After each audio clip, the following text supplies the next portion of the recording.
Amadeus Duquesne thumped shoulder first into the rockreed wall. He dropped to one knee, turned his back, calmly ejected the spent magazine from his bolter, and snapped home another of the specially tagged sickle mags. As he did so, he noticed the las burn on his vambrace, cursed aloud, and took a moment to buff it out, using the wrist of the opposite gauntlet. He'd been taught to go into battle looking as he'd want the apothecaries to find him. Today was no different.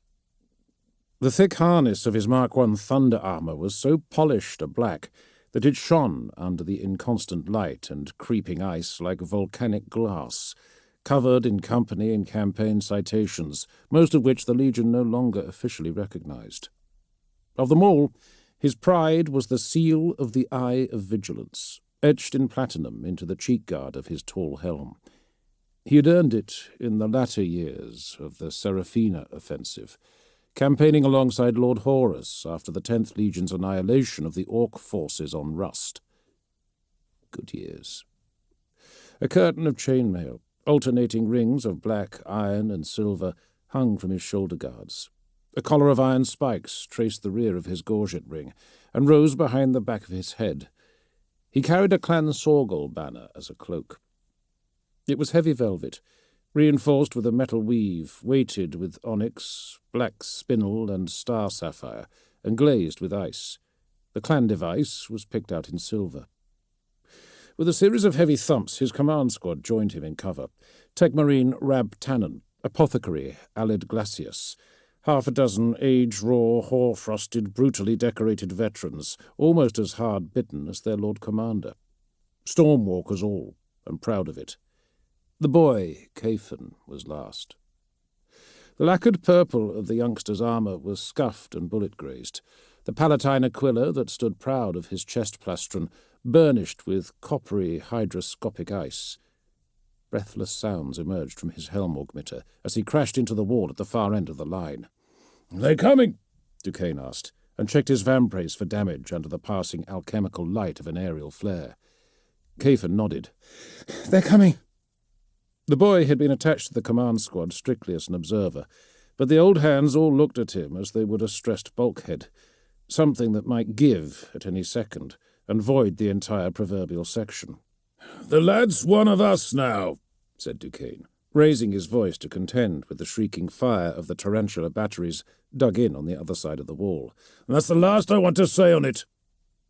The lad nodded his thanks, even if he did flinch at being called lad, boy, or any variation thereof.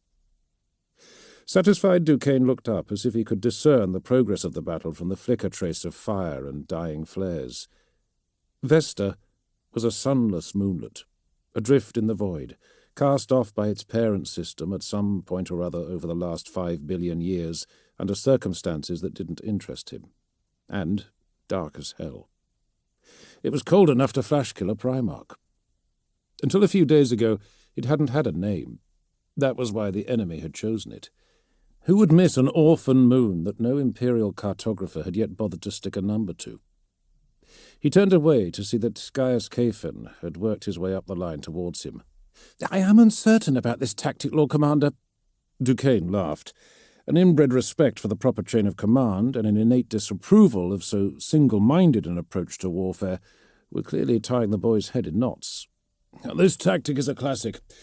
Did I not tell you of the time that Lord Horus assigned his own first captain as my equerry after Rust, to see it first-hand?" "I think you may have," muttered Tannen.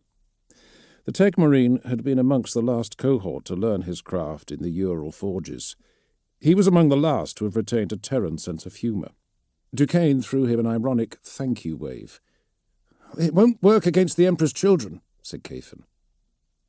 That single statement soured the mood more than all the artillery of the 3rd Legion ever could. Duquesne had been trying not to think about it. But if the lad had any qualms about facing his own brothers in battle, then he wasn't showing it. Duquesne was impressed.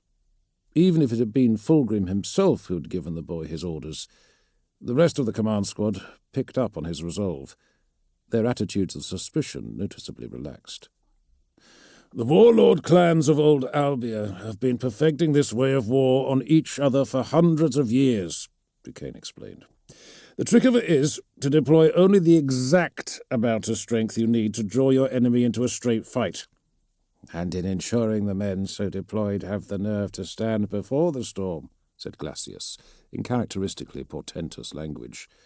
The apothecary liked to project an air of gravitas onto the suckling neophytes he had to call brother. "And in increasing numbers, sir." Duquesne nodded in agreement. He'd become aware of the custom that had developed amongst the mortal auxilia of the 52nd Expedition of scribing their own condolence letters prior to deployment. Duquesne heartily approved.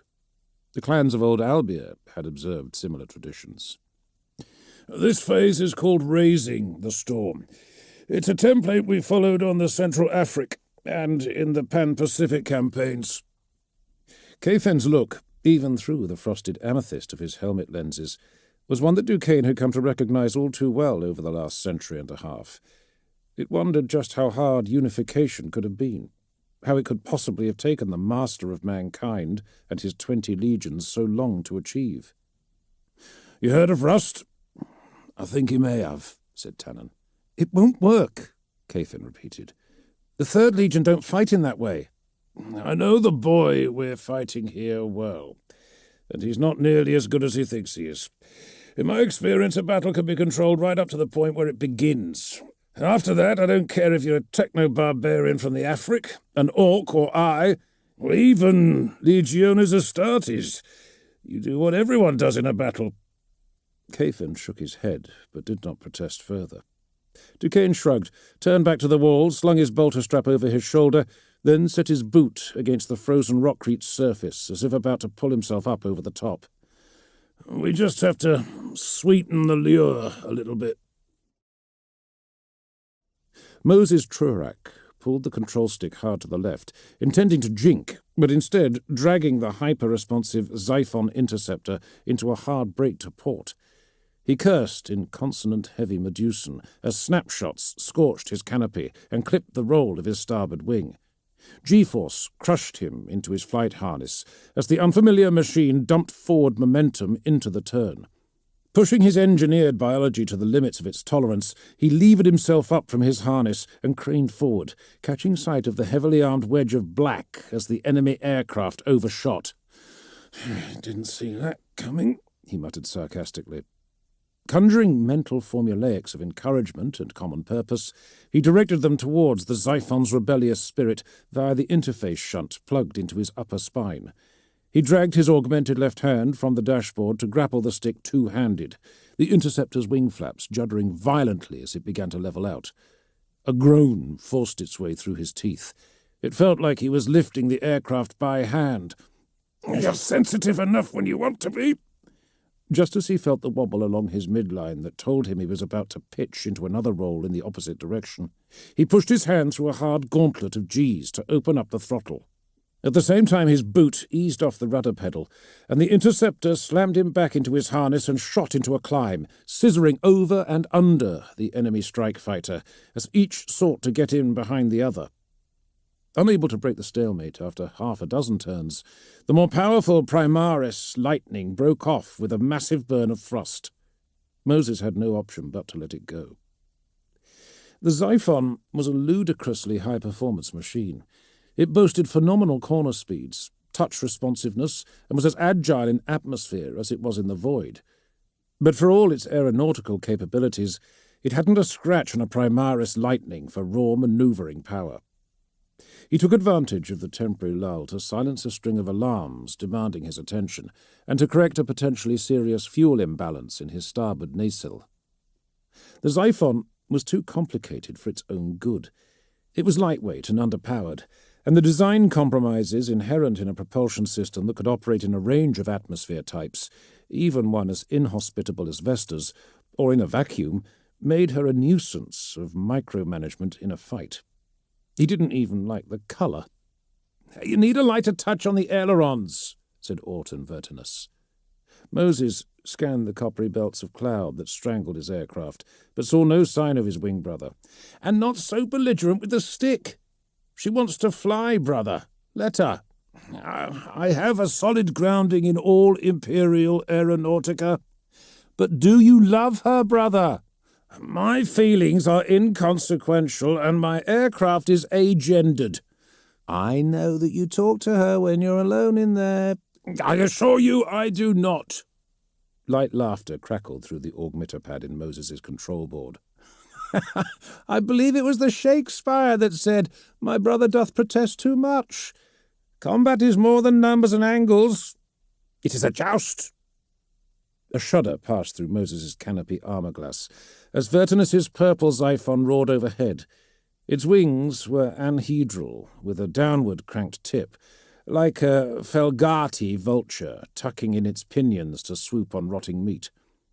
Its two stripped-down engines frothed the thick clouds with white, its pilot making expert use of Vesta's gravity to fire the aircraft across Moses's nose and into an overshoot. "Show off," Moses muttered. "Are you even trying, Iron Hand?" voxed Palaeolinus, wing commander. "I was told that you had more confirmed kills than any combat pilot in Clan Vergam." "You were informed correctly," Moses replied tersely. The joint exercises between the 3rd and 10th Legions had been Lord Manus's proposal, to challenge ingrained approaches and provoke competitive spirit across both sides. Legion honour mattered, but clan honour mattered more, and personal honour more again. He would rely on any man of the Iron Tenth to say the same. "Give me time," he said. "And an aircraft that doesn't handle like a parchment aeroplane," he wished to add, but did not. A gifted artificer did not impugn his implements. "I apologize if I sound harsh," said Palaeolinus, sensing his defensiveness.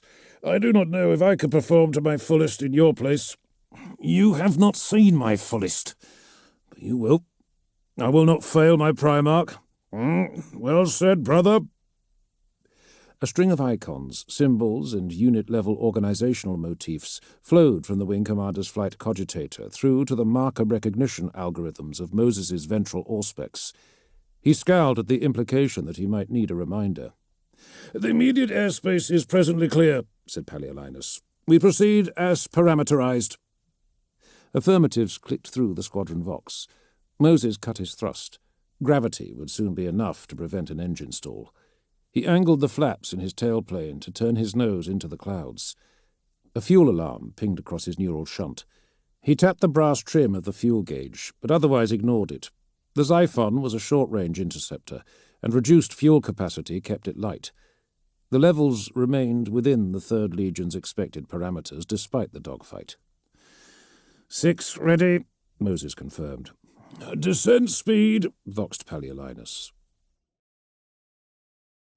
The early Catherics of Duquesne's homeland had thought hell a frozen wasteland of eternal winter.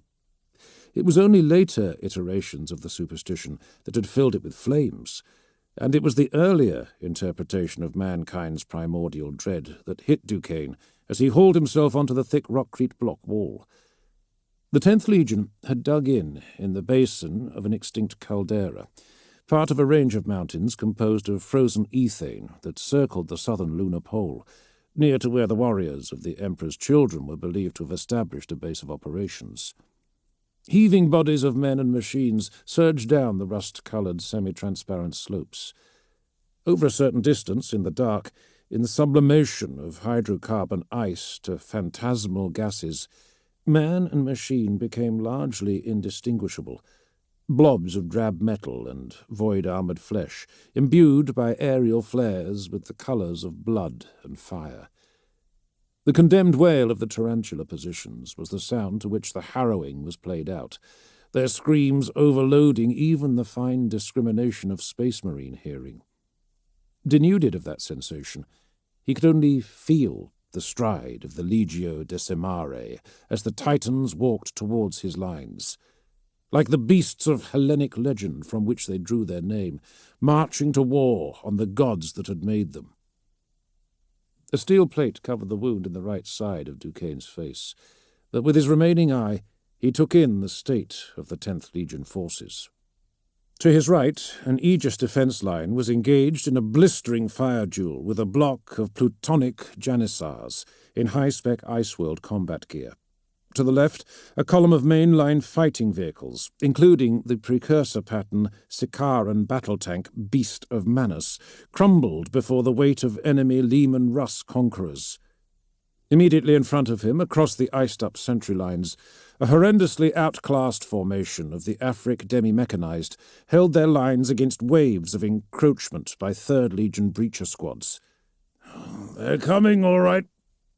He lifted his cloak in one hand to display the glittering device of Clan Sorgol for all to see, just as a barrage of sonic claps took their shot at his punished eardrums and drew his gaze upwards. An arrowhead of Xiphon interceptors flashed across his vantage, causing his cloak to balloon up around his fist, and gunned through a loose hail of flak towards the steaming crags that encircled their position. The Emperor's children were about to learn the cost of challenging the Iron Hands in battle. The storm had been raised. It was time to bring down the hammer. The drop pod's hatches blew out on impact, shattering the steeply inclined ice like docking claw and assault ramp crowbarred into one utilitarian lump of metal.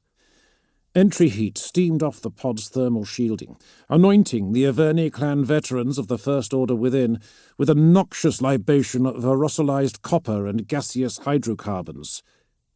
Gabriel Santar broke through the murk, down the ramp and out onto the rapidly sublimating permafrost of Vesta. Melt vapor enveloped him. The ground beneath his armoured boots literally boiled with the infinitesimal heat that escaped their seals. His helmet display struggled to declutter, shedding icons, redrawing the concealed topography from auger inloads. All the while, irresistible forward momentum drove him down the slope towards the sounds of combat. The Primarch had seen fit to honour Order Primus with the 1st century of prototype cataphracti battlesuits. "We're living in a golden age," Harrick Morn had said, a wetness in his eye, as he broke open the consignment from Mars. Santar clenched one immense crackling glove, atmosphere steaming from his grip. It felt like he was wearing a Land Raider. The removal and rationalization of squad and hazard icons left 2 sets of runes that his authorizations could not touch. The first were the mission imperatives uploaded and installed by the Primarch himself. The second was the commencement order from Lord Commander Duquesne, code phrase Hammer. Typically unimaginative. Duquesne was the last of the Terran Old Guard to occupy a position of high command. From the first days, the Primarch had chosen to promote from his own, but Duquesne simply refused to die. Santar thought the Lord Commander a relic, better suited to a position on the clan council, lecturing neophytes on ancient histories. Duquesne thought Santar an over-promoted pup with a voice too close to the Primarch's ear. Mutual antagonism made them both better warriors. "Terminators front and centre," he voxed. "Breacher units to flank. Tactical squads at a distance, overwatching the advance. Continual Auspex sweeps for enemy rearguards." This face of the caldera had a relatively shallow grade with an aspect that shaded it from the meagre warmth of the most proximate stars.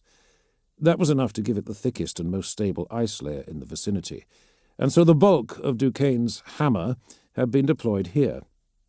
Santar's visor display continued to update and apprise on the smaller troop and armour drops that had been deposited around the caldera basin in an encirclement position, even if he did not wish to see it. He was fiddling with the complexity of the rune display when the murmur of distant combat was broken by the crack of a solitary shot.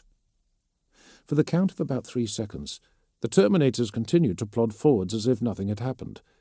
Then the Order Auspex trooper Yoran, marked out from his brethren by the twanging sensor pole, dropped with a helmet splattered with red. Damn! A count of about 3 seconds more, and the Terminators were still grinding downhill. They were too bulky to stop. Damn! Bolter fire echoed from the ice ridge above the drop pods, and suddenly Santar's carefully ordered rune display was awash with Auspex hits.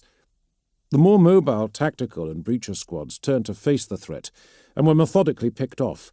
All the while, Santar and 100 of the 10th Legion's best stomped and slipped down the slope. "Back!" he bellowed into the vox and through his voice augmenter grills. "Back up to the drop pods! We'll use their cover to make a stand!" His armor's mission imperatives registered non-penetrating hits to back and arm. Trembling with fury, he aimed behind him and shredded the melt fog with fire from his combi bolter. Defeat he could bear. Humiliation he refused to tolerate. The ground beneath his feet hissed and bubbled, fissuring beneath his weight and spewing boiling ethane over his boots as he finally managed to arrest his forward charge. The high-powered whine of at least 20 cold-stressed suspensor repulsor drives drew Santar's ire before he could give it a target of his own choosing. A squadron of jet bikes pierced the ice haze like throwing knives. Their purple cowlings were decorated with chipped ice and stylized equidae, the brilliant Palatine aquila on their front fairings proudly displayed in gold. 2 cataphracti were gunned down in the process of turning towards the initial ambush. The jet bikes naught but the rumour of engine noise before Santar and the remainder of his warriors could bring their heavier guns to bear. "I thought that you were the heroes of this conflict, brother!" Santar spat after them. He scanned the melt vapours with his full suite of instruments, but could still detect nothing but ghosts and static echoes. He cursed the loss of his Auspex trooper. "And what manner of hero fights with such cowardice?" "The one that wins, Captain," the disembodied reply came from the mist. "The one that always wins." Another blizzard of gunfire dropped a handful of his Terminators, but for the most part the new pattern armour held up to the punishment, the warriors adopting a defensive ring with red paint splattered all over their ebon warplate. As the echoes of the volley faded, the Third Legion crystallized from the mist to take its place. Their warplate was highly elaborate, gilded with ebru and hagiography, their soft seals cloaked with fine silks that rippled under the gentlest motion. They wore long red cloaks buckled with elaborate clasps, and came armed with a variety of melee weapons, many with one in each hand. To Santar's chagrin, he saw that there were iron hands amongst their number. He saw Venerati Urien, built like a bullgrox, an enormous power axe in each chain-wrapped fist, and there Harrick Morn, charging at his former brethren with a chainsword held in a 2-handed butcher's grip. Santar emptied a full magazine into Morn's plastron as the mingled blade brotherhood of the Third Legion slammed into a wall of iron plate. Or rather, it didn't. It hit the wall the way a fog would. Swordsmen ducked under blows, around guards, slipped through gaps to assail their larger and more ponderous adversaries from all sides. Urien and Morn were the best warriors in the clan, and Santar had little doubt that the bladesmen attacking him now were drawn from the finest of the Third Legion's Second Company. There was some satisfaction at the fact that they had come for him, rather than for Duquesne. "You are dead, Captain!" Santar turned his head towards the voice, the awesome bulk of his armour following a second after. Captain Archiduana's armour was more gold than purple, the fine etching of his signature tugra flowing around the left side of the chest plastron and down his arm. The Palatine aquila spread across the width of his chest plate looked bright enough to take wing. A horsehair plume trailed from his helmet, red cloak fluttering as the bolters on the crags took shots at anything that came within 6 meters of their captain. Except for Santar. Archiduana clearly wanted him for himself. The captain bore 2 longswords, but had only seen fit to draw one. The other remained as pure statement, unrequired, sheathed in yellow silk at his hip. Rumour had it he was good, best in the Legion. Santar wasn't in his Legion. "Not yet, I'm not." "You're splitting hairs," Archiduana shrugged, and leapt into the attack. Santar took a step back, but his armour was too cumbersome, too slow, and he instead let it take the blade across the chest plating before lashing out with his lightning claw. With a weapon like that, he only needed to hit his enemy once. The air burned as the energized gauntlet passed through it, but Archiduana evaded as though Santar's intent had been inscribed on the face of his helmet. A dragged sidestep, a pivot, and then a strike so glancing it was almost casual, and Santar's gauntlet smashed into the permafrost. A geyser of fast-thawed ethane magma smote his faceplate, bent his neck hard back against his gorget bundles, and punched him onto his back. He gave an impotent howl as the sublimation of the ground from under him stymied his attempt to rise. With what sounded like a sigh, Archiduana brought his blade to Santar's throat seals. Up close, Santar could appreciate the craftsmanship. one warrior to another, as fine as anything made by the hands of Manus. He had a moment to think of something biting to utter in defeat, before the Primarch's mission imperatives blinked in his display, expanding to flush his visor with red light and his non-critical armor systems with disabling code. He saw Harrick Morn stagger towards him, cradling a section of plastron that had been pummeled so hard with new spherically active red pigment that the plate had actually been breached. "Damn, brother, you're taking this seriously!" Santar could only admire Manus's foresight. Without the disablement protocols, he would have torn Archiduana's head off about now. Exercise or no exercise. "I'm sorry, Captain," said Archiduana, and appeared to mean it. "But this time, you really are dead."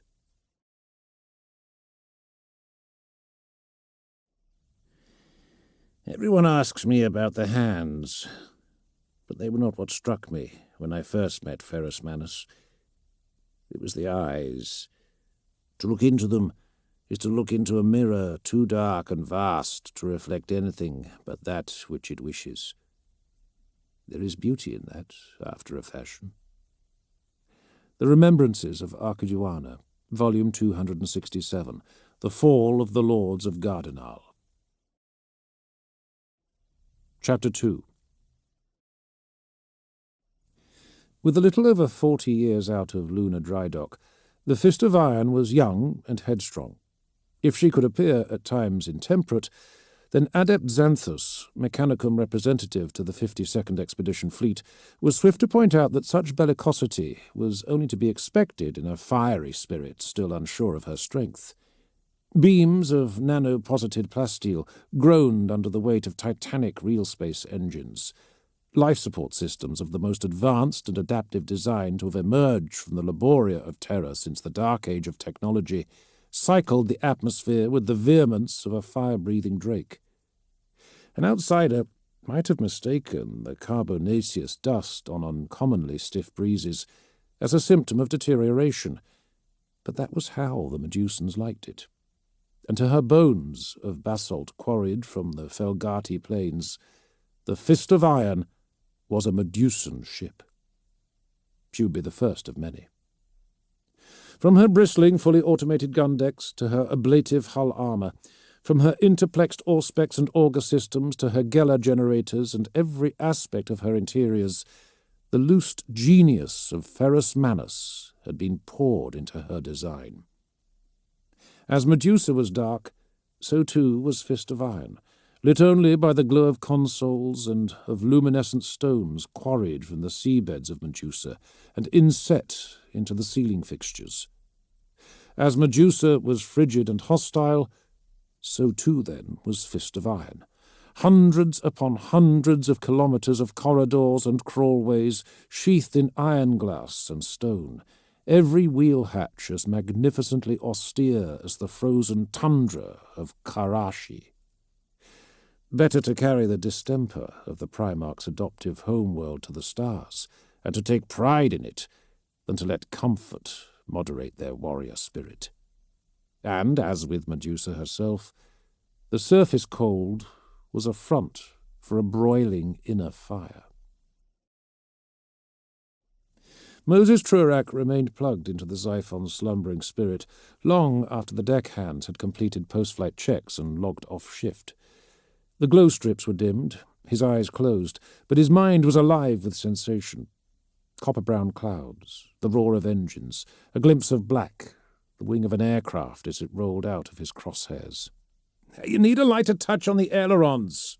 Without opening his eyes, he brushed the flap levers with his fingers, then moved to the flight stick. "And not so belligerent with the stick. She wants to fly, brother. Let her." He bit back the urge to answer the memory, nudging the unpowered stick left, right. Even in her sleep, the Xiphon longed to be airborne. A Terran would have been hesitant about describing such experiences as dreams. The aircraft's flight cogitator had been powered down, shut off from external stimuli, allowing its combat logs to be decompiled for X-load. But he was Medusan. Reverence of the machine came as naturally as turning his face from the wind. He knew that it dreamed. "But do you love her, brother?" "I know that you talk to her when you're alone in there." The black-hulled Primaris lightning came into view. Its appearance spiked his bloodstream with adrenal compounds, enough to make him forget that this was not his dream. He triggered the las cannons.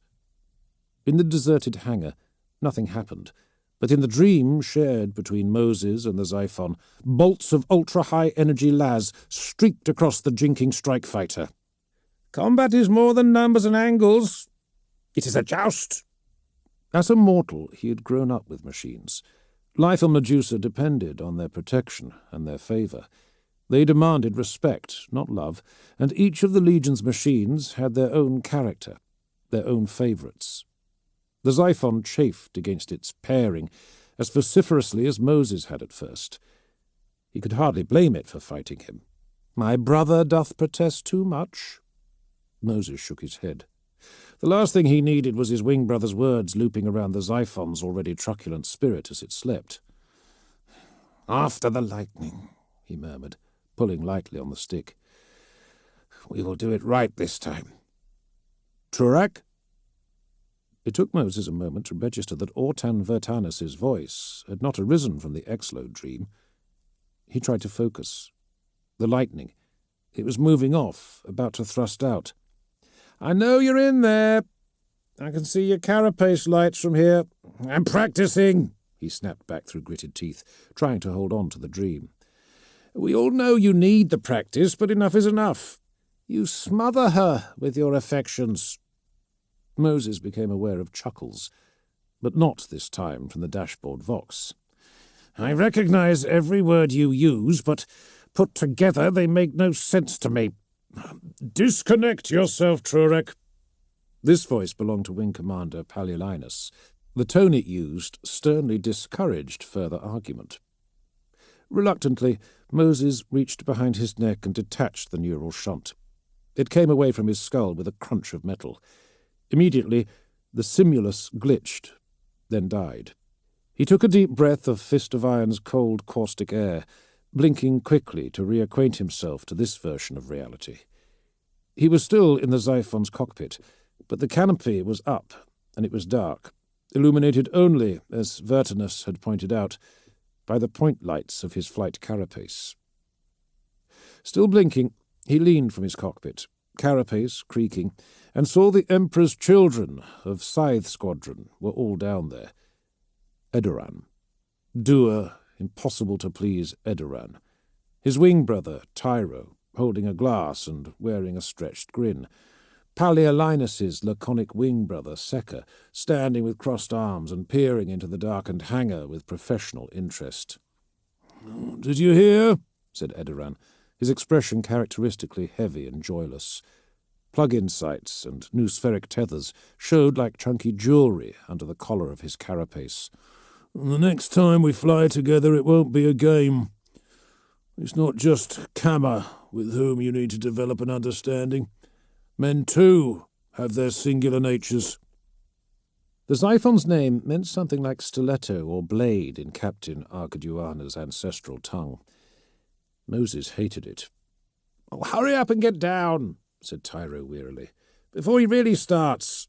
I do not understand how fraternizing will facilitate an understanding of relevance." "They're not all like that, are they?" Vertanus asked. "The captain introduced me to Lord Commander Duquesne," said Palialinus, "so I can say not." The wing commander looked up at Moses. "You are about to fraternize, and you are going to enjoy it. That's an order. What do you have in mind?" Moses had come up with all manner of theories on the sorts of activities that the Emperor's children might consider diverting. None of them good. "Trust me," said Palialinus. "You'll like it." On either side of a large hemispherical dais, huge grinding pistons rose and fell in the smoke-wreathed penumbra of a Medusan night. The distant clangour of hammers and presses trembled through the sheet flooring. Steam rose from the gratings, condensing almost as soon as it hit the cold air to dew on the handrail that circumferenced the curved edge of the dais. The cavernous space was pungent with hot oils and solder, and the visceral power of the machine.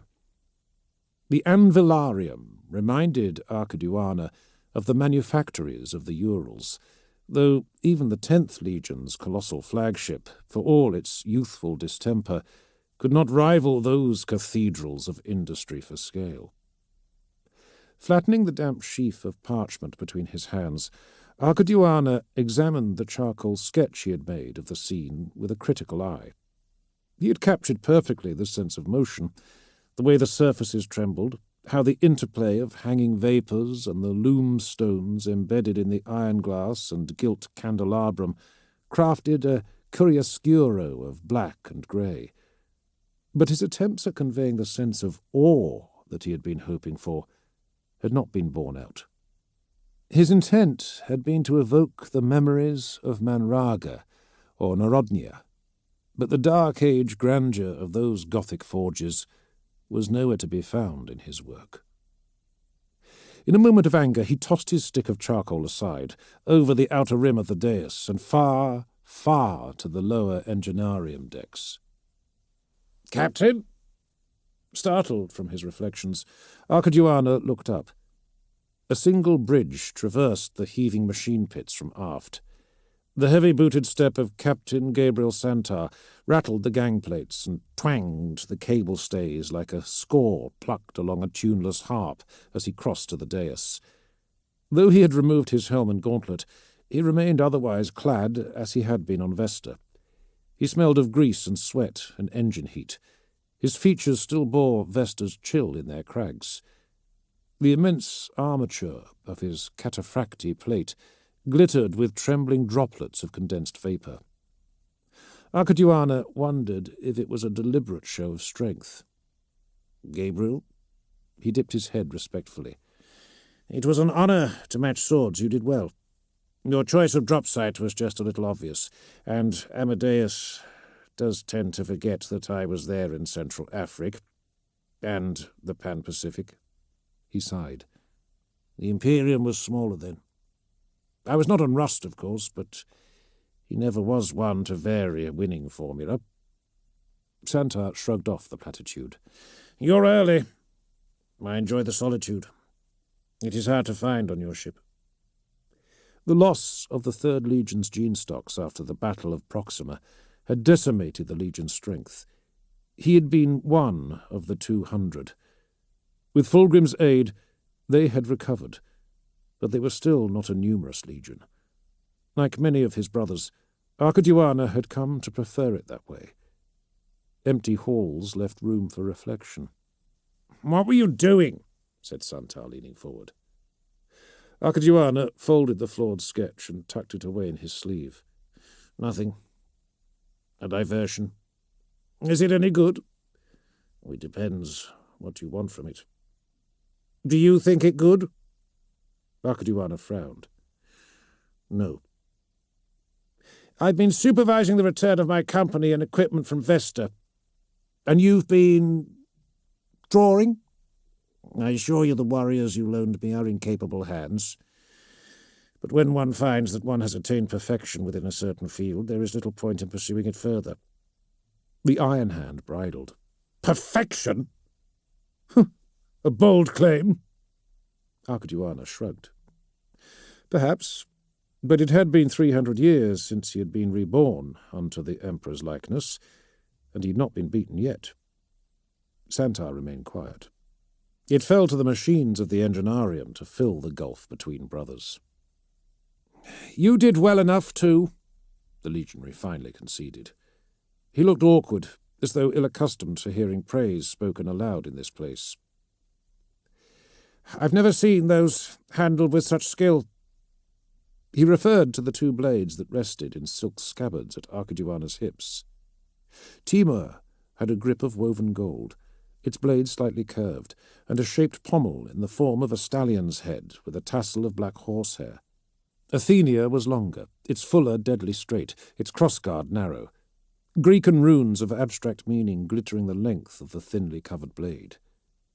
They were Charnabal sabres, forged to unique ritual and alchemical preparations by a master maker of old terror.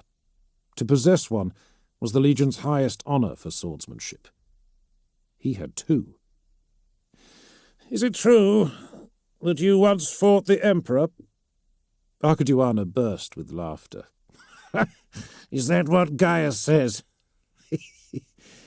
I'm not quite that good. But like all good tales, there is some truth to it.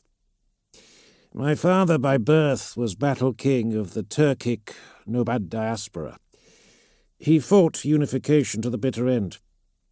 His smile grew strained. His memories of mortal childhood were dim, but filled with warmth and an affection he could no longer reproduce. Holding on to them was like holding a beautiful sword by the blade. I'm told he did indeed face the Emperor sword to sword in defence of the Bosporus Canyon. I was his firstborn, last heir to the Bosporic Turks, a token of the nomad diaspora's compliance to the Emperor of all mankind. There were many like me then, tithed from collapsed or compliant dynasties to raise the third. And how many of those continue to crusade? He shrugged. I'd consider it an honour to cross blades with you once more in the cages. Archiduana sighed, reached up to take Santar's vapour-dampened pauldron in his hand, and smiled ruefully. Take a place in line, brother. Before the Iron Hand's frown could develop further, the doors at the aft end of the footbridge irised open, and a procession of disparately robed and liveried figures filed through. Santar pivoted his enormous armoured frame to look over his shoulder, granting Archiduana a view. Leading the procession with giant strides was Lord Commander Amadeus Duquesne. Like Archiduana, he had taken advantage of his respite to change and to bathe, and was clad now in a sleeveless vest and breeches of coarse black animal hair, covered by a fur-lined cloak trimmed with silver that hung to his knees. His muscular forearms were clapped in silver torques, bearing the icons of the Stormwalkers, symbols of the past, and a clear allusion to a powerful present. Even without the archaic bulk of his thunder armour, the Lord Commander's presence was immense. His features were Old Nordic, his body put together like the storm god of the Vikingia. His short hair was granite grey, toweled dry and spiky. His face was a legacy of conquest, written in transhuman flesh, both record of honour and testament to the determination of the 10th Legion continually to return so battered a frame to the front line. Shrugging off the regimental staffers that harried his steps, like a warrior king pursued by attention-starved hounds, Duquesne crossed to Santar and Archiduana. You put on your usual good show?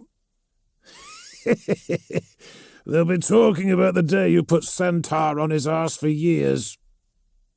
Santar crossed his arms and said nothing. So that was why the legionary was so keen to face him again, to recover pride. Archiduana shook his head. Another good reason to avoid entering a cage with the first captain. No need to rub salt in that wound. Look alive, Duquesne grunted, as the murmurs of the gathering officers abated, and straightened his back to stand to attention. Set in the uncurved edge of the dais opposite the bridge was a door, a masterpiece of glittering diorite, white marble, and iron. The vertical seam carried a relief of a hammer striking an anvil, impact fractures picked out in veins of silver. Elsewhere in the diorama were three-headed chimerae, ocean krakens, and other legendary beasts of Medusa. It was the portal to the Iron Forge, the Primarch's most closely guarded reclusium, and in a hiss of steam and a wave of drying heat, the doors parted. Archiduana's skin tightened as it was dried, his heart beating faster, as if he were a questing knight of old before the lair of a dragon. He swallowed hard. A week of exercises, feasts, and cultural indoctrination, and this would be his first time in the presence of Ferrus Manus himself. Conversation ceased. Men dropped to their knees. Two veterans in the armour and markings of the Averni clan strode through the gate and took stations either side of the glowing portal. The dulled steel of their Terminator plate steamed up at once, wreathed in the vapours that climbed from the decks below, but for the white fire of their helmet lenses. Past the sentinels marched two more warriors. The embossed nameplates on their high gorget rims identified them. Venerati Urien, Harik Morn. Archiduana knew both warriors well. Neither one acknowledged him or any other as they emerged. They bore the Primarch's banners. To the left, a metaphor for the symbolic hand that was taken by so many of the Iron Hands, went the iron gauntlet of the Legion. The banner's device was stitched in silver on a field of black velvet. The edges were ripped and torn, as though attacked by dogs, re-sewn hundreds of times over to be made fit for the Emperor's war. Symbols within symbols. To the right went Ferrus Manus's personal standard, an opus in velvet and an abundance of silver.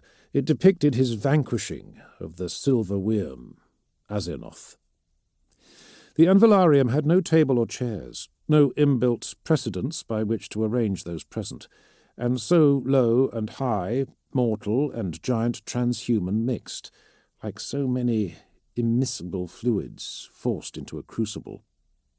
The mortals were all men and women that Archiduana had been shown pictures of, or traded brief introductions with over the past days, all of them palpably uncomfortable to be rubbing shoulders with the giant legionaries of the 10th and 3rd.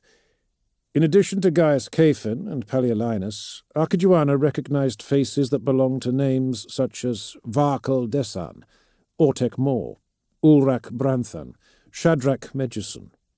He had yet to meet any of them personally. The arrival of the standard-bearers and their massive war gear forced them all back to the rim of the dais, and without further herald, the Primarch of the Iron Hands entered his Anvilarium. Archiduana fell to his knees with a gasp. He had meant to take his cue from the Iron Hands around him, but the act of obeisance was instinctual, the only rational recourse to the presence of a demigod.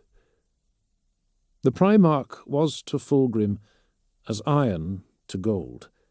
He was a rugged, brutal giant, his height and breadth staggering even to one who had fought alongside such beings and seen them bleed as other men. His pale flesh was knotted and scarred, for his heart was that of a conqueror. He had brought to heel the most hostile of worlds known to the Imperium of Man, his own, and never once had he shirked from leading by example. His brow was furrowed and judgmental. His shale-coloured hair was cropped short. His armour was black, every surface hand-forged and perfect. Master Adept Malevolus, the same Master Adept Malevolus that had crafted Horus's famous warplate, had had a hand in its making, but the instinctual metallurgy of Ferrus Manus himself was present in the acme of every accoutrement and curve. A high gorget of black iron rose at the back of the neck, silver edge trims studded with rivets. The gauntlet emblem on his mantled shoulder-guard had been fashioned from a single piece of hand-beaten iron. Over the opposite shoulder there hung a cloak of thick mail rings, the immense Warhammer forge-breaker hefted across it. The hand that gripped the ebon haft was molten, iridescent metal, emitting a siren chorus of brushed steel as it lapped about the Primarch's forearm with an apparent life of its own. His eyes captivated the chamber. They were like silver coins, unreflective, remote, and yet utterly enthralling. Archiduana felt the awe he had earlier sought to conjure through his art rise in him unbidden. Ferrus Manus was not renowned for his beauty. He did not haunt the dreams of men in the way of Fulgrim or Sanguinius or Horus. But he was beautiful, as a charbonel sabre or a hand-wrought suit of armour could be beautiful. Archiduana saw now why Fulgrim loved this Gorgon so, and why that love was reciprocated so fiercely. He was perfect. Perfect in every way. "My sons," said Ferrus, his voice like beaten lead, his demand for absolute perfection in all things like a hand pressing bowed heads towards the ground. "You shame me. The Iron Hands adored their brutal father, but biddable they were not. They responded to their Primarch's accusation with predictable outcry. It could not last. Their choler was, to his, as a candle flame to a vacuum. I did not propose this exercise with my brother in the expectation of seeing my warriors bested. Santar made as if to speak out, but a look from his Primarch silenced him. It was to demonstrate my legion's prowess, and by reflection, my prowess. The effort of marshalling his frustrations was clearly immense. Archiduana doubted he made the effort for his own legionaries' benefit. It seems that the Third Legion has much to teach us. We'll adapt. Do better next time, Duquesne spoke out. That was the point, wasn't it? Ferrus Manus smouldered for what felt like half a minute. There will be no next time. While you were engaged on Vesta, word was received from the Ultramarines of the 413th Expedition. Our brothers call for aid. A warship of the Third Legion would have rejoiced at news of another legion's crusades. Space was vast, dispatches rare, and so even word of their brothers' travails came as a rare gift in what could be a lonely war. The same, he was sure, would ordinarily have been true for the Fist of Iron, though he suspected that news of another's glories would be less a cause for celebration than a goad towards greater triumphs of their own. But pride had been stung, and the Iron Hands brooded as Ferrus went on. The 413th is a minor expeditionary force. 5 regiments of the Imperial Army, 2,000 legionary warriors, predominantly 13th Legion. They were tasked with the compliance of a solar empire ruled by a technologically equivalent human offshoot called the Gardenal. Emissaries of my brother Magnus's legion were dispatched to negotiate a peaceable transition to imperial rule. Their industrial capacity and military strength were apparently deemed sufficient to justify concessions. His mouth twisted with disdain. A miscalculation. Strength respects only strength. The Ultramarines stepped in when negotiations failed. At present, that is all we know. We can't answer every plea for help, said Santar. The 12th expedition is not much further from Gardenal than we are. Let Lord Gilliman bear the burden of his own failure. You cannot be serious, Archduana cried, shouting down the muttered chorus of agreement. He stepped into the empty space that had grown around the Primarch and his Vexillaries. Warriors of the Legiones Astartes perish on worlds that are the rightful inheritance of mankind. A blow struck against one is a blow struck against all, and against the Emperor himself, beloved by all. Are we to let that stand? We who stand together now, and dare to call one another brother?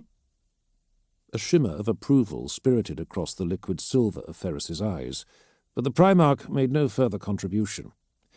Extensive ground and fleet deployments have been made to numerous joint exercises around Vesta and her near-space environs, said Adept Xanthus, Mechanicus representative to the 52nd Expedition.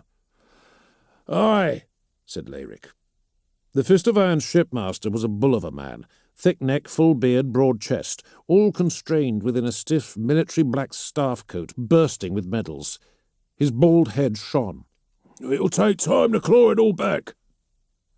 The feudal structures of the Iron Hands were difficult for an outsider to understand. In place of the companies and chapters of the Principia Bellicosa were independent and often competing clans. Each clan was self-sufficient, distinct in character and strength, but functioned like an interlocking cog in the great war machine of Ferrus Manus's construction. The Legion as a whole was a leviathan. Once in motion, it was unstoppable, but its semi-autonomous structures and its many independent hierarchies made it difficult to organize on such a scale. The 52nd Expedition fleet boasted about 2/3 of the Legion's strength, 70,000 legionaries, 6 million army and Scitari auxilia, and a pool of war machines, the envy even of Guilliman and Lorgar, and the very largest of the Space Marine legions.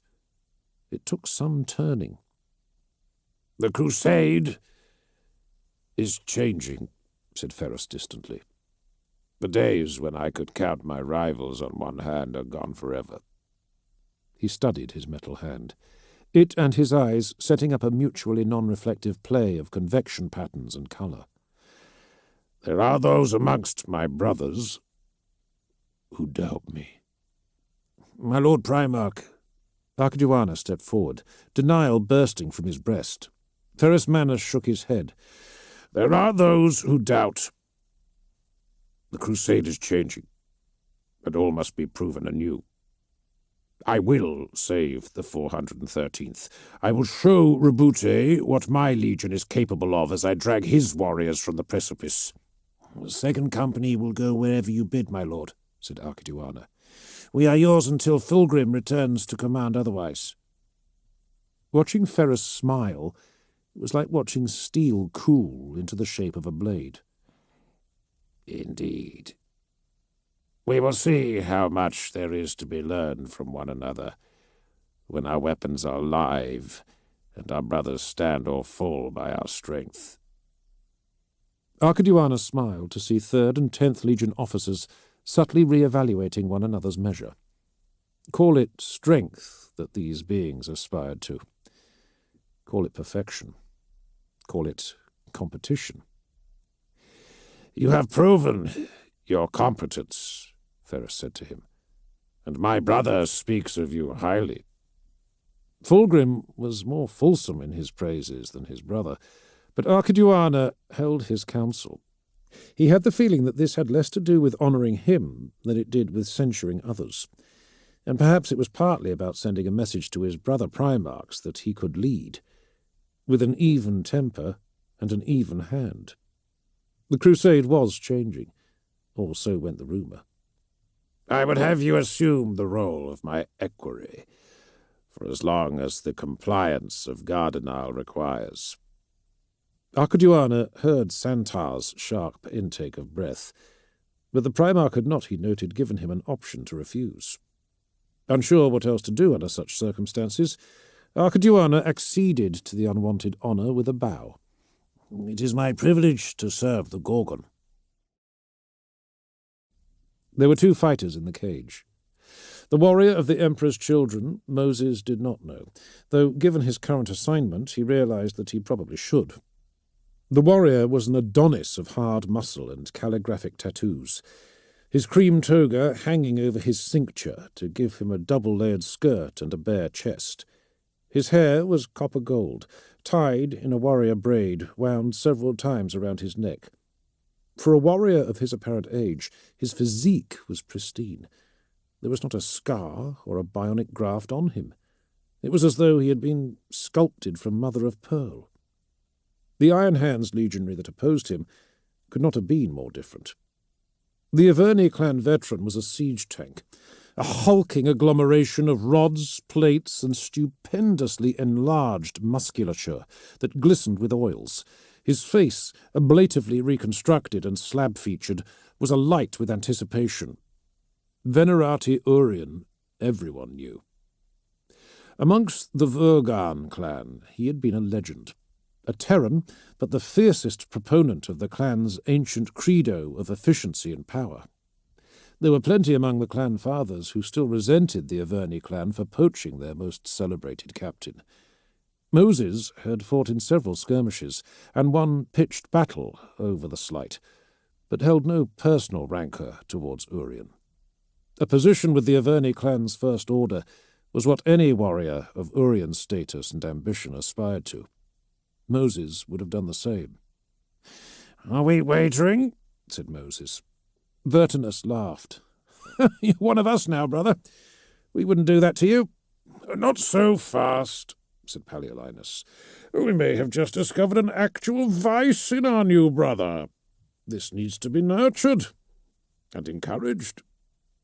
The wing commander's face was alabaster pale and without flaw, but for a tiny shrapnel scar that cleft the top of his cheek like a teardrop.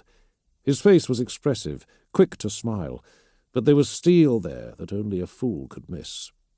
His eyes, when they set upon a thing, were as piercing and as cold as diamond. "If Orion triumphs, then you can sit in that cockpit until Kama returns with us to the pride of the Emperor. I promise no one will bother you. And if yours wins—" Something about that raised chuckles all around. "Don't you even recognize Captain Archiduana?" Vertinus asked. "It's not entirely surprising," Edoran sniffed. "He's a very arm's-length commander." Moses frowned and looked again. The cage was one of the smaller examples of the sparring rings that filled the practice hall. Barely big enough for two, it was built for grapples and throws, trials of balance and upper body strength, at which the Iron Hands traditionally excelled, and for which Venerati Orion could have been custom-made. He was aware of Archiduana's reputation, but this contest was skewed against him. "Agreed. It's your coin," Edoran snorted, turning to watch the fight. Lord Commander Duquesne pushed through the crowd of eager spectators to thump his fists against the bars and bellowed, "Fight!" Orion and Archiduana were already close enough to taste the oils on the other's flesh. At the Lord Commander's shout, Orion exploded forward like an armor-plated grox given an electric shock, intending to wrestle his opponent to the ground. Archiduana should have been flattened. Simple as that. No matter how Moses tweaked his understanding of spatial geometry and bodily mechanics, he could not understand how he was not. Orion's face crashed into the bars. Archiduana was behind him, driving him to his knees with one of his own buried in a little-known pressure point under the oolitic kidney. Orion struggled for a moment, red-faced, but the effort clearly caused him pain. He winced, then finally grunted in surrender. Duquesne was still getting his breath back. It had taken about half a second. "What just happened?" Moses muttered, as Duquesne began to thump his hands together and encouraged the stunned legionaries to cheer. Vertinus had the good grace to look guilty about allowing a brother to take the wager, even as he clapped along approvingly. "Victories to come, brother!" Chapter 3. Gardenal was a solar empire of 11 worlds. From the ferocious hot Jupiter of Quintus to the sunless nitrogen glaciers of Undecimus, through several hundred moons and several thousand larger asteroids, the system was densely populated and hyper-industrialized. While the Gardenal had retained a number of Dark Age technologies that had been lost to the Imperium, and vice versa, its claim to exceptionalism was its incredible population and the societal structure that allowed it to be sustained. After 5,000 years of exploitation, their sole resource was human. The jewel in the crown was Gardenal Prime, so called for being the first of the 11 worlds to have been colonized. Once a paradise in a string of stars known to early wayfarers as Astrid's Necklace, it was home now to 100 billion immiserated souls. Having abandoned warp technology during the anarchy of the Age of Strife, the Gardenal had minimal aspirations beyond absolute dominion over their own stellar imperium. Only once in their long history had they been challenged by an extra solar power, but the lords of the Gardenal existed outside of death, or so the state machine proclaimed, and forgot nothing. Their military was vast, effectively numberless, surpassing even the cumulative might of Old Sol at its most warlike peak, before the ascension of the Emperor of Man. In 5,000 years, they had never known defeat. As of 869.M30, that claim was dust. But the Gardenal had bodies to burn, and no compunction about doing so, if that was to be the price of victory. And if the Emperor desired the compliance of their world, then he would be made to pay for it in kind.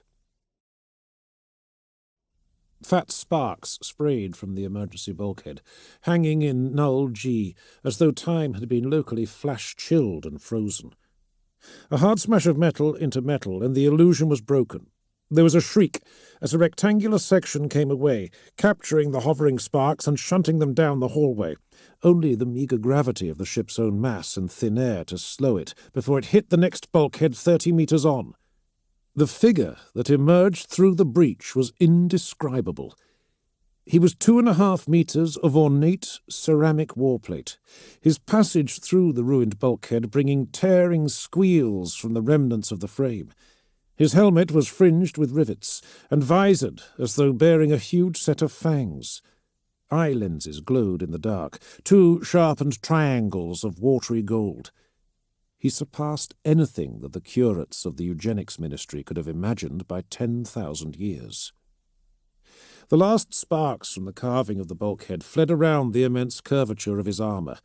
Cobalt blue faded to nightshade as the embers burned out. Forcing the corridor through more metallic scrapes to accommodate his inhuman bulk, he brought up a weapon. The gun was no less gigantic. It looked as though it belonged to a mount at the front of a tank, rather than the gauntlets of a living being. He aimed down the corridor. The Imperial should have known better. The Gardenal attacked from above. A torrent of gamma beams bracketed the Imperial in green light. With a shrieking effort, the brute got its elbows under him to aim upwards and fire. The weapon roared like a beast in a cage. A sustained burst of explosive shells tore into the piping that knotted the ceiling as the prehensile shadows scrambled into the ductwork. The Imperial lowered his weapon, a threatening sound growling from his helmet maw, and dragged himself side-on down the corridor. His armour glowed like a radioactive crystal. Not so much as a scratch. No sooner had he cleared the bulkhead than a second giant pushed through behind him. He carried a weapon of a different kind.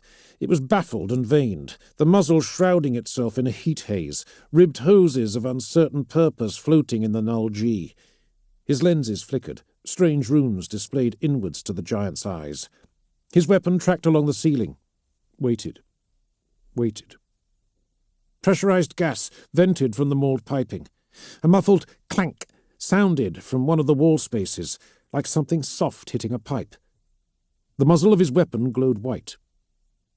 There was no sound, no beam or projectile, but the section of wall he aimed at simply bubbled and dissolved.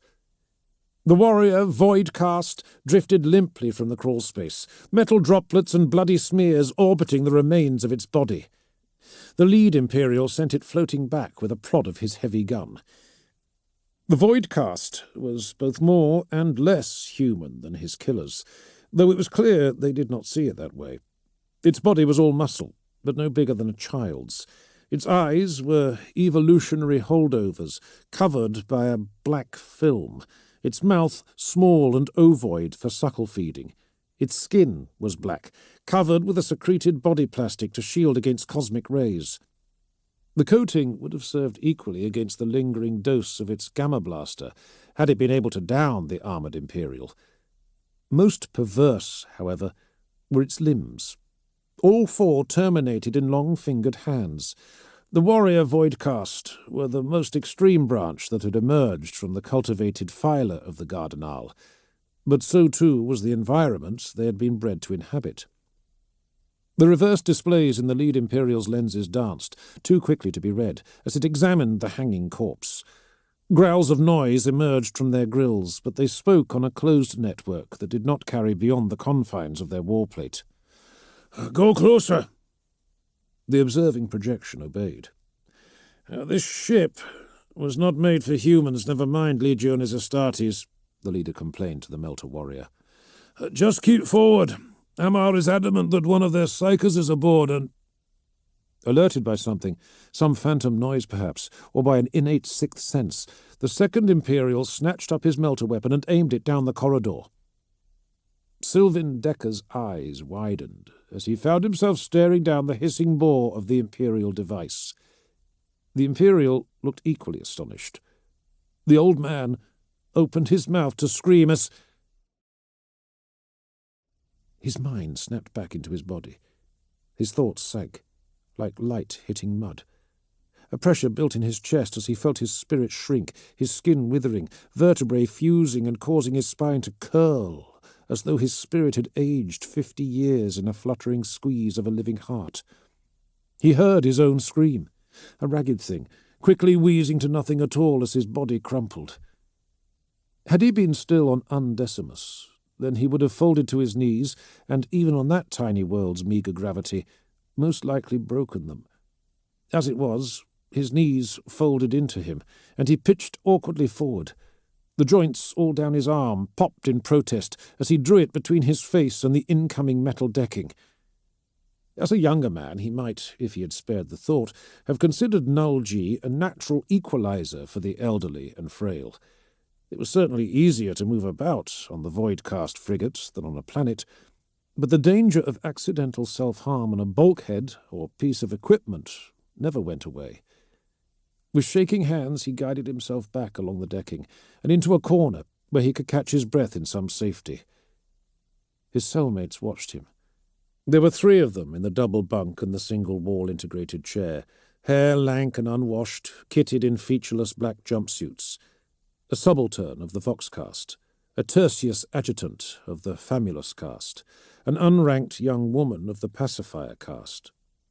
The state departments of Undecimus had designated them all as expired, old age, and some kind of inflammatory bowel condition. Their return to Gardenal Prime would see the Institutes of Human Resourcing ensure that their stripped flesh and ground bones provided one final service to the state.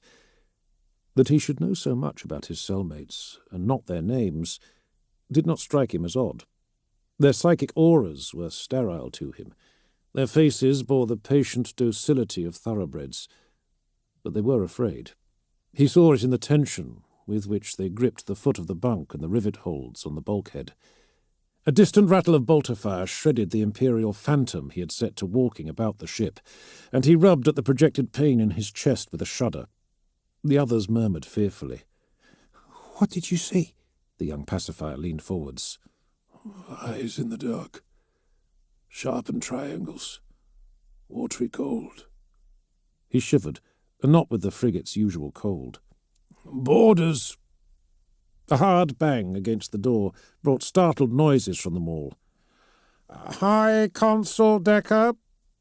The voice from the other side of the cell door was hollow, blank as a sheet of glass, nothing at all like the Imperials he had followed. He allowed the scraps of power he had been hoarding to dissipate back into his psyche. His body might have been old, but his mind was strong, and although the abilities of the consular caste were not geared directly towards combat, he believed he could disable one Imperial warrior if it came to it. Maybe 2. "The interment manifest lists this as your cell. Were you injured during the attack?" The locking spirit bleeped, and the door irised open. The man in the corridor was a supercilious-looking official in his late teens, hairless and wan, as most of the lower-status castes of Gardenal were genetically predisposed to be. He was garbed in a mass-printed green jacket and trousers, exactly the same as a billion others like him from central processing. The light of a human soul barely penetrated the skin, as if provisioned from the same servo line as his sanctioned attire. His expression was even, his eyes blank, any recessive alleles of individualism or empathy that had leaked through the generations thoroughly suppressed by conditioning and psychotropic treatments. The hollowness of his voice, the non-existence of his soul, only served to further upset the loosened ties between Decker's own soul and his body. He felt himself separate. "Eyes in the dark. Sharpened triangles. Watery gold." Before pulling himself back together with an effort of will. "I recognize you," he said hoarsely, holding onto the cold metal wall behind him as if it were all that kept his mind from fleeing back into the Empyrean. "Tobris Ven, the state attaché. You clerked me in when I was brought aboard on Undecimus." The junior administrator reacted neither positively nor negatively to Decker's recognition. He stared through the cell as if Decker's existence was equally ambiguous. "You need to come with me, sir." "Where?" "Shortly before our ship attempted to run the Imperial blockade, I transmitted the interment manifest to human resourcing, as protocol dictated. I then awaited confirmation while we engaged the hostile battleship, as only a true slave to routine could. The nameless frigate, currently commissioned to transport 811 elderly and infirm expired, was almost 200 meters in length, protected by ablative hull armor and partial void shields, and boasted an aggressive armament of particle beamers and shield-battering macro-batteries. The greatest void-cast warships could reach double that displacement. The larger Imperial vessels exceeded them by a factor of 5. After the shields went down and the warrior voidcast were dispatched to repel the intruders, I received priority instructions from the High Lords. His featureless expression somehow achieved a further slackening. Or, perhaps, they included launch codes for a shuttle pod and an order to return with you immediately to the surface. Decker scratched his bearded cheek. The smell of burnt hair where the expiry X brand had gone in came off under his fingernails. There must be a mistake. Ven's unblinking stare conveyed absolutely the vanishing possibility of such an occurrence arising from the High Lords. I have received documents granting you a temporary stay of termination, sir. Most of the consular caste perished in the Imperial reprisals. Eyes in the dark. You mean after our negotiators failed? After our negotiators were slaughtered by the Imperium's so-called envoy, sir, yes. So unflinchingly polite, even with an expired.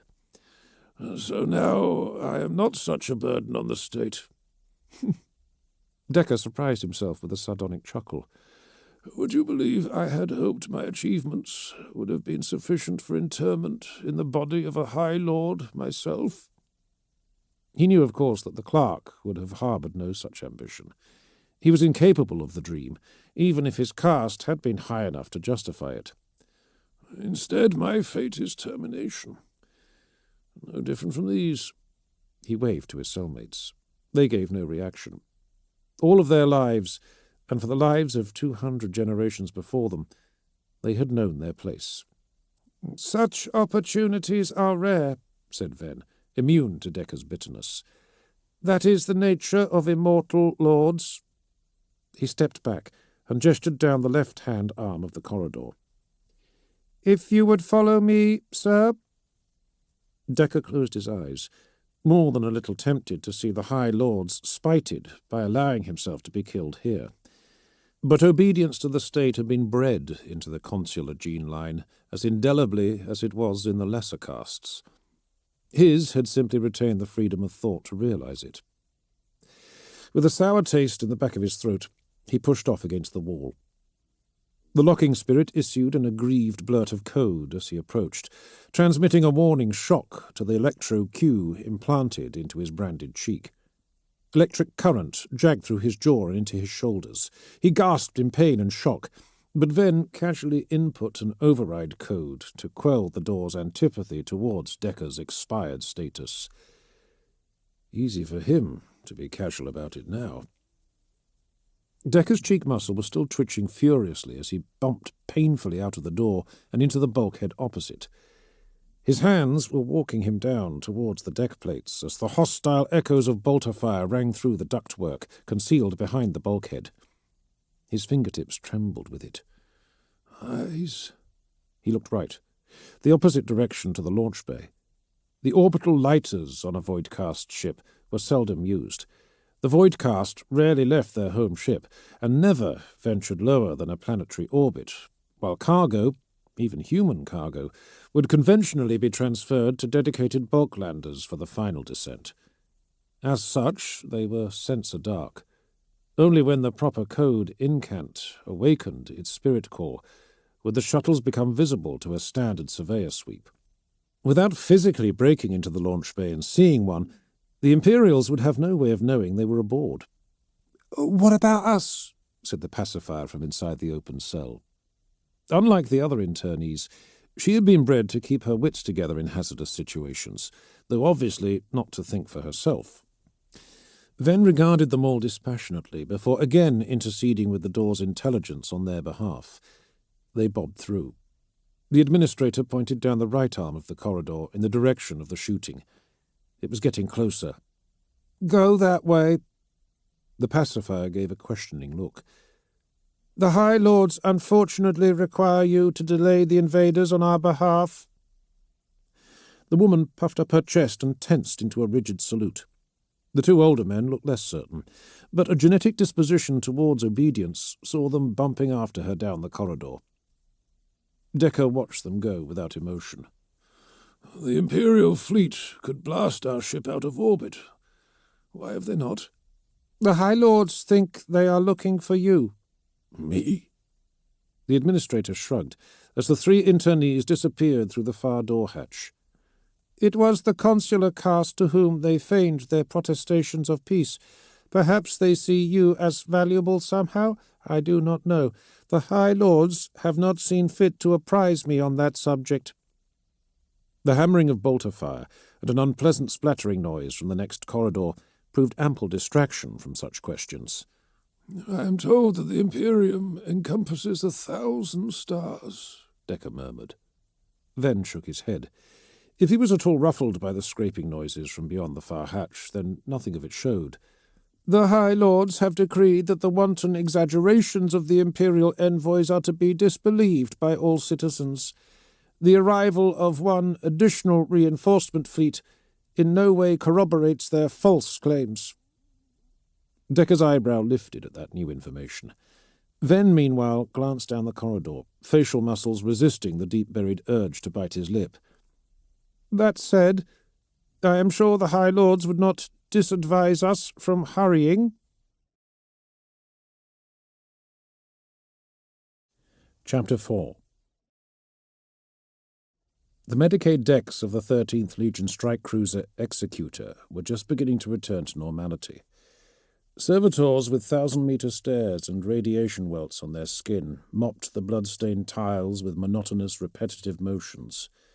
The air cyclers whirred, the restorative odours of ambergris and eucalypt mixing unpleasantly with those of counterseptic and burn gels to produce something sickly. It was too warm. The lumens were sepia-tinted, conspiring with heavy doses of anaesthetic to usher dying men towards sleep. It wasn't helping Tull Reardon stay awake. He limped through the whoosh of a decontamination curtain, his cane clicking erratically on the metal tiles. The chrono on the wall read 0320, or possibly 08 something. The display fuzzed out of focus as he squinted. He'd always been a restless sleeper, especially when men were dying. "What the hell are you doing? Are you insane?" Milian Jaskulich, a Medicaid attached to the ceramic peltasts, was tending to an unconscious soldier. The man was bound in burn dressings, but for his eyes and nose, the skin there a scrappy red as if badly sunburned. A feed tube wormed into his mouth through the layers of wrapping.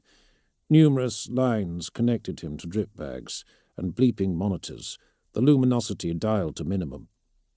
Milian herself was outfitted in full biohazard gear, a flexible soft-suit that resembled a partially inflated blue-green waist sack, with a large plastic visor that hung down to her chest.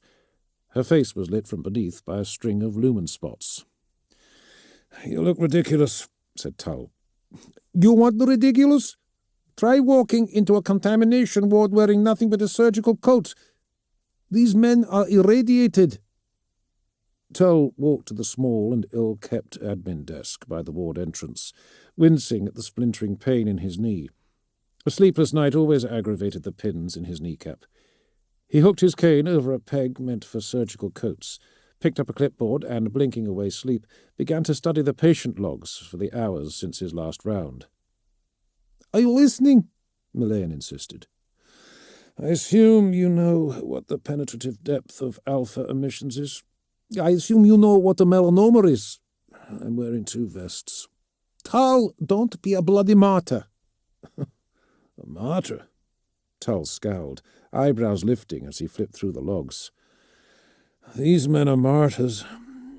They had an atomic arsenal dumped on them, and 4 days later, here they still are. If being in the same room makes me a hero, then it's a sorry world you and I live in, isn't it?" Melaine shook her head. Her baggy plastic suit didn't move. "We all do our part. I think the men down there were happier for knowing we were up here waiting for them." Muttering under his breath, unconvinced, Tull ran his fingers down Melaine's appalling handwritten scrawl. The gloves made it difficult to wield a stylus, but Dr. Jaskolich presented with a classic case of Medicae handwriting. "Colonel Gripes showing increased pain responses." He tracked a little further down. "Wild stab in the dark, but it could be because of the reduction in pain blockers you've authorized." "We're rationing the doses. There's a lot of wounded. You of all people should know that." "Maybe we could knock them out with Amasec, like in the old days." "Tull." "No. Hell with that." He clicked his fingers and summoned an almsman who had been checking the intravenous lines on the neighbouring bed. Haraban, Tull thought, but the ancillary staff were rotated so regularly it was difficult to keep track, even when they weren't suited up like janitors for a Xenos autopsy. "Loan me a syringe with a quarter shot of metanephrine." The almsman nodded and walked to the narcoceutical lockers. "Metanephrine is a stim," said Melian. "Really? We must have gone to the same Medicae, Skolum." "Get some sleep, Tull," she snapped. Tull saw then she was every bit as exhausted as he was. "You turn into a real arse when you've not had any in 4 days." "I'm always an arse," he muttered, as Haraban returned with a loaded syringe. The almsman pulled apart the plastic sheath and looked questioningly at Tull. He made a give-me gesture as he unbuttoned the figure-tight sleeves of his violet coat and rolled them up over his forearms. They were coarse with white hair, bruised with old ink, thick with muscle despite everything time had been able to throw at them. Even with all the rediscovered technologies of the Crusade, setting a bone, tying an artery, restarting a heart, or, terror forbid, performing a field amputation of a limb was hard, real work.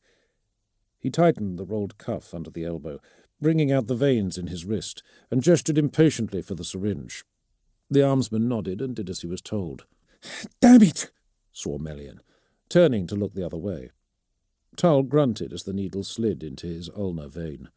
He depressed the plunger, blinked a few times, then withdrew the needle, pressing his lips to the bead of blood that welled up from his wrist.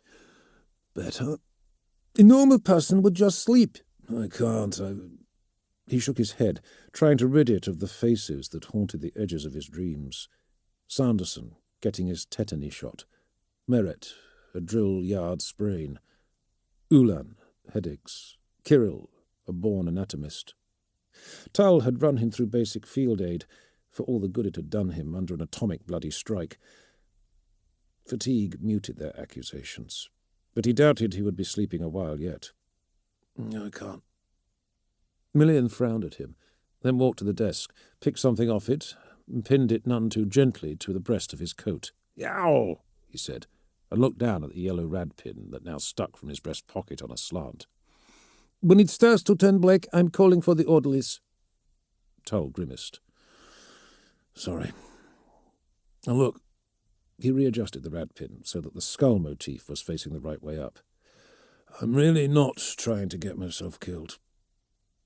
"I know." Her face softened. "These men are your regiment. I understand. But you're Surgeon General for the entire 413th. Your responsibilities are elsewhere."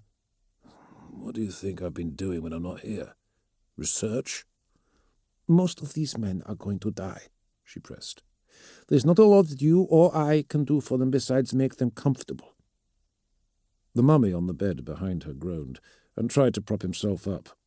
"Oh, if I were a general, would I get a pillow?" Melian blanched. Tull growled under his breath and pushed past the unprotesting doctor to the man's bedside. Colonel Ibrand's dressings distorted as he smiled. Checking over his shoulder to ensure that the almsman had moved on, Tull slipped him a loaf from the stash in his breast pocket. Ibrand fed the paper roll through his dressings and between his lips. "Probably best not to light it, though," said Tull. indicating the impregnated wraps. Naked flames and all that. Ibrand's chest rocked lightly, but his body was too exhausted to laugh. Oh, she's not so bad, you know. Well, she's prettier than you are. You're supposed to be unconscious. Our relative prettiness should be moot. What can you do? Tull tried not to smile. Failed. I'll talk to the chapter master, see if I can scavenge some more meds from somewhere. Oh, it's all right. He settled back into his cot, sucking on the unlit low. They'll be shipping us back after this, right? Damn right, sir. While you've been enjoying the comforts of Dr. Yaskolich, I've been up half the night filling out your invalid papers. He patted Ibrand's chest. The dressings were spongy, warm from the heat they'd drawn from the colonel's injuries. Find a decorative case for your sidearm and pack a dress uniform for the Welcome Home Parade. You'll be catching the Jupiter rise before you know it. Ibrand smiled as he drifted back to sleep. I wonder what my children will look like. Tull bowed his head, a burn in his eyes. He patted Ibrand's chest again, lightly, lest he wake him. It's all right, son. It'll be all right. He looked away, only as cold vapours pinched his tear ducts tight, a decontamination hiss drawing his attention towards the opening door. The gases parted before an immense figure.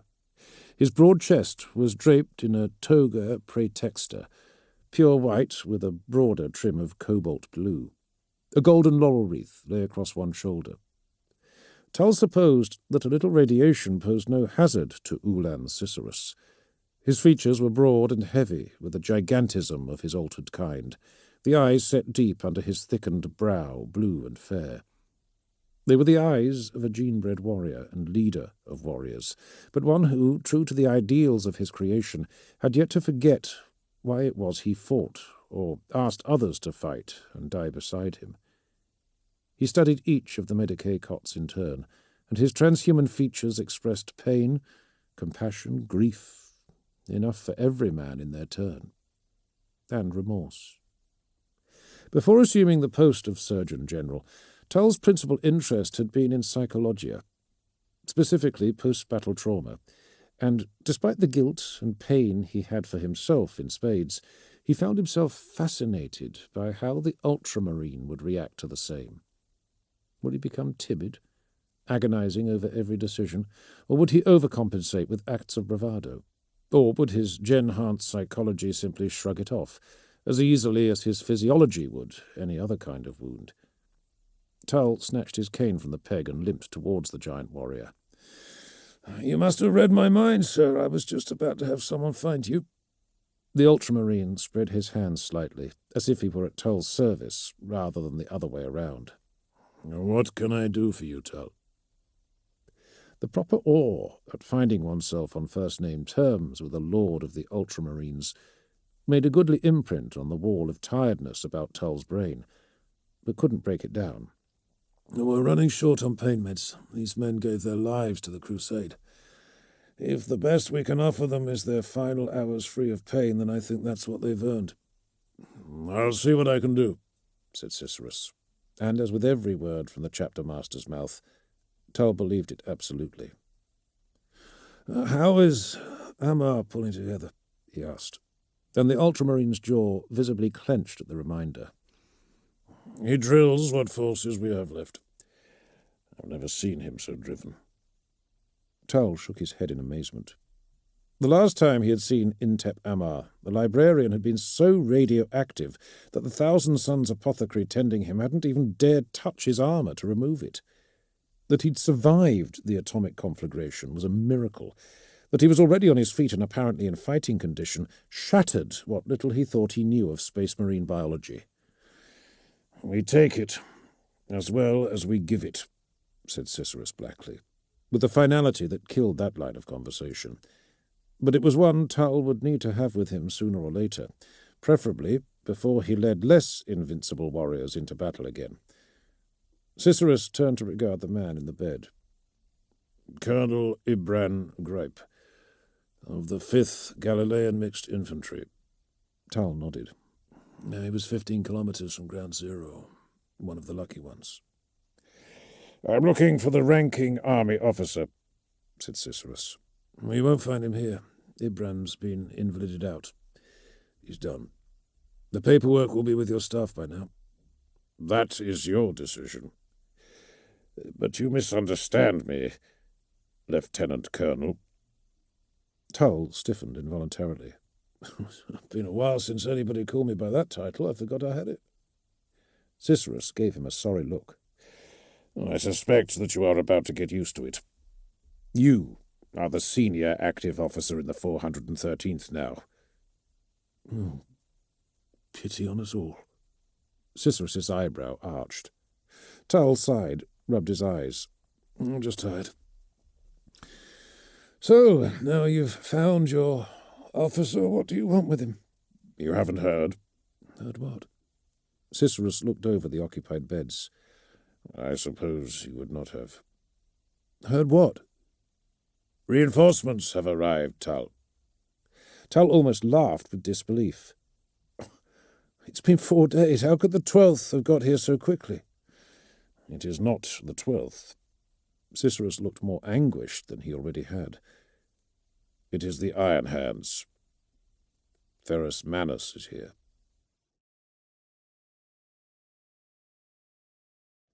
Chapter 5. The throne was Medusan iron, as hard as 10 years of solitude in the bleak shadowlands, black as winter shale. Like all things wrought by the Primarch's hand, it was beautiful. A high back of hand-woven metal plats, fretted arms, thick bars of dark iron wound over and over like serpents, etched with silver scales. The feet were those of a dreadnought. No ordinary space marine, and to Ferrus Manus all space marines were ordinary, could sit in it without appearing absurd.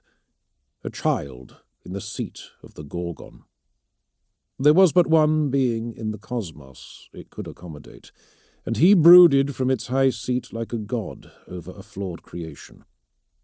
He lifted his gaze, and the Thousand Suns librarian Ammar recoiled as though struck. The librarian was a ghost in a blood-red cloak. His face was blistered, in parts black, one eye milky, as if pupil and iris had been burned off under a Promethean torch. His mind, however, was a constant, probing menace against Ferrus's brow. You were sent here to negotiate the surrender of the Gardenal, correct? Their submission, Lord Primarch. Ferrus ignored the correction. I am told your talks lasted less than a day. The Gardenal had no interest in peace. The initial report of Chapter Master Cicerus says otherwise. He turned to the Ultramarine.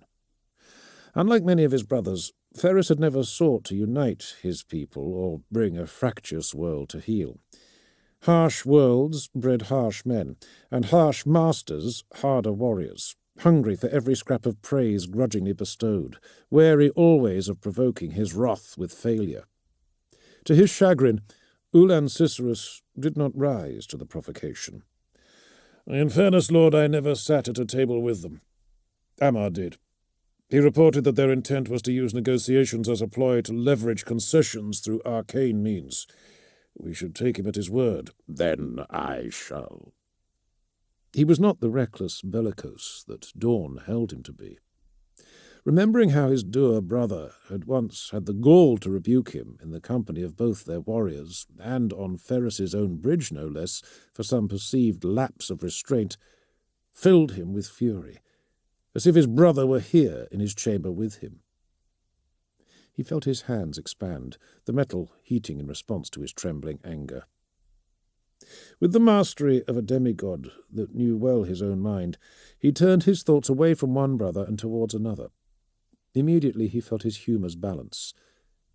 They were so different, yet so alike, the elegant Phoenician and the hideous Gorgon. Ferrus bore his brother no animosity for coining that particular sobriquet. It fit like a glove of liquid steel. Where Fulgrim was contemplative and beatific, he was belligerent and headstrong. Perturabo, whom many that had not been forced to endure his company would have considered a more natural brother, had once asked what he and Fulgrim had to talk about. That was the first and last time that the Iron Warrior had made Ferrus Manus laugh, but he had not given an answer. Ferrus knew, too, that he had a reputation for being enigmatic, but there was no aspect of his character that had not been moulded perfectly to his nature. He was difficult to like, and he liked his brothers little enough, with one exception.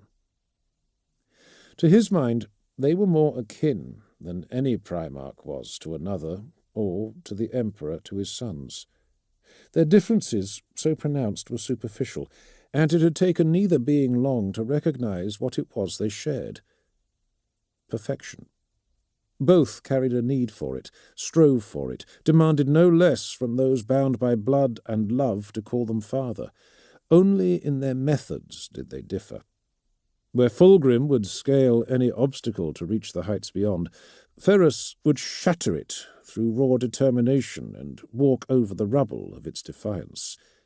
The ultimate goal and the conviction to claim it first were the same. He drew a breath, ice water over boiling iron, and commanded it to cool his mind. Perfection. He would demonstrate to all and beyond any doubt Ferrus Manus was the first amongst his brothers. He glared icily at the Ultramarine.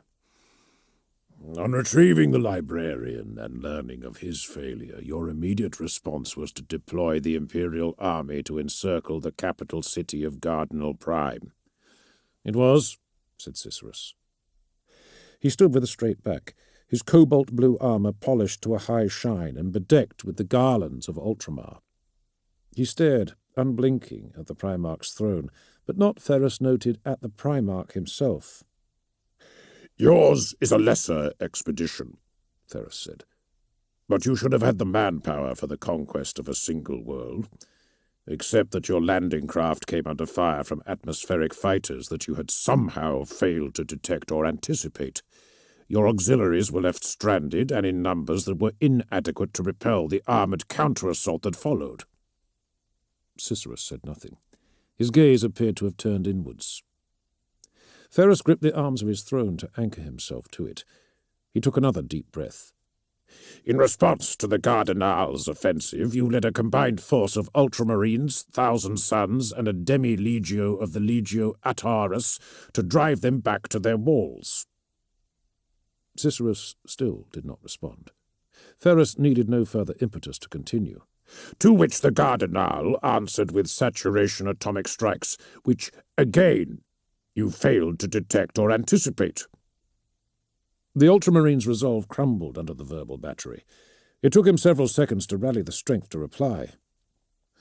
Half of the outer halves were levelled in the attack. So quiet, even Ferrus struggled to hear.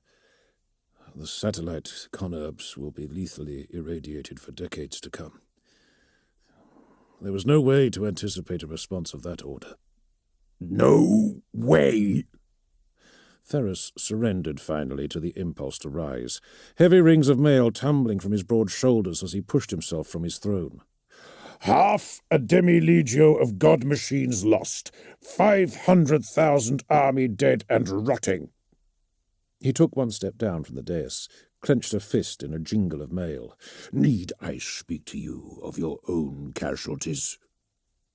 The look on Cicerus's face told him that no reminder was necessary, but subtlety was the brother of negligence.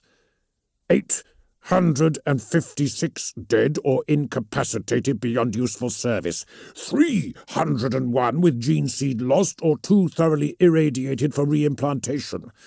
This is a calamity, Chapter Master, and you dare stand before a Primarch to dishonour your dead with excuses? They raised the storm, said Duquesne quietly. Constructed of black stone and glass, the Primarch's personal chambers were cold, hostile, and austere, but Ferrus had always found the darkness calming. The glass cabinets displayed weapons and war trophies, and gave off a feeble inner light, like columns of luminescent algae in a sunken cave, striking walls of hand-cut obsidian with bands of mineral shimmer. The Lord Commander stood in one such watery pool of light, as did Cicerus, Ammar, the army commander of the 413th, and the senior commanders of the Averni, Morogol, Vergan, and Sorgol clans, who, in expediting their departure from Vesta, had earned their places in his council. The reverberations of the warship's vast foundries all ran through this chamber, the warning tremors of a subsurface volcano that logic and technology struggled to hold in a dormant phase. Ferrus pressed fingers into the two stabbing pains in his temples and forced himself to sit back down. His eyes shone in the darkness like bolts of silver. First among brothers. They would see it. "They raised it," Duquesne said again. "They used their counterattack to draw in your strength and then annihilated it." He dropped a fist into his waiting palm. "The only right response to such commitment is admiration," said Ferrus, without taking his eyes off Cicerus. "I trust that your forces stand ready for an immediate return to Gardenal." "Lord?" "I am offering you and your warriors the chance to redeem yourselves, Chapter Master. The haste of our departure from Vesta necessitated that the bulk of my legion and all of its mortal auxiliaries be left behind. The 10th shall spearhead the assault, but we lack the numbers required." The ultramarine blinked up at Ferrus's throne, but appeared to have lost the power of speech. Ammar interjected on his behalf. "My lord, the speed of your response is remarkable, but there is no need for such haste. In spite of the setback on Gardenal Prime, our ships maintain supremacy over the void. The Gardenal are trapped on their worlds. We will starve them into submission if we must, but it will not come to that. The vagaries of the warp notwithstanding, Lord Gilliman and the full might of the 12th are at most 2 weeks away." Ferrus nodded, then turned to glare at Duquesne. "Ready the legion." Duquesne and the assembled Iron Lords bowed. "But, Lord," Cicerus began. "I am here now. My brother will arrive to find a broken world." The ultramarine sagged. "Yes, Lord." "And what of the army?" This Ferrus addressed to the mortal officer standing at Cicerus's back. He was garbed in a tan-coloured dress uniform that had been misbuttoned, as if pulled on in haste. Over his stony grey crew-cut was a peaked cap with a regimental crest in silver. His padded shoulders were sewn with badges of the 413th Expedition, of Terra, the Jovian satellite Ganymede, and of Ultramar, the rank insignia of a lieutenant colonel in the Imperial Army, and the red helix of the Medicae Corps. Ferrus frowned. The soldier stood loosely to attention, hands resting atop one another over the silver-crested head of an officer's cane, face turned down in what Ferrus had taken for awe at his present company. Duquesne emitted a bark of laughter, and only then did Ferrus realize that the man's eyes were closed, light snores rippling his lips. In a crunch of mail, Ferrus relaxed back into his throne and chuckled. "Here, then, stands the boldest warrior of the 413th. Clearly, I need not fear for the resolve of the Imperial army." He brooded a moment, his humour swiftly blackening, like magma exposed to the surface chill. "Leave me, all of you. Make ready for the onslaught." Swiftly and obediently they did so, Cicerus gently rousing the colonel, who, with awesome nerve, saluted the Primarch and marched after the departing legionaries. "May I speak freely, Lord?" In keeping with his role as Ferrus's shadow, Archiduana had held his silence until now, saying or doing nothing that could contradict the Primarch. He could have been born to be an equerry. Ferrus wondered why Fulgrim had never honoured him with such a position. He waved a hand for the legionary to go on. "There is an old Terran saying, Lord, about cutting off one's nose to spite one's face." Ferrus gave a snort, reaching unconsciously to his face. Despite the appearance of liquidity, his fingers were perfectly solid to the touch, and though powerful enough to melt ceramite and crush Titan armor in their grip, they were cool, as though there existed a nano-layer of insulating glass between the Primarch and his own hands, although, of course, they were not his. His face, in contrast to their alien smoothness, had been battered by all that Medusa could level at an infant god who had fallen into that hell on a star. He was weathered and beaten. His lip was cleft. His nose was bent, broken multiple times. And if a face was impervious to spite? The Hellene of ancient terror used to believe that ugliness of the body was a reflection of immortality of the soul. Archmagos put up a beringed and lightly hennaed hand to his breast, forestalling Ferris's irate frown. Don't think me fool enough to insult the Gorgon in his own chambers, Lord. My father named you Gorgon, and you embrace it because I happen to believe that you like it. I think, if you would indulge me, that the Gorgon does not care one iota what the Hellene believed.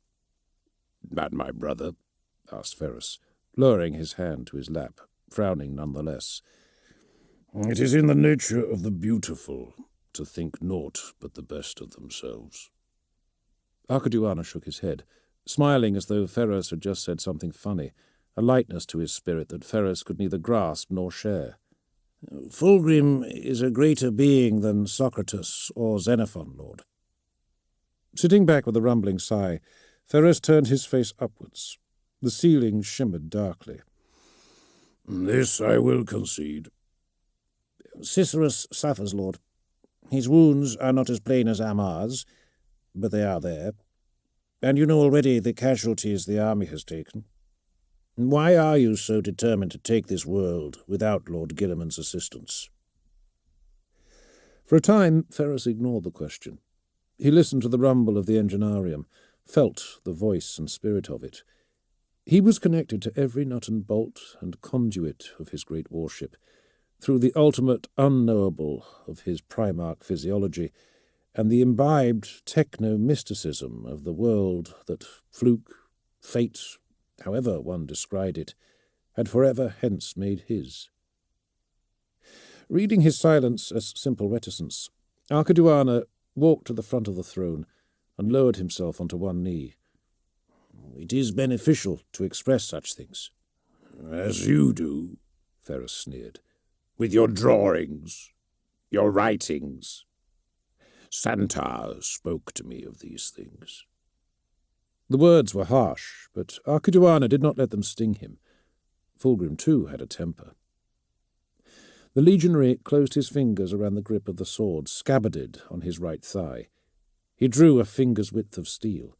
It winked in the chamber's light. Ferris tensed, but the blade came no further. Warriors and sages through history have considered swordsmanship an art. In my father's librarium there is a near-complete folio of the art of war. Why limit one's pursuit of excellence along arbitrary lines? The stylus, the brush, the mind. He resheathed his steel. I do not even see the distinction. You are aware of the new order of remembrances that the Emperor has instituted. It is his desire not merely to conquer the galaxy, but to chronicle its conquest, and the hearts of its conquerors. "I suppose you approve of this institution," Ferris muttered. Archmagos dipped his forehead, feigned humility. I might have mentioned it to the Sigillite before I departed Terra for the last time. But if you will not speak your mind to me, Lord, or to Santar, then perhaps you can find another in whom you could confide? One from whom you need fear no judgment?" Ferris sighed deeply and rested his forehead on his knuckles. "I have heard these rumors, and I have heard others. My father considers this first and most difficult part of his crusade to be nearing its conclusion. It is said that he plans soon to retire from the forefront and better attend to the construction of his Imperium." Archmagos looked up at him, stricken. Who says such things, Lord? "They say that he means to promote one from the 15 to lead the great crusade in his name. Why, even now Fulgrim joins Horus and Jakatai and the lion at his side for reasons that none will share. You think the mantle should be yours? There are many that could bear it, Ferrus conceded, leaving the obvious extrapolation unsaid, that there were many who could not. Jagatai was too raw, the lion too aloof, even to the cold eyes of Ferrus Manus. Horus has always been favoured, sanguineous beloved by all. Neither's candidacy would be rejected out of hand. Fulgrim would wear the Emperor's crown with grace. Archiduana smiled, taking the compliment personally. And Gilliman? Ferrus snorted. There could be worse choices. But to answer one question, yes, I believe it should be mine. I will have the swift compliance of Gardenal be my affirmation. Archiduana bowed, the wire bands and golden clips that held his long hair in its warrior braid skitting off the obsidian flagstones. If that is your goal, Lord, then for as long as Second Company is under your command, I will spare no effort in making it so. I know that Fulgrim would bend his knee to no other before you. He looked up. His skin was darker than his Primarch father's, his eyes and hair the colouring of a terror that no longer existed, except in the genetics and memory of ancients such as Archiduana. But Ferrus could see the Phoenician's perfection in his face. I make this oath of moment to you. Accepting the gravity of such a pledge, Ferrus nodded. He sank back into his throne, his uncanny eyes turning inwards. He found his thoughts being steered towards his last memories of his brother Horus. Ferrus could no longer even visualize him without seeing the radiance of the Emperor upon him, their father's favoured right hand. He was not the greatest of Ferrus's brothers, but nor was he the least, and he had been the first. Ferrus envied his brother those precious years, and he hated that any man, even a Primarch, could make Ferrus Manus feel so mortal. I understand that you knew my father, he said after a time. For a brief time, Archiduana answered. As well as any man can. What would he do, were he here? If any of us could answer that question, Lord, then we would not need an emperor. Archiduana smiled. Ferrus did not. He seldom did.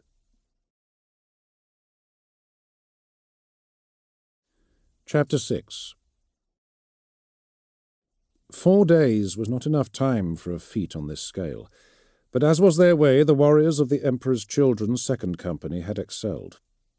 Flags of Imperial Gardenal and the Aquila Resplendent preempted the inevitable triumph of the coming days, suspended amidst the clan banners of the practice hall in a checker pattern of red and gold, silver and black. They hung from the ceiling ductwork, pregnant with the hard work of the chapter serfs and regimental chefs of the 52nd, who had set up over the open forges below. Hot plates, tandoors, tagines, and huge induction kilns bubbled and spat, obliterating all thought and odour of war with the spice of 6 worlds and 100 culinary traditions. Second Company itself retained the services of an artisanal victualler from the culinary schools of Anatolia, much favoured by their captain. The Space Marine's sense of taste was intense, and trace scents of papric and sumac were enough to send Archiduana's aptly named remembrancer organ on a dizzying meme spiral through the pepper silos of the Bosporic Trench and back.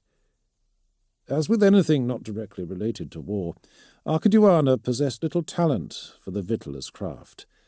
That had not kept him from persisting at it long after his stubbornness had driven half of the Third Legion to despair. The very fact that the Emperor had not predisposed him with the ability was all the reason Archiduana needed to pursue it. For where was the reward in excelling where one had been designed to excel? He frowned critically, drawing the thick wax tip of his pencil over the lithographic plate. The Mechanicum assayers that had performed the preliminary surveys of Vesta had discovered the limestone formation just below the permafrost layer. Archiduana had immediately been struck by its perfection. A cut and machined plane of the Vesta limestone now rested on the easel before him.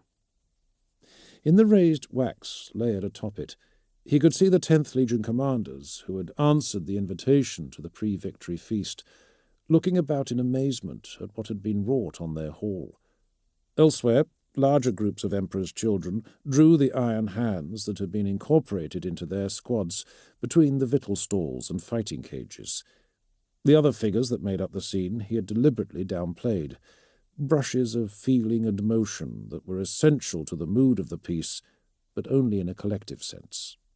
1,000 Sons, the officers of the 2 expeditions' army regiments, their faces portrayed awe, shock, powerful emotions that broke Archiduana's heart to recreate, and that would shatter Fulgrim's doubly, for the Primarch had a superhuman's capacity for empathy. Archiduana rubbed a tear into the coppery skin of his cheek.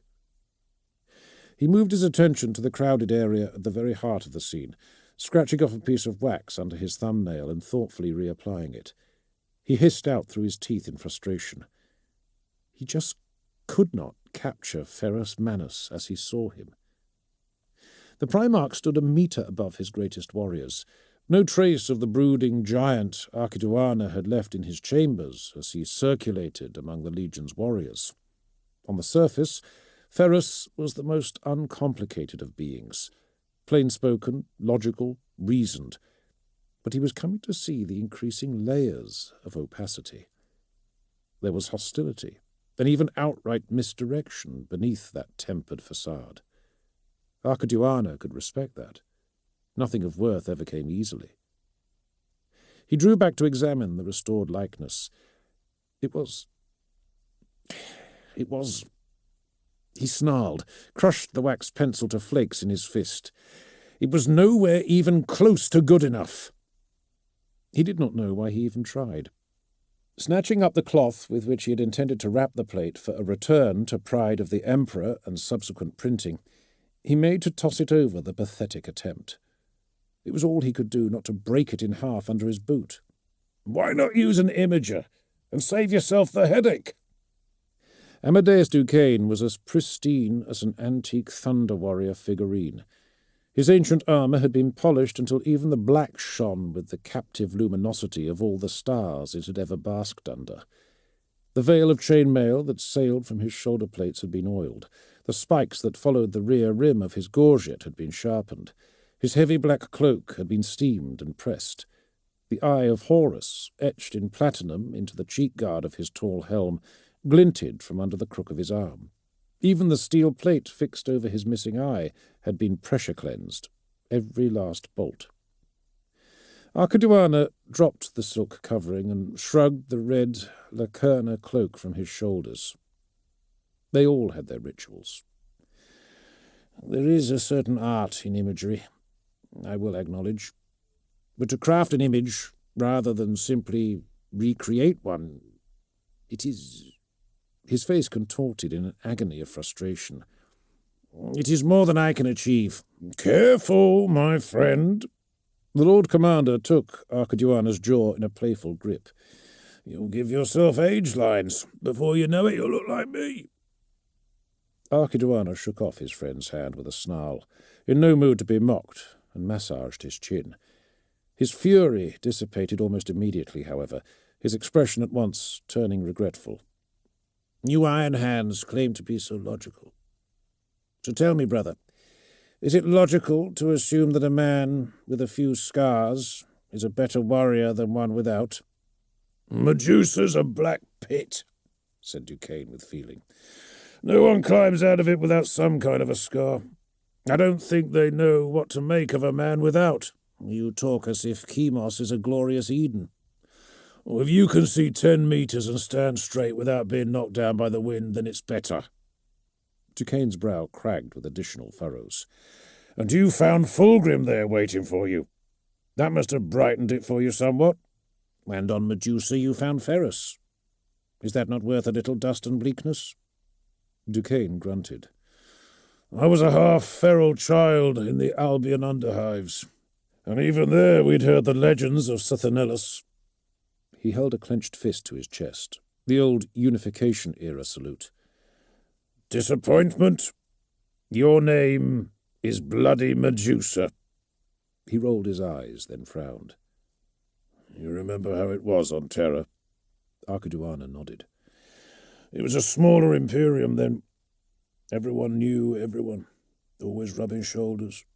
It didn't matter what legion's colours you wore. When the plate came off, we were all the same. There was none of—" He waved towards the gathering, and Archiduana saw what he meant. Warriors divided by legion, by clan, by culture. "Of this, we're all a bit more alike than this lot care to admit. You sing for the choristers here." Duquesne laughed, boisterously enough to draw the attention of a group of army officers seated nearby. "When I start singing, you'll know about it." He banged his fist on his chest plate a second time. "Victories to come, and all that." In the busy area at the centre of the hall was a huge fighting cage. 4 pillar-like legs of iron rebarred ferrocrete raised it off the ground. If it had been occupied, then its competence would have been visible from anywhere in the hall.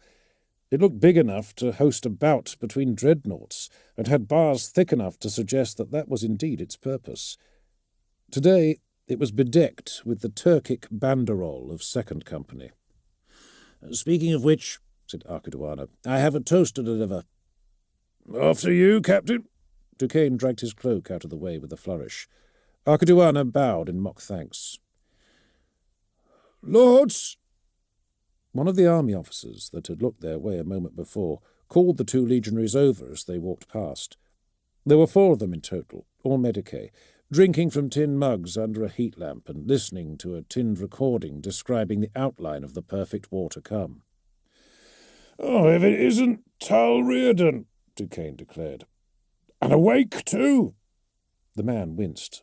"The Primarch wasn't offended, I hope." "Not in the least," said Duquesne. "I think he rather enjoyed it." The other Medicae officers gave Reardon inquiring looks, which he quietly stonewalled. Archiduana supposed that a man who could fall asleep in the presence of a Primarch could shrug off almost anything. "I'm here on Lord Amar's orders. I tried to see Cicerus about getting out of it, but—" The mortal sighed. "He's not left Executor's training ground since his audience with the Primarch. Point is, I've got men aboard Executor in pain for want of enough medication to go around, and about 1 million rad shots to administer before morning. Amar isn't interested. But I was hoping I could have a word with the Primarch about it." Duquesne chuckled. "Oh, he'll love that." Reardon looked up at the Iron Hand for a moment, unsure if that counted as permission, then nodded to himself and scooped up his officer's cane. "All right." The old Medicae's limp slowed the passage of the 2 legionaries to a procession. Soldiers, menials, and warriors alike saluted Archiduana with filled glasses and clenched fists, or bowed as he passed. Solomon and Gaius cheered. Palaeolinus and Vertinus pumped fists, encouraging some surly Iron Hand's pilot that Archiduana did not recognize to do likewise. Santar glared at him over tightly folded arms. Duquesne acknowledged all, hands outstretched to the crowds to either side of him, exhorting his own legionaries to the spirit of an occasion they did not wholly appreciate or understand. The bars of the great cage rang like an upturned bell to the brazen cries of victories to come, and before it stood the Primarch. He was awesome, in his full panoply of war, and thronged by lesser warriors, the very greatest of whom were but shadows of his mighty stature. Ferris's eyes shimmered. With amusement? Indulgence, as a father might show a child? Or did Archiduana read too much into a mere reflection of the light? "Welcome," Ferris said, a narrow smile on his face, but nothing of the sort anywhere close to those eyes. He looked down to the mortal Reardon. "You are adequately rested?" The Medicae coughed, suddenly finding himself lost for words. "Your leg?" Ferris frowned. "I had assumed the cane an affectation. Reardon looked at his legs as if unable to figure out which one the Primarch referred to. Shot in the knee, Lord. A live-fire exercise on Jovesat 4. He cleared his throat, tightened his grip on the cane. Auto gun at 2 meters. It's a wonder I didn't lose it. Why did you never replace it? I made my peace with it. You are a psychology. Reardon blinked, but it was not a question. The Primarch would have been able to recite the name and record of every soldier in the 413th expedition from memory. I was, once. Ferrus lowered himself to one knee with a clank of armour, like a giant kneeling before a child. His enormous dog-tooth shoulder rim was still higher than the regimental crest on Reardon's cap. He looked into the mortal's face, smile fixed and cold, silver eyes always distant. What do you imagine to see in my mind, psychology? Reardon's throat hitched, up and down, but he made no sound. Faltering from the Primarch's never-blinking gaze, he looked away, coming, as all eyes did sooner or later, to Ferrus's hands. Do you know the legend of how I got these hands? Ferrus raised one and turned it so that it appeared to change colour under the light. Of how I slew the silver worm, Azimuth, by plunging its body into the lava sea of Kiral. I do, Lord, said Reardon, and swallowed the lump at his throat. With respect, though, I'm not buying it. Ferrus frowned, nonplussed, then laughed aloud, eyes sparkling with genuine pleasure. And why is that? The Medicae lifted his own hands to his face to demonstrate. Well, the lines, they're too straight. I've treated my share of liquid burns, and in a struggle you'd expect waves, splashes. He shrugged. Unless you drowned the serpent in a puddle. A pity, said Ferrus, rising. The smile was gone. That one was my favourite. The calls from the crowd increased in volume. Archiduana managed to tear his attention from the Primarch and the mortal, as Duquesne emerged bearing a ewer and a long-stemmed glass. The latter he pressed into Archiduana's gauntlet, as, with great pomp, he filled it with wine from the former. The scent dizzied his neuroglottis with floral remembrances. His head filled with the din of clapping hands, pounding feet, men shouting in time. Raising his glass high, so as not to be jostled and risk spillage, Archiduana backed onto the first step towards the fighting cage, then the next, and the next, until his view was level with that of the Primarch himself. His view, that of a sea of upturned faces broken occasionally by fighting cages, lumen posts, and greasy smoke. He held out his glass, and the volume diminished in anticipation of his words. "Hold!" Santar emerged from the crowd with the dulled edge of a training blade raised. He was clad in riveted half-armour that, among the Medusans, seemed to constitute casual attire, bearing for the first time the huge org musculature of a cybernetic left arm. "You have shown us how the 3rd Legion prepares for war. Let me demonstrate how the Iron 10th spends the eve of battle." The Iron Hands roared their approval. The Emperor's children shouted back good-naturedly. The mortals got lost in the noise. Archiduana held Santar's bullet stare. There was no malice there, or in his words, but a determination so fierce it could easily have been mistaken for hatred. "I understand you will be leading my 2nd company," he said. "And you, my 1st. Santar practically spat it out. "My 2nd, Demeter, is a solid officer. He will go far. You will learn a lot from him." Santar hissed in through his teeth. Archiduana regarded him quizzically. What had he said? "You are an opponent worthy of these cages, Captain," Santar managed to command his voice into a growl. "Face me. Let's see whose traditions hold up to the test." Archiduana glanced towards Ferrus. The Primarch's expression was typically obscure, but he seemed amused by the confrontation. Officers of the Iron Hands, he knew, were encouraged to settle such matters for themselves. He sighed. "Very well. A space opened around Archiduana as Santar strode towards him, sword raised, only the Primarch himself remaining where he was, as if he were somehow part of the bones of the ship and immovable. Duquesne selected a practice sword from one of the wire baskets at the foot of the cage and tossed it into the cleared ring. Catching it neatly in one hand, Archiduana butterflied the weapon through a few static routines to ease his muscles in and find a feel for the blade. Santar gave an appreciative grunt but didn't move. Archiduana sized him up. This would be a different fight to that on Vesta. This time the Iron Hand would be the lighter of the two, an unpowered harness of iron and leather in exchange for his cataphracti plate, and there would be no element of surprise. Ferrus Manus stepped back, clearing the stage. "What are you waiting for?" There was a tsunami roar from the onlookers as Santar stepped in with a sword thrust to the heart. Archiduana's sword reacted of its own instinct, a kiss of steel, and Santar's jilted blade swept across his shoulder as though it had never wished for a deeper taste. Archiduana had never had to think about fighting.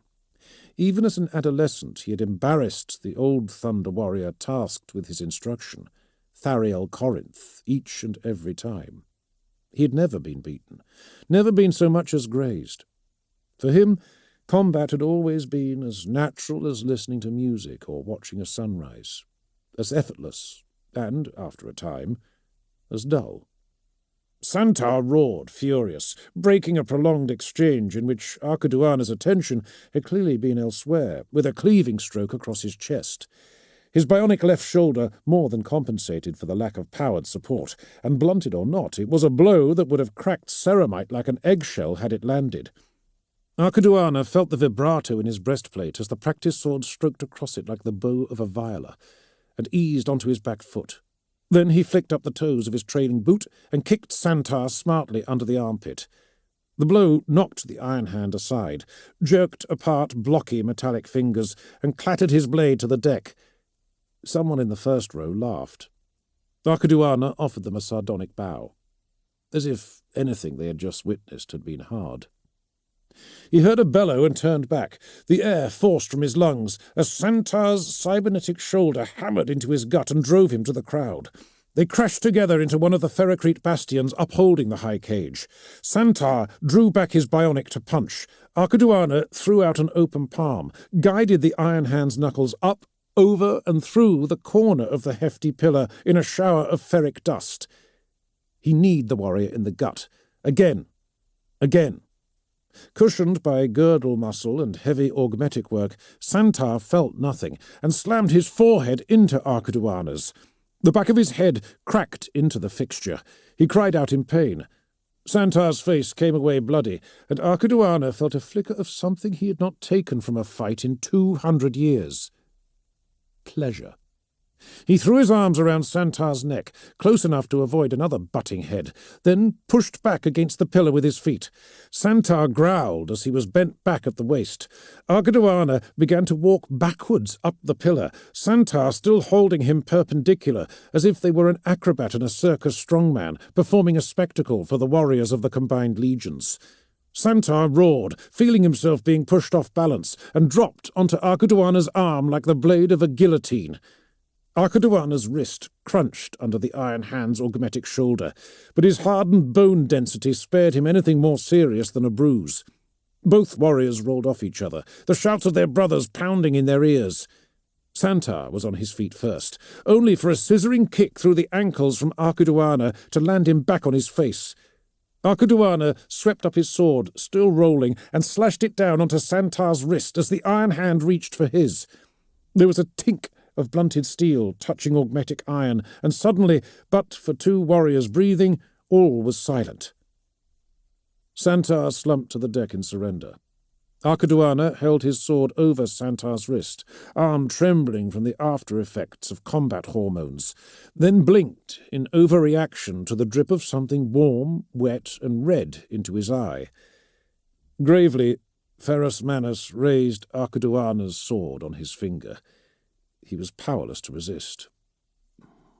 "At least he bled you," said Ferrus. Archiduana touched his eyebrow, and almost laughed at the giddying sight of red on his lacquered gauntlet. The blood on Santar's face had been his. "A first?" Ferrus asked. "A first." "Small victories, then," said Ferrus, delivering the eve of battle toast with the grim humour of a born conqueror.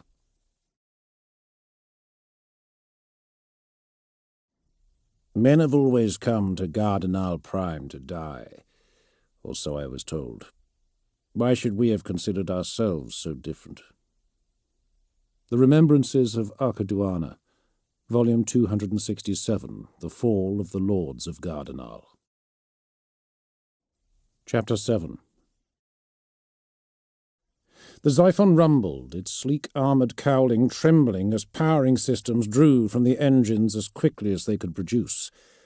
The growl from its nacelles was that of an aroused beast, bones cold, belly empty, thick promethium fumes belching from its whirring fans into the chill artificial dawn. War beast. The aircraft's labyrinthine intakes gurgled and spluttered, causing various intermixed choke alerts to light up the cockpit dashboard. Moses quickly rejected the name. "I know it does not fit." He patted the dashboard soothingly as servitors and deck clerks, wearing muffler sets and void suits, drew fuel hoses from the aircraft's tanks. The gargling subsided, but the upset lingered in its spirit. Waves of thunder filled the flight deck as Primaris, Lightnings, and Stormhawk and Storm Talon gunships were launched by squadron. Hundreds of aircraft scattered like chaff through the blue, fielded void doors. The Xiphons and their larger sisters, the Roth-pattern starfighters, had more delicate fueling requirements. A combustible combination of a Promethean-based fuel for atmosphere flight and an anoxic chemical plasma for operation in the void that should never, ever mix. It took longer. Moses watched the departure of the heavier strike fighters and gunships from his own violently shaking machine with mounting impatience. "Breathe, brother." Moses glanced over the starboard rim of his cockpit to the Xiphon in the neighbouring launch rack. Vertinus waved. He was clad in dark purple armour, unhelmed, but with an attached headset. A vox bead extended across his mouth. Their wingtips were practically touching, but it would have been impossible, even for a space marine, to have shouted over the shriek of their engines and been heard. "Fulgrim has always encouraged us to pursue mastery of the weapons of our foes and rivals, that we might surpass them in the use of their chosen arms." He reached out of his cockpit and massaged the sleek cowling of his machine. "Palaiologos is not the only one to have checked your record. 309 combat kills. Impressive. I have no doubt that you will master our favoured weapon, Moses." Uncertain how to answer, Moses simply didn't, turning instead to look over his shoulder as deck overseers in reflective silver tabards cleared the area around the launch racks. He checked his gauges, then hit the switch to bring the armour-glass canopy juddering down over his head. It locked and pressurized with a hiss. "Lord Commander, Cicerus reported a large air defence force of capable atmospheric fighters," Palaiologos crackled through the dashboard vox. "But they are not us. We will carve them open with enough to spare to embarrass our 10th Legion brothers before the watching Primarch." "Why do you think we gave them a head start?" chuckled Vertinus. The build-up of current in the mag-slings situated behind the Interceptor's launch racks caused the powerful magnetic coils to glow yellow. The air around them would be groaning, but Moses could not hear it. He gave his restraint harness a trial tug, then felt the rapid inversion of forces as the polarity of the magnet switched.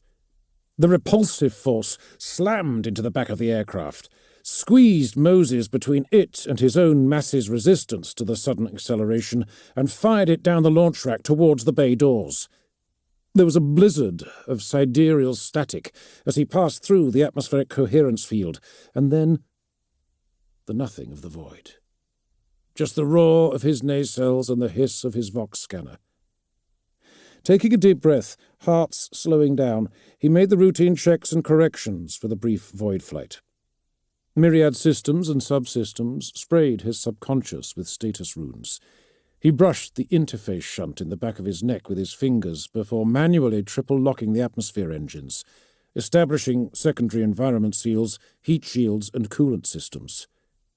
He looked up from his post-launch routines as his Xiphon tumbled towards the planet. Gardenal Prime. It was a cold orb, iron-grey and granite. Mountainous imperfections and folds in the surface of the sphere gave rise to fortifications and industrial stacks, every ciliated crease of the anthropocentric world a hab layer for the domicile of millions. There was no sign of liquid oceans, or of clouds, or of any phenomena at all that had not been yoked to human will. The remains of a pair of moons formed a lightly irradiated asteroid belt in the planet's orbit, greying out the web of orbital graving docks, heavy manufactories and material harvesters that threaded through it. Counterweighted orbital elevators tethered the grid to the planet's artificial crust, running continually back and forth. A sprinkle of lights filled in the emptiness of the planetary dark side. It was as though a geoformer with primitive materials and grand visions had constructed a divine sphere, set it in the orbit of a star at the edge of imperial space, and named it Gardenal Prime. Moses thought of the endless, dust-scoured plains of home. Medusa was pitiless, some would say willfully harsh, but he would sooner live out the remainder of his functional immortality on her sunless deserts than contemplate a day on this world. Shaking off his disquiet, he glanced over his shoulder. The vastness of the Fist of Iron owned the void behind him, filling in for the occluded stars with a constellation of guide lights, communications lasers, and coherence fields. Around her dominant bulk, Moses caught glimpses of Executor and the other expedition vessels, seeding the stratosphere with aircraft of Legion hue. But space was big, even on orbital scales, and the bulk of the 413th expedition was spread out, enforcing their blockade of the planet. He had no visual confirmation of the other fighter wings.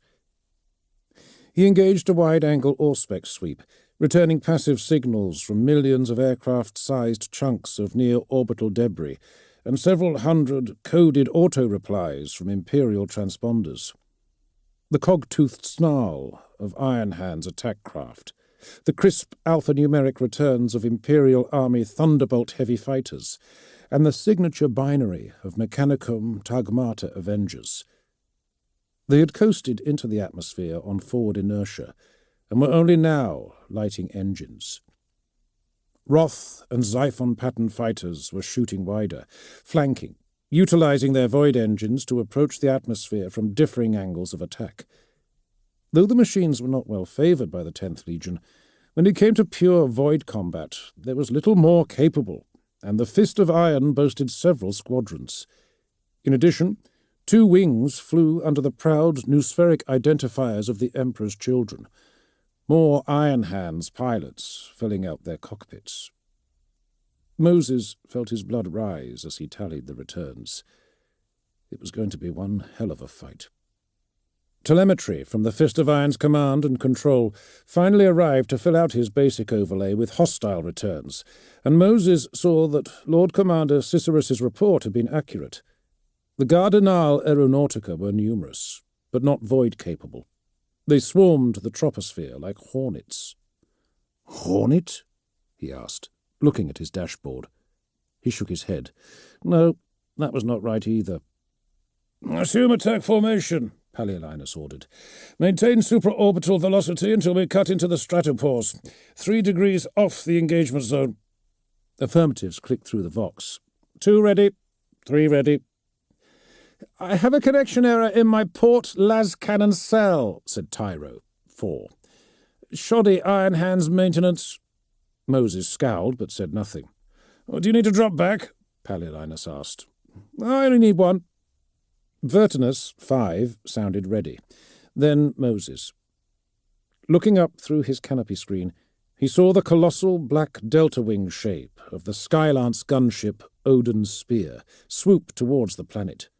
Its draconic wingspan was flocked by Arvus lighters in Tagmata and army colours, escorted in by smaller Thunderhawk-pattern gunships, and an entire squadron of 3rd Legion Roth starfighters. "What's going on there?" asked Edoran, 3. Moses' expression remained cold, blood rushing through his ears as the formation angled down, hitting the stratopores like a volley of torpedoes on a warship's voids. It was the storm. If you've never had your guts shaken out by a Skylance gunship performing a combat drop, then you'll never know how hard-fought unification really was. That was what Duquesne liked to say. The Legion was slowly replacing its fleet with the upgraded Stormbird, but Duquesne liked to be reminded. And as far as he was concerned, the Imperium never built a meaner, uglier, or more indestructible bird than the Odin Spear. Leaving Rab Tannen fussing over the bolts that secured the Land Raider's tracks to the deck and his 17 veterans harnessed up in their restraints, Duquesne wove towards the forward wheel hatch, occasionally resorting to the overhead grips to keep himself upright. He spun the wheel lock, dragged it open, and staggered through to the cockpit, pulling it shut behind him. "A little bumpy, lads," he muttered. There were 4 large seats, 2 rows of 2.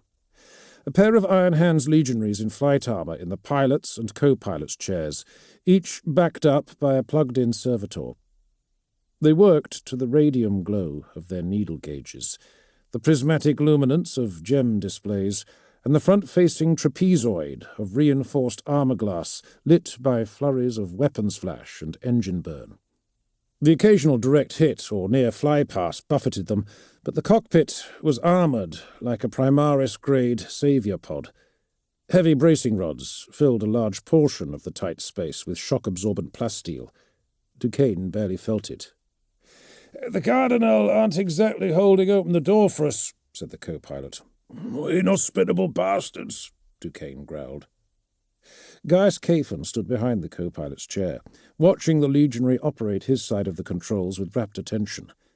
The boy was just like Arcaduana. He had to see and touch everything. "Boy!" Duquesne barked, giving Caphan a guilty start. "I was just seeing if I could help, Lord." "Not enjoying the ride?" Caphan winced. "I don't see why we have to try and land in the middle of the battle." Duquesne chuckled. The boy was learning some independence. He took a hold of the pilot's chair back and peered through the forward window. The Odin Spear was not unarmed, far from it, but its descent vector made acquiring and retaining targets difficult. Their escorts and the other Imperial fighters whizzed past, like chunks of rock on erratic orbits around a falling asteroid. He saw a squadron of fire raptors break formation and drop to conduct ground attacks, drawing off some unwelcome attention. "Simple. The Cardinal aren't going to commit their aeronautica to destroying ours, not when ours is superior, but a large landing force they can't ignore. So, we draw them out, we raise the damn storm, and we dismantle that layer of their defence in one move." An explosion lit the lower right quadrant of the screen. Close. The pilot broke his facade of perfect calm to flinch from the sudden flash. The blast rocked the cockpit, followed by a pattering of debris. "What was that?" asked Caphan. "Perfect storm," mumbled the co-pilot. A Thunderhawk. A good ship. Terran-made, Duquesne swore. "How many aboard?" Caphan asked. 30 warriors of the Averni clan." The explosion shrank from the screen as the dying gunship consumed its flammable reserves. Lighter gases rose to disturb the Skylance, jolting them from their thoughts. "What's that alarm?" said Caphan, pointing. The co-pilot slapped his hand away and flicked it off. "Proximity alert." "I see it," said Duquesne. A lance formation of heavy Gardenal fighters had broken through the Imperial fighter screen and made it as far as the gunship transports. Make that a half-lance. It had lost an edge cutting through perfect storm. A chill passed through Duquesne's gut. Not fear, but a full realization of what he was witnessing. A suicide run.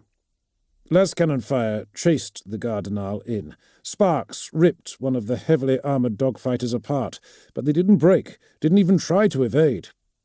Odin's spear's point defences came into play, flooding the main viewer with threat locks and distance counters, both diminishing rapidly as its trio of twin-linked heavy bolters filled the air with flak.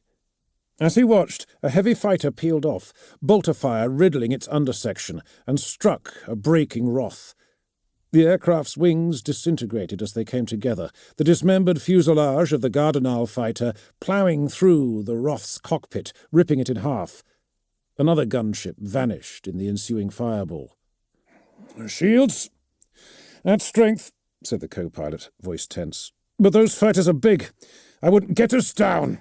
Duquesne squeezed the pilot's chair back firmly as the jagged tip of the half-lance struck towards the viewer. "Quickly now." "I see it," voxed Vertinus. "Watch my tail, brother."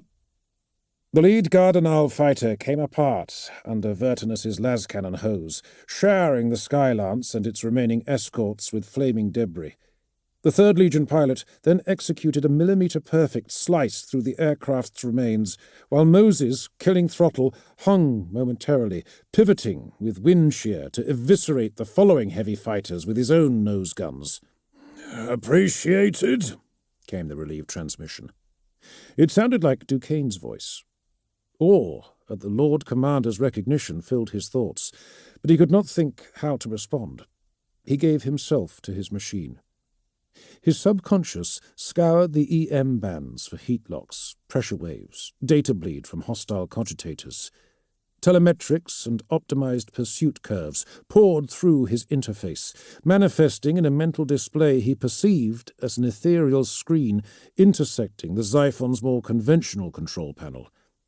Proximity awareness data occupied at least 60% of his cogitation capacity. There may have been no clouds on Gardenal Prime, but it had them now.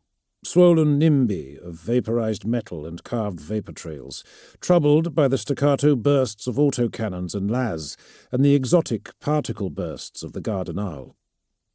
His mind passed the anarchy into sub-melees, dogfights into duels, yet still chaos ruled the skies of Gardenal. "Play the ceiling!" Paliolinus's transmission came through, fouled by static. "Increase altitude and alter course 16 degrees off north. Draw the Gardenal to the edge of their envelope." "With me, brother."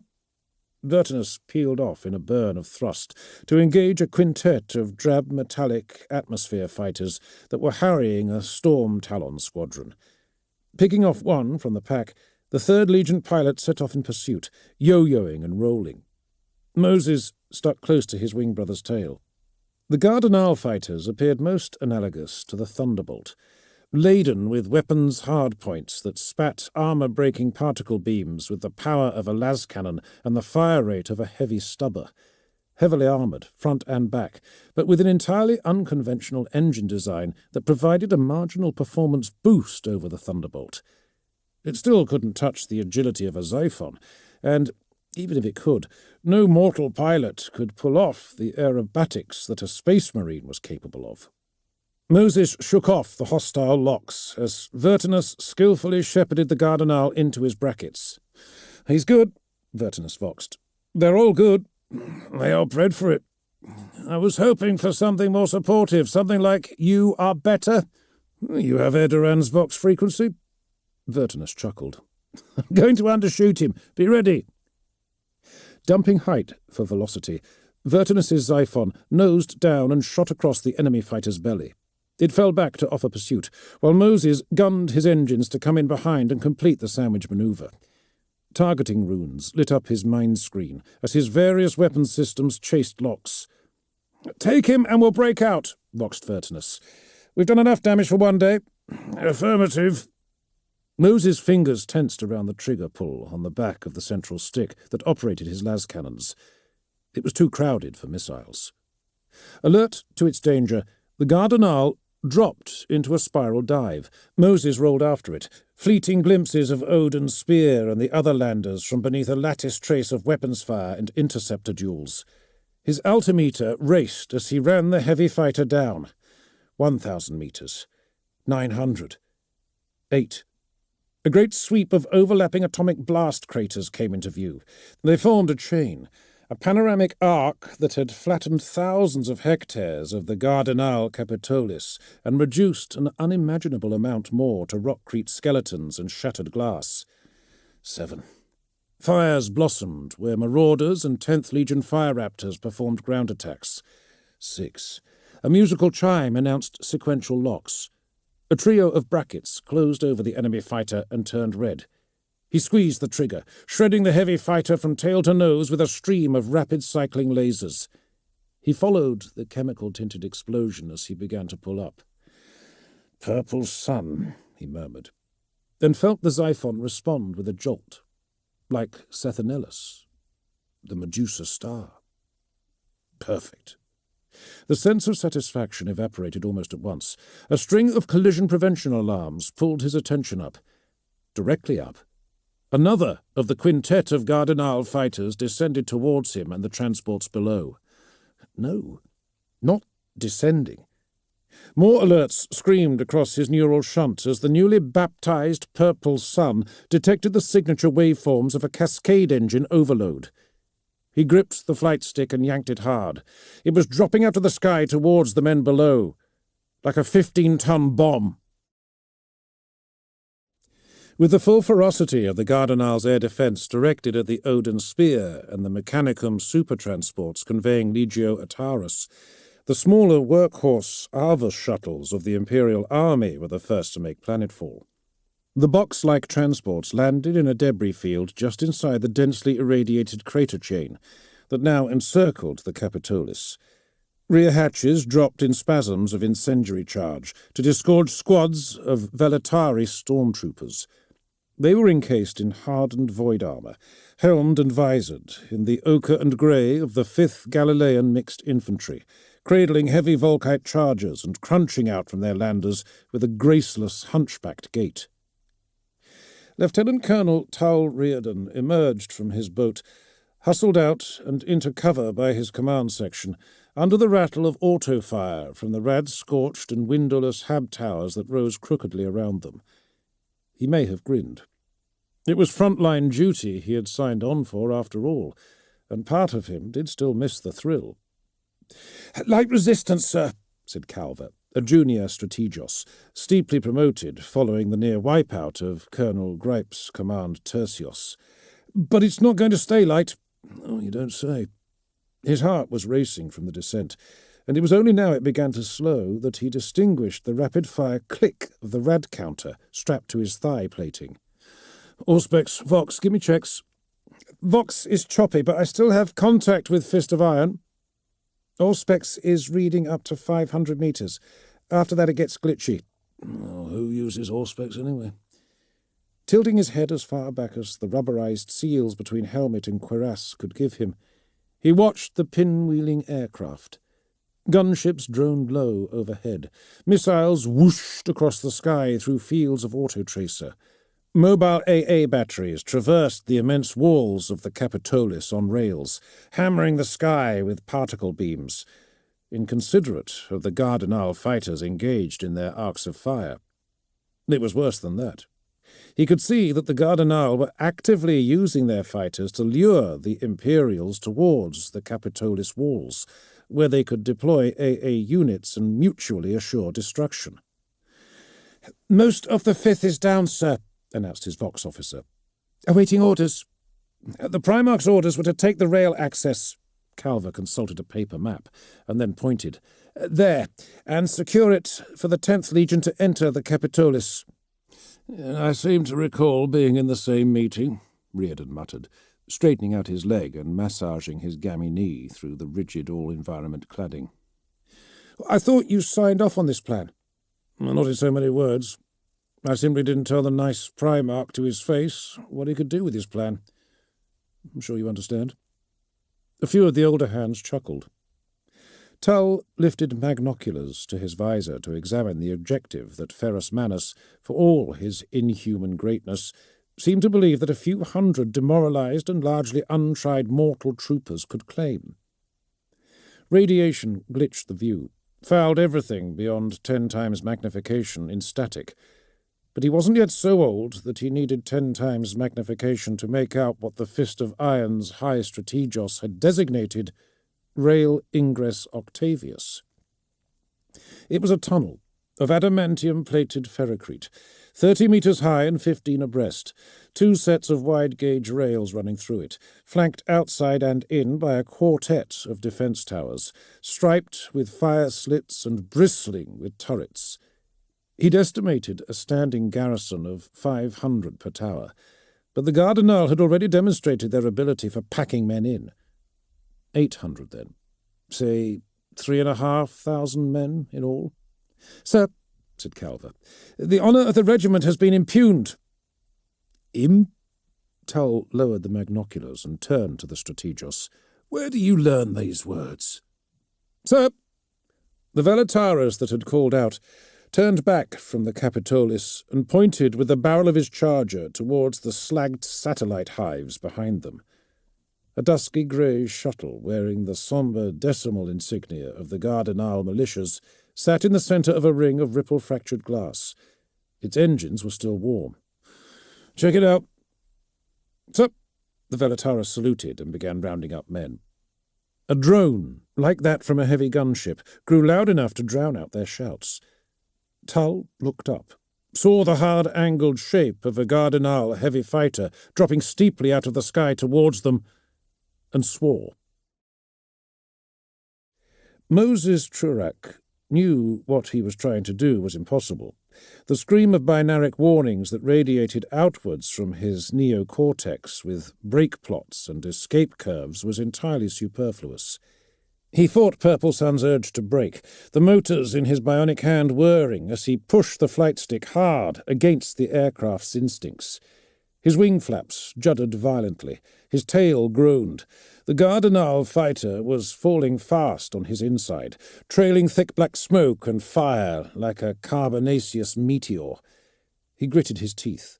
The flesh of his face flattened to his skull by the force of G's, and leaned his body that way, as if it might help. It would not hurt. Even a Xiphon couldn't turn sharply enough to get the Gardenal in its sights before it hit the landing zone. But he forced it to try. Not because he much cared about the thousands of Imperial soldiers in its blast radius, but because the Primarch had deployed them for a purpose, and because honour was at stake. Scanning his controls, weighing the risk of deploying heat-seeker missiles without a lock with Allied aircraft so close, he felt the onset of an idea. It was so unorthodox that it could only have come to him from Purple Sun. He silently thanked it, experiencing a rarefied moment of communion with its spirit, and then activated Vox. 5, this is 6. Break off! You can't get it! Moses smiled. Tell Ferrus Manus that an iron hand got this one. Locking the stick down with his bionic, he fought the G-force to shift his flesh hand towards engine control. Even now, at the last second, Purple Sun needed convincing, but on the third transfer of override authorities, it accepted his increasingly urgent mash on the controls, and fired void engines. The sudden eruption of thrust cracked Moses's head into the canopy shield. He saw the aileron on the opposite wing shake and tear loose. Then the entire wing was engulfed in black smoke, and Moses saw nothing but streaming cinders until his nose rammed into the upper armour of the Gardenal's fuselage. In a shriek of metal, his nose section disintegrated. His canopy armour glass struck that of the Gardenal, and for a snapshot of time, Moses stared into the dark-tinted visor of a Gardenal pilot.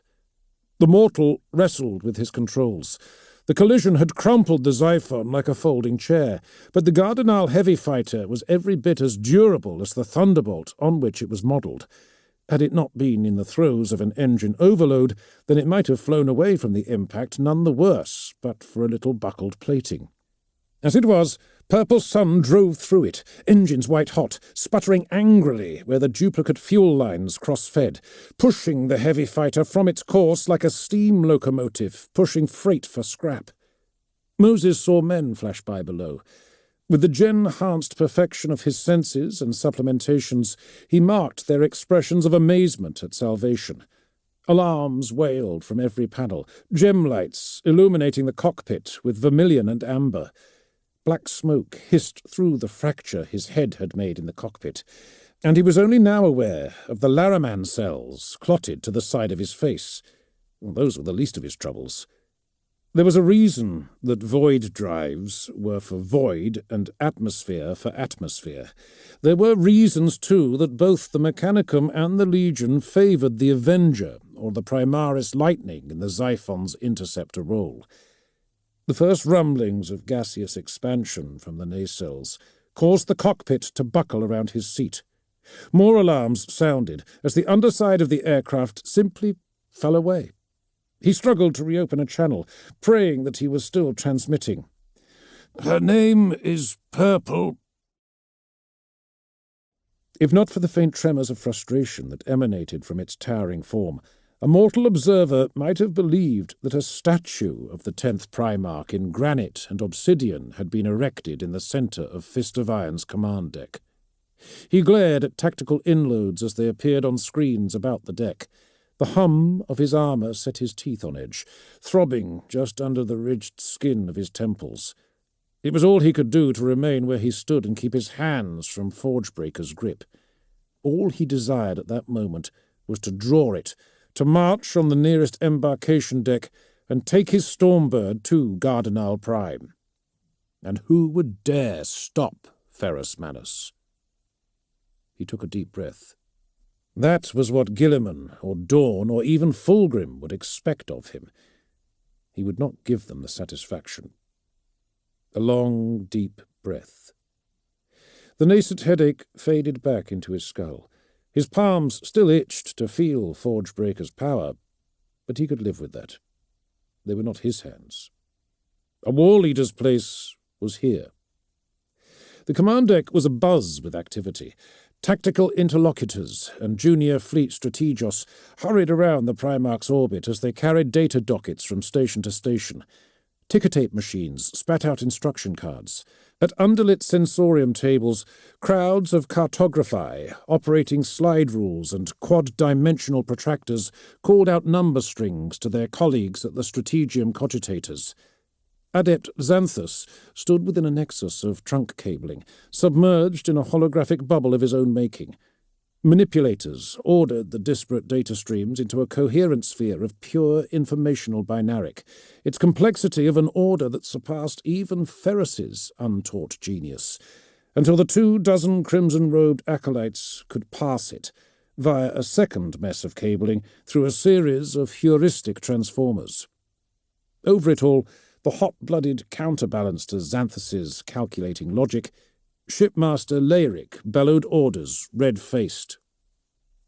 "Scythe 6 is down," someone reported, reading off the most recently translated inloads. "The 5th Galilean are trying to secure the wreckage and recover the pilot's body, but the Gardenal are fighting hard in that area." Ferrus Manus did not grieve for his son. He was aware of the situation and had heard his final transmission. Trurak's last act had been one of strength in sacrifice to the cause, witnessed by his father and to the shame of all his brothers. What was a father's grief to compare with that? "The Odin spear has landed, Lord." Librarian Amar stood a safe distance behind him. His armour was searingly bright under the spot lamps of a full operational alert, glittering as though lapped with rubies. His gauntlets and vambraces were damascened with white gold, as if wired, and the psych-reactive nanoconductors of his psychic hood were stark gold on iron black. A white cerecloth headdress softened the hard edges of his metal hood, depicting upright Felidae and other Prosperian deities and monsters. Despite the 360-degree illumination, or perhaps because of it, there were deep shadows under his eyes. His dome was bald, his cheeks sunken, and the apothecaries had told Ferrus that any one of the dozen or so inoperable cancers in his body would almost certainly kill him yet, though he would be the last casualty of the Gardenal. "Clans Sorgol, Morrigal, and Averni are deploying," he said, his voice a whisper heard through armoured glass. A grimace of anticipation stretched his deathly pallor. Ferris suspected that the librarian would allow his body to perish only once the entirety of the Cardinal Capitolis was glass. Ferris admired that. Clan Vergan are already down. They advance on the Capitolis ahead of schedule. As if answering to the Primarch's will, the primary displays called up schemata showing the advance of the Iron Hand's orders. Already the Averni clan formations under Arcaduana were catching up to their bitter rivals from Clan Vergan, which was why Ferris had deployed them to adjacent sections. Let mutual antipathy goad them to feats neither could achieve alone. He was pleased to see that Arcaduana had been able to marshal the Averni clan's competitive fervour, and that Santar had managed to inculcate the same into the 3rd Legion's 2nd Company. Both performed to a level approaching his expectations. Whenever one looked to be pulling ahead, the others would up their pace. It was beautiful to watch, and yet doing so infuriated him. He wanted to be there. "Relaying secondary objectives now," said Amar. Ferris shifted his statuary repose to nod.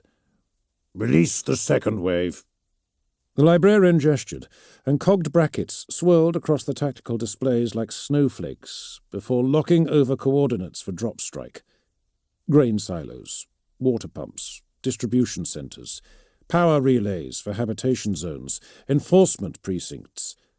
With each order packet went the personal seal of the Gorgon, that the first to level their objective set would be lauded above all others, and that all who fell short would suffer his enduring rancour. "Many civilians will suffer or die," Amar observed. He did not protest too sternly.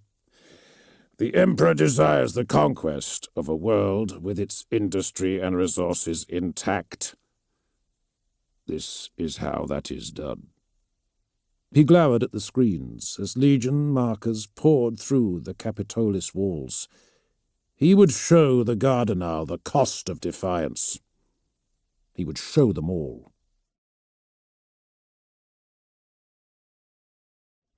Chapter 8.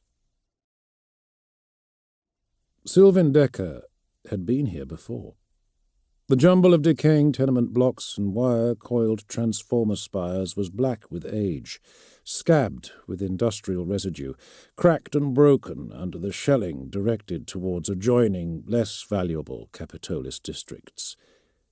It looked like the inside of a blast kiln. Glass from the worker hab's tiny windows had been blown right across the rail tracks, ankle-deep in places, obscuring the signal markings that should have glowed from the rail side had there been power. Pinched faces stared out from dull basement-grade caste uniforms, apathetic expressions that only 200 generations of eugenic husbandry could engender. They clustered in doorways, wedged open with coat stands or filing units around sputtering, crank-driven heat lamps. It could have been anywhere. Perhaps that was why it looked so familiar. Even before the coming of the Imperium, everywhere had looked like this. The pacifier corporal that Ven's papers had garnered them as an escort fired a short burst into the air from his semi-automatic baton pistol. Like the polyps that grew on the base of an aquifer, the dull, homogeneous bodies shrank into their doorways. "What was that for?" asked Decker. The gunshots slipped effortlessly through the cracks in the towers, fading into echoes of the artillery and airstrikes that fell just a few 100 meters in whichever direction one chose. "They need to remember their place," said the pacifier to the expired illegal. But then his pedigree was hardly known for its imagination. "Are we almost there? I haven't the legs I once did." "Almost," said Ven, staring glassily ahead. "Tertiary processing 113. My first consular posting was near here. Administration 114. Ven nodded without lifting his dead eyes from the rails. Decker felt the strangest and most inappropriate of smiles as he looked through the dark, unlit units in what he thought must be the direction of Administration 114. It could have been anywhere. And yet there was a flutter of excitement in the frail bleating of his heart, a spring in his step that had not been there when he had last walked on the 11 worlds. There was no power, no door spirit would bar his entry, no state bureaucrat would scan his electro-queue and summon an enforcer. His sneer deepened. Now he had a state bureaucrat and a pacifier of his own. This was how the world looked when all the little rules that had been built to keep it right side up fell away, and he found that he liked it. Neither of his unlikely companions found fault with his expression. The pacifier had been bred to be oblivious. Ven had been bred to be politic enough to avoid comment.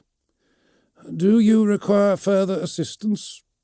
The administrator paused by a signal point a few meters ahead, eyes listless but impatient still as he looked back.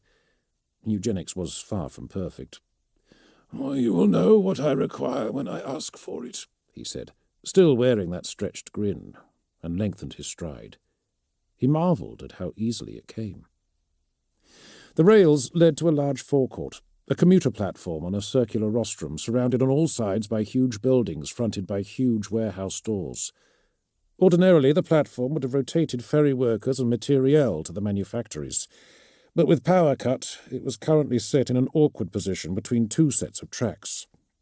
Several well-armed squads of pacifiers were ensconced amongst the benches and barriers, and had bulked up its defences with plaster bags. Deliberately upturned trains had been used to block the other rail routes onto the forecourt, and several additional squads in stab carapace and maximum suppression gear patrolled the one still open. The High Lords had realized early on that the Imperials were sparing Gardenal's industrial districts, and had reorganized their forces accordingly. The bloated rockcrete dome of the Quadrant Fission Station emerged from behind the jutting wall of the manufactory to the right. A lifeless tangle of transmission coils hung about it like a shroud, high-power spot lumens and heavy tracers decorating the air around its bulk.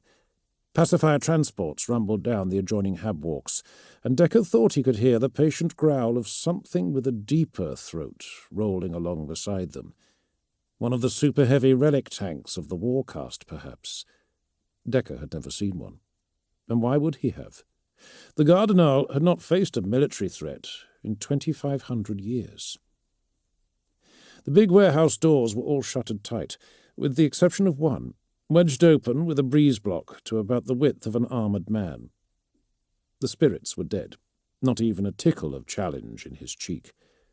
A tremendous leveller, the collapse of civilization. "I will go first." It felt good to say it. The processing plant was smaller than he would have judged from outward appearances, cluttered with lifeless servo lines, clamps and spray hoses. The air was thick, hard to breathe. Decker put one hand over his mouth and, feeling suddenly dizzy, the other to a static conveyor. The pacifier lit a hand lamp. Even its light felt crowded out by the fog of dusty grey particulates hanging in the air. "This facility was used to paint the body section of bullet trains prior to assembly."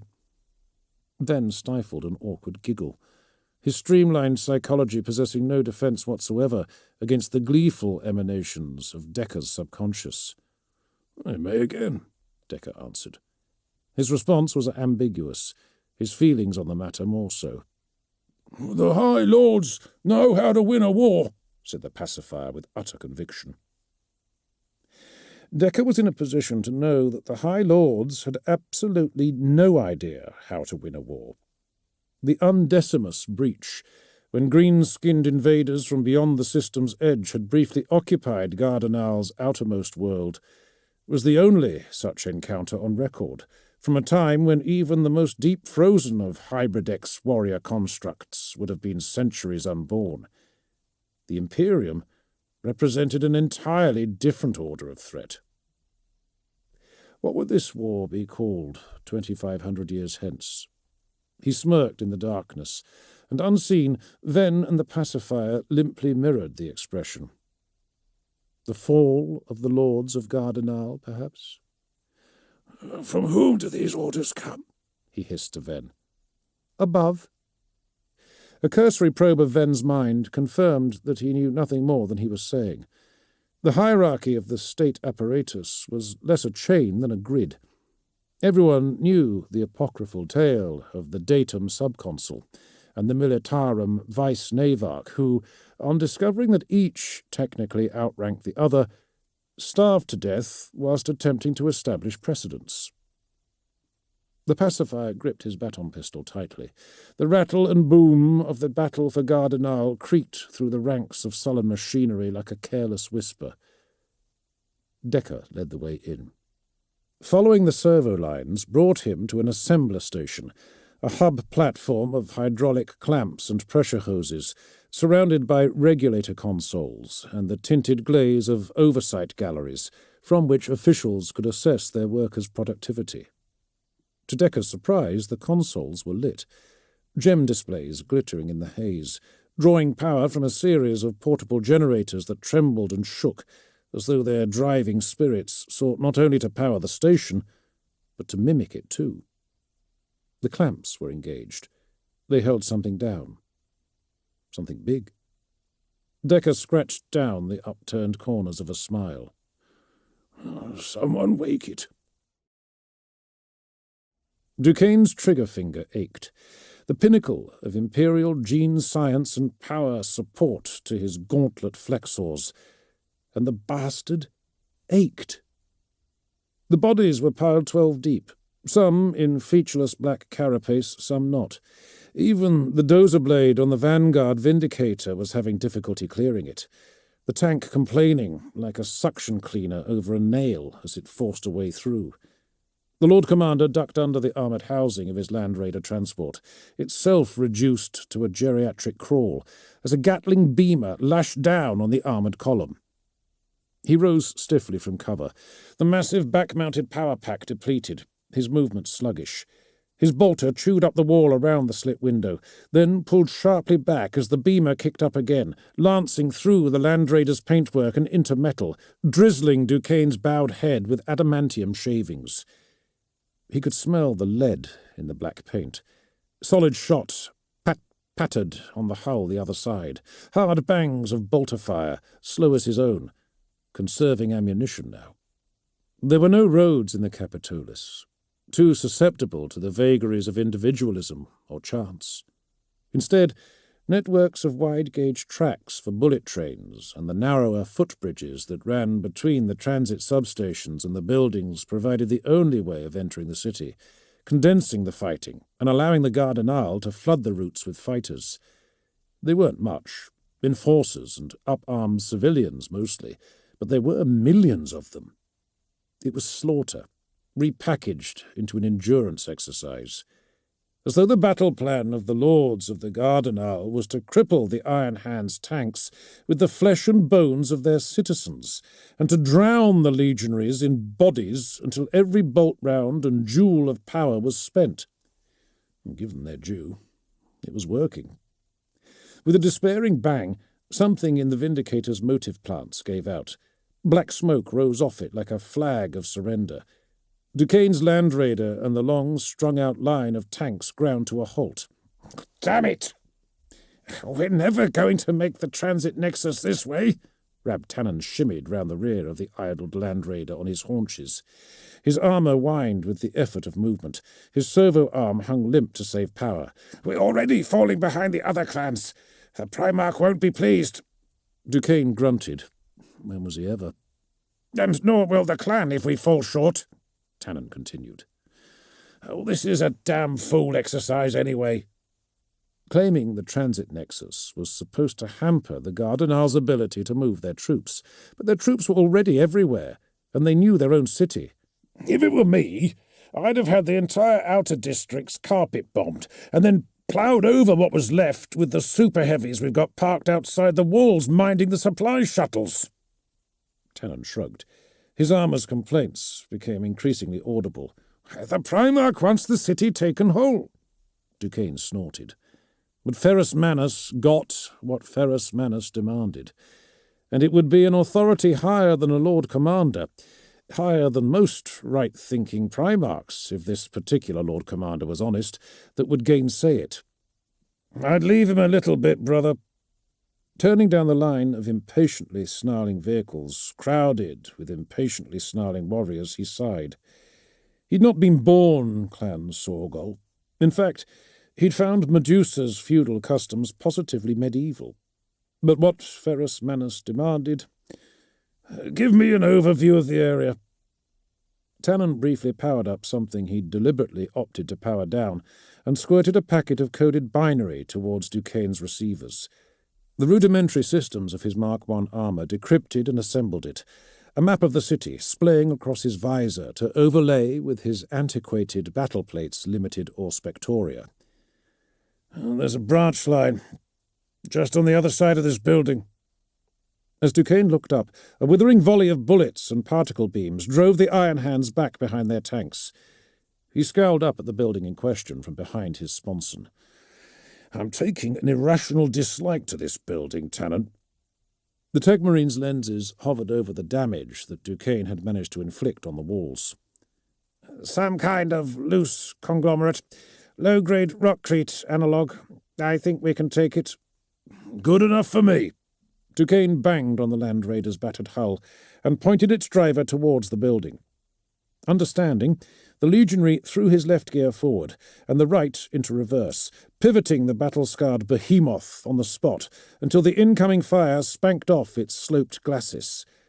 The Land Raider revved its engines and then heaved forward.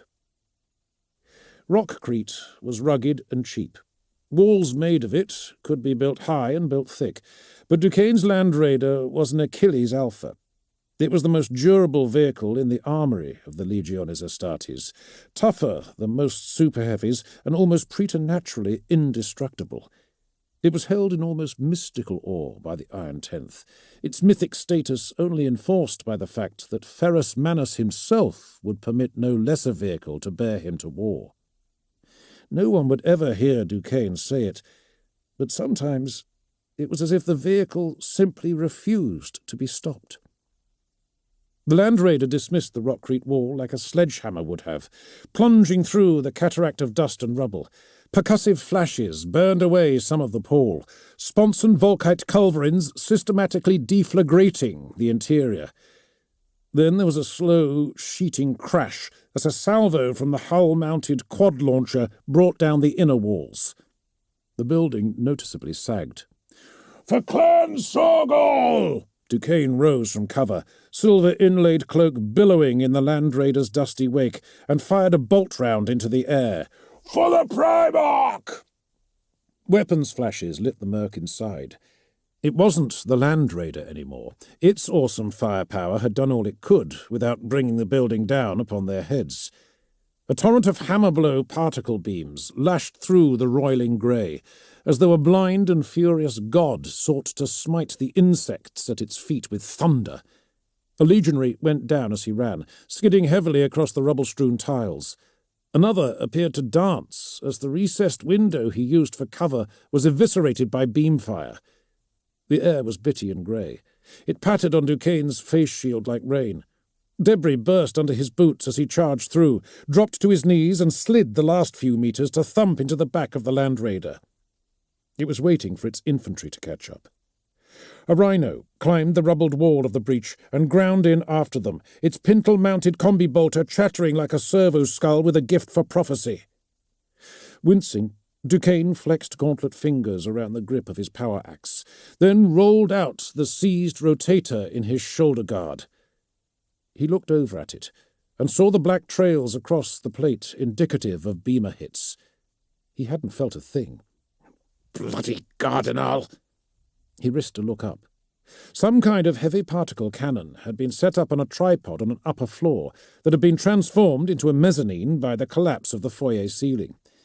The sound of yelling and the clatter of armoured boots pulled his gaze back down. A block of men in padded grey stab armour and visored helms, wielding urban assault weapons, charged into the foyer behind a wall of heavy plastic shields. More poured in through torn walls, splintered archways, and the partially demolished stair that led up to the habitation floors. Dozens across and hundreds deep. "Oh, bloody Cardinal!" Duquesne wheezed with his armour as he made it rise. His bolt pistol punched through shields, through visor guards, obliterated human skulls. Tannen knocked down an entire rank with a swing of his servo-arm, then crushed 2 under one boot and decapitated 3 with a crimson stroke of his axe. Gaius Caphan peeled off from Duquesne's flank with a half-dozen old stormwalkers to meet a second flood of men head-on. The third legionary plunged through the remnants of the wall as they came through, his lacquered power armour cloaked in grey, his red lacerna stiff and plastered to his side like the dusty tabard of an imperial knight. The stock of his bolter broke through a helmed head and smote the wall behind. A crack of his elbow near beheaded another. Just by standing amongst them he killed them. A god amongst men, crushed to the walls or pushed flailing through the tear in the wall and into a long drop to the floor. "For the Primarch!" Duquesne roared. "Every last one dies!" The Gardenal's position and strategy were sound. They had overwhelming numbers, a confined enemy, and a defended position they knew inside and out. But they were no legiones Astartes, and they had no chance whatsoever. There was a part of Duquesne that revelled in the slaughter, in his infinite superiority over the fighting men of Gardenal. There were some who felt the isolation of their altered biologies keenly, the loneliness that only severance from the entirety of mankind could bring. But not the Iron Hands, and not Duquesne. He basked in it, as he knew that Ferrus Manus basked in his superiority over all. The Land Raider gave a throaty growl, and in a pop of rubble began to roll forwards once again. Duquesne scraped along behind it, taking pot shots at the levels above as the tank passed underneath. Gaius Caphan drew in beside him. Breath rasped from his augmitters, his armour having transitioned from purple to grey and now to black, striped by beamer traces and human gore. He was no longer a man, but some chameleonic avatar of pure war, something feline and perfect in the way he took position beside Duquesne, and added his fire to his Lord Commander's. "Wading through enemies until none remains is a most unsubtle approach to war, one I would more readily associate with the legions of Perturabo, or Mortarion the Reaper than the Iron Tenth." "That's so." "We can't go on this way, Lord. I would find the head and remove it, as Archiduana did to your forces on Vesta." "And as the Ultramarines already tried, as I recall." Duquesne was surprised by the warm sting of paternal pride he felt in being challenged by the young legionary. They'd make an Iron Hand of him yet. "It was in the Afric, I think, that Archiduana told me that madness was doing the same thing over and over and expecting different results. Well, that thing happened to cost a lot of lives, but I always won, which is the reason I kept on doing it, and why Archiduana's always trying to do it differently." He frowned over the bodies and the death, the brute force of a galvanic traction drive 1/2 metre from his ear. "That's its own kind of madness, if you ask me. But he who's without sin, eh? No, lad. If the Gardenal have a head, then it's buried good and deep in their shoulders right now."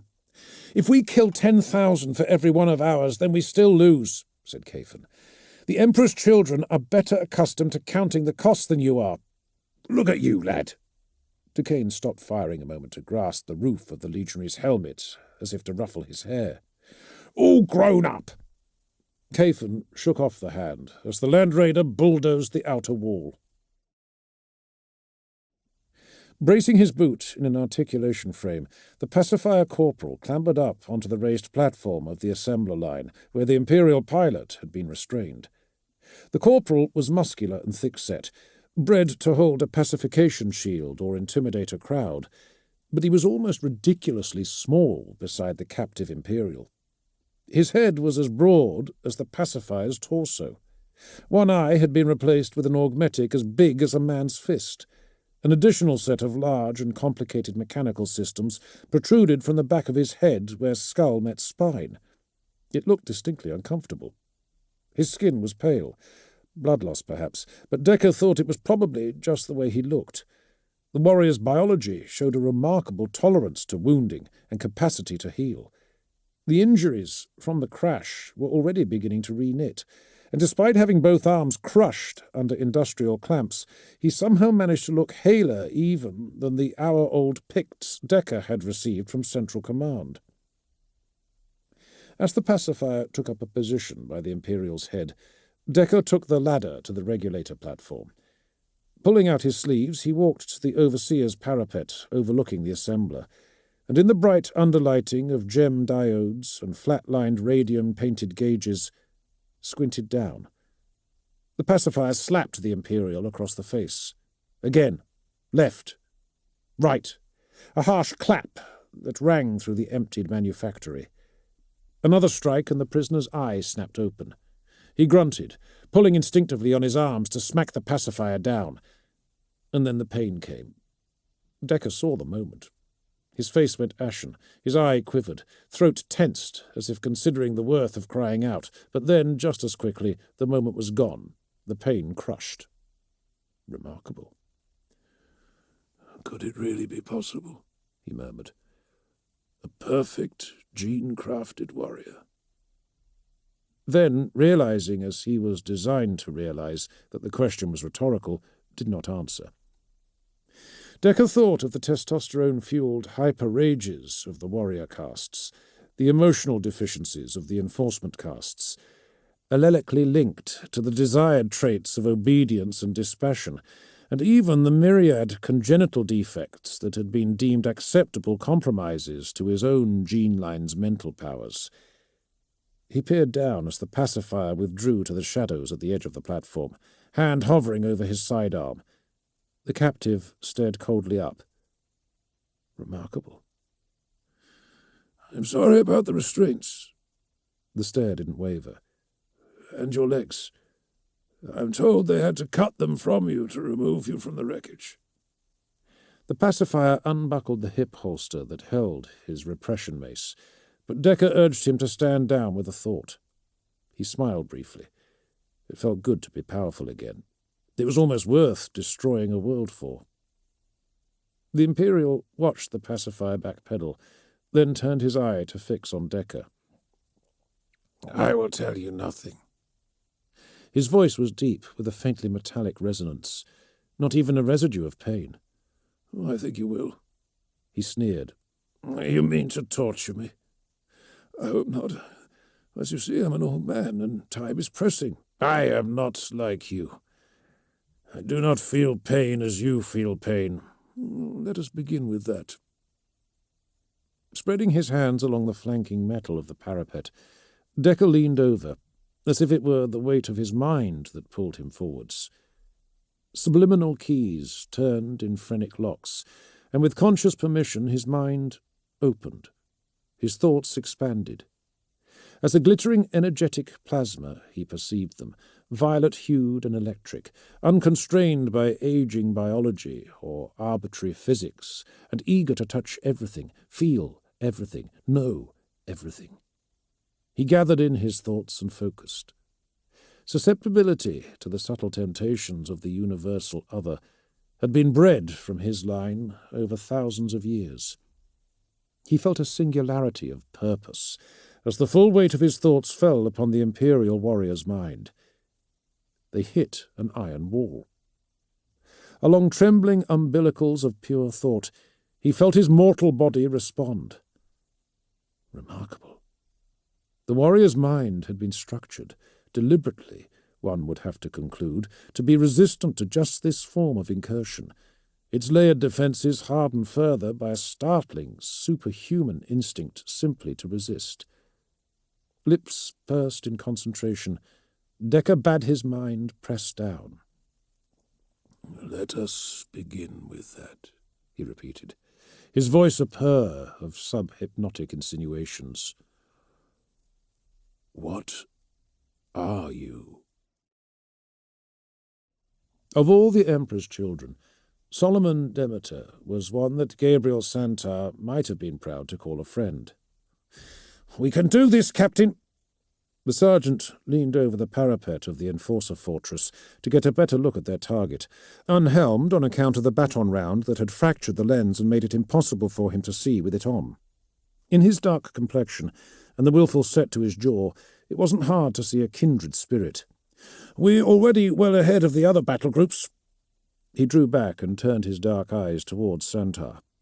"I'll not be shamed in the Primarch's eyes by falling off the pace now." Santar nodded approvingly.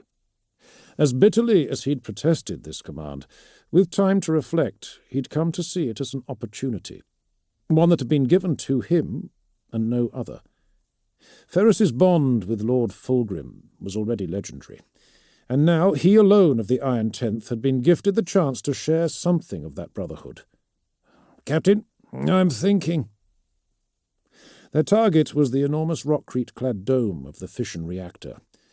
It stood behind a chain-link fence in the centre of a large manufactory zone. That, and its encirclement by a string of shielded AA towers, accounted for its continued existence now that the skies were firmly under Third Legion control. A garrison of infantrymen, in grey carapace several thousand strong, were in the process of digging in, and in the time it had taken to clear the overlooking building, the compound had been reinforced with heavier units and vehicles, including some kind of armoured walker that looked to stand somewhere between a Legion dreadnought and an Imperial knight. Its armour was skeletal in design, the pistons that powered it black, its ornamented outer carapace silver-white. Banners bearing morbid symbols of oppression and death fluttered from a crown of poles. Power weapons sputtered stormily in the cryonic mists that its vents and fans generated. With shuddering strides, it patrolled the infantry divisions, the lighter-than-air miasma clinging to noses and mouths. The sudden bulging of veins and tensing of muscles, not to mention the occasional tension-induced snapshot, were apparent even from afar. "Combat drugs," said Demeter distastefully. "One of their High Lords?" Demeter nodded, lip curled in disapproval of what he saw. Of the 155 legionaries under Santar's command, only 60 were with him now. A handful had taken injuries and been withdrawn to the city limits, but the majority were spread out and engaged throughout the surrounding blocks. It wasn't Santar's way, but he had grudgingly conceded to Archiduana's advice that Demeter might have something to teach him after all. 10- and 5-man squads stirred up trouble over a kilometre radius of dense urban sprawl. Swordsmen and snipers, alone or in pairs, scoured the habs for high-value targets. It might not have been Santar's way, but something felt very right about it. It seemed to mirror the semi-autonomous structures of the Legion, albeit on a microscale, and it seemed to be effective. With warriors everywhere, the Cardinal did not know where to turn, and had not been able to stall his main force as they had others. And now he was one large fission reactor from a return to the Primarch's graces. If only there was some way to get in behind them. Demeter pointed across to the thinner lines of infantry on the opposite side of the compound. The depleted legions hadn't the manpower to assault the Capitolis from all angles simultaneously, and so the Cardinal knew full well from which direction the hammer would fall. Several Emperor's children offered grumbling assent. Santar could not say he was entirely displeased by Second Company not having everything fall their own way for a change. The buildings were too high, and the streets too narrow for the jet bikes they so favoured, and the riders had never once ceased complaining about having to fight room to room on foot. Perhaps they all had something to learn from each other. "I agree," he said at last. "We can do it. Does that mean you have a plan?" "We go straight up the middle." Demeter looked as though he might protest, but then gave a nod. Straight up the middle. Could catch on. What are you? At the 5th time of asking, the giant answered, not the slightest hitch in his voice to imply he had been asked before, or that he divulged anything he did not wish to. "Legionis Astartes." A tingle of excitement ran down Decker's spine. The back of his skull tingled. "And what is that?" "A superhuman being." The captive stared through the regulator platform, answering by rote from the pages of a dream. "As distinct from man, as steel is from iron. We are the product of surgical, genetic, and psychological engineering, developed by the immortal emperor from the law of lost ages, distilled from the perfected being of the Primarchs. Ven leaned in. Primarch? That's a word heard often in intercepts. Some kind of rank, one presumes. An august one? Decker nodded his agreement. Sirs! The pacifier corporal held half an eye on the doors, a look of mild anxiety evident in the visible portion of his face. The sounds of battle were now decidedly encroaching. Every minute or so an explosion rattled the bound machinery, stirring the gritty air like workers' gruel. Decker turned the force of his attention back to his captive. Tell me about the Primarchs. The Gardenal filled the back street behind the Hab, and in numbers. Sheer wall to sheer wall, soldiers in slab jackets with compact rifles flooded it, packed several dozen deep behind a plaster bag barricade cutting the Hab walk in two. A pair of tripod-mounted particle shredders provided enfilade, and they were all turned towards the opposite end of the walk, to that which Duquesne and the iron hands of Clan Sorgol burst onto, fully engaged with the Ultramarines under Ulan Cicerus, who were coming at them from the other direction. Giving the order to gun them down from behind gave Duquesne a moment's pause, but only a moment's. As the last of the Gardenal jerked down with mass-reactive craters opening their backs, he saw why it was that cobalt blue and gold littered the Habwalk in such numbers. A Goliath of field-hazed adamantium bones and blood-soaked power weaponry emerged, as the last thing standing when the men around it fell away, sheathed in a great bruise of field distortion, as bolt rounds disintegrated against multi-layered force fields. The core of the war machine was human, or once had been. A dead face without eyes or mouth stared out from deep within a grilled helm. The rest of the construct, however, was too large to be inhabited by anything human. It towered even over the Ultramarines, half again the size of a Deradio-pattern dreadnought, and with 3 times the firepower. This, then, was what Kayfen would have them hunt. The head. One of the lords of the Gardenal. In a rattle of hydraulics and a squeal of rubber belts, the walker turned its guns towards the iron hands, tripod legs smashing the walkway to blocks of rubble. Duquesne shivered as he felt its gaze, as if he had just been singled out by a dead thing. An enraged roar snapped him out of it. Breaking free of his command squad, Ulan Cicerus slashed at the machine monstrosity's hind leg with his power sword. In biradial symmetry to its tripod legs, the war machine was similarly possessed of 3 upper arms, each one heavily weaponized and apparently independent of central coordination. As the chapter master's blade hissed towards its knee joint, a blade punched from an underslung sleeve on a trailing arm and speared the ultramarine through the shoulder. Cicerus howled his pain as his full-armoured weight was hooked from the ground by the meat of his arm, cloak trailing under him like a flag from a toppling pole. "What are you waiting for, an invitation?" Duquesne opened up with his bolt pistol, and his brothers swiftly backed up its fire with the harder bangs of bolters. Shield flares enveloped the morbid machine, but Duquesne could not tell if it had been damaged. Flashing toxins, mounted on a shoulder gantry, whooped, carving the deep shadows on the floor of the Habwalk with slashes of amber, even as thick black smoke billowed from vents in its armour.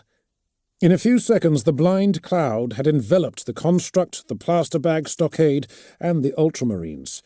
Even the wail of the toxins became muted. "Cease firing!" Duquesne lowered his pistol. "You don't want to risk hitting the—" A large, flailing shape, cobalt blue and gold, emerged from the blind cloud and flew through the air like a catapult stone towards him. Swearing loudly, Duquesne ducked behind the Land Raider's sponson armour. The Iron Hands squads dropped out of harm's way and took aim on the projectile, only holding their fire when they saw what it was. The chapter master struck the quad launcher mounted in the Achilles Alpha's glacis section, crushing one of the launch tubes and splitting the housing. Duquesne cursed again. "After it!" someone yelled. Caphan. It was the sort of thing he'd do. "Keep firing!" Duquesne squinted into the blind cloud and waved at everyone to stand down. "It's gone, lad. You'll only get into a firefight with the Ultramarines, and trust me, you don't want that. Go find Cicerus's second. We'll consolidate here, wait for the gas to clear and bring our vehicles up to the branch line. Slow and steady wins the race." "Children," Glacius muttered, as the young legionary sprinted off through the Gardenal's broken stockade to where the 13th Legion tended to their dead. "Oh, we were all young once." The apothecary squatted down beside Cicerus. The ultramarine lay sprawled over the slope of the Land Raider's glacis. His helmet was split from the jaw to the nose. Blood trickled from his mouth and nose to pool in the crack in his gorget. He was still breathing, but with obvious difficulty, great heaving rasps, as if the waning force of his lungs were all that kept his ornamented breastplate from crushing his chest. A great fracture ran up the middle of it. Garlands and rosaries lay over him, tattered and hanging, for all the world as if they had been tossed into the open casket of a hero by passing mourners. "He will live," Glacius announced, "but he will need extraction to the Fist of Iron if he is to fight again." Duquesne grunted. "I can't spare the warriors it'd take to carry him back. Move him into the back of the Land Raider and make him comfortable. We'll take him with—" Cicerus caught his arm by the wrist. Duquesne hissed in surprise. "I'll be a burden to no one." The chapter-master's voice was bubbly and wet, but his grip was adamant. "I will find my own way back." "You won't make it off the front of my tank, lad." The chapter-master emitted a groan that sounded as though it had been made by his muscles tearing as he slid off the slope of the tank and onto his feet. His knees almost buckled, but with the help of the Land Raider behind him, they held. "You underestimate the resolve of the 13th. I will make it. The 5th Galilean are still outside the city. Colonel Reardon has unfortunately seen his share of space marine biology. I'm sure he will be able to bind me sufficiently to return to the fray." Duquesne blinked, as though he'd been slapped in the face from a most unexpected quarter. "A whole regiment? How many men is that?" "Less than you think." Cicerus held the crack in his breastplate in one hand as he looked up to the larger Lord Commander. "Mortal men fare less well under atomic attack, even than the Legiones Astartes." Duquesne would have shoved the ultramarine back against the tank if he thought he'd have been able to get back up again. Even so, it was an effort. "I'm bleeding warriors here. It is what the Emperor created us to do, so others do not have to." "Spare me the rhetoric. I'm not expecting them to lead the damn charge." "You are talking about walking wounded, and they're the ones past fit enough to leave the executor. They're not ready for the front line." "Well, they better get ready." Duquesne was already moving off to find a Vox officer. Cicerus dragged himself a step after him, still holding his chest in one hand. "I understand that you were Lord of the Iron Hands once.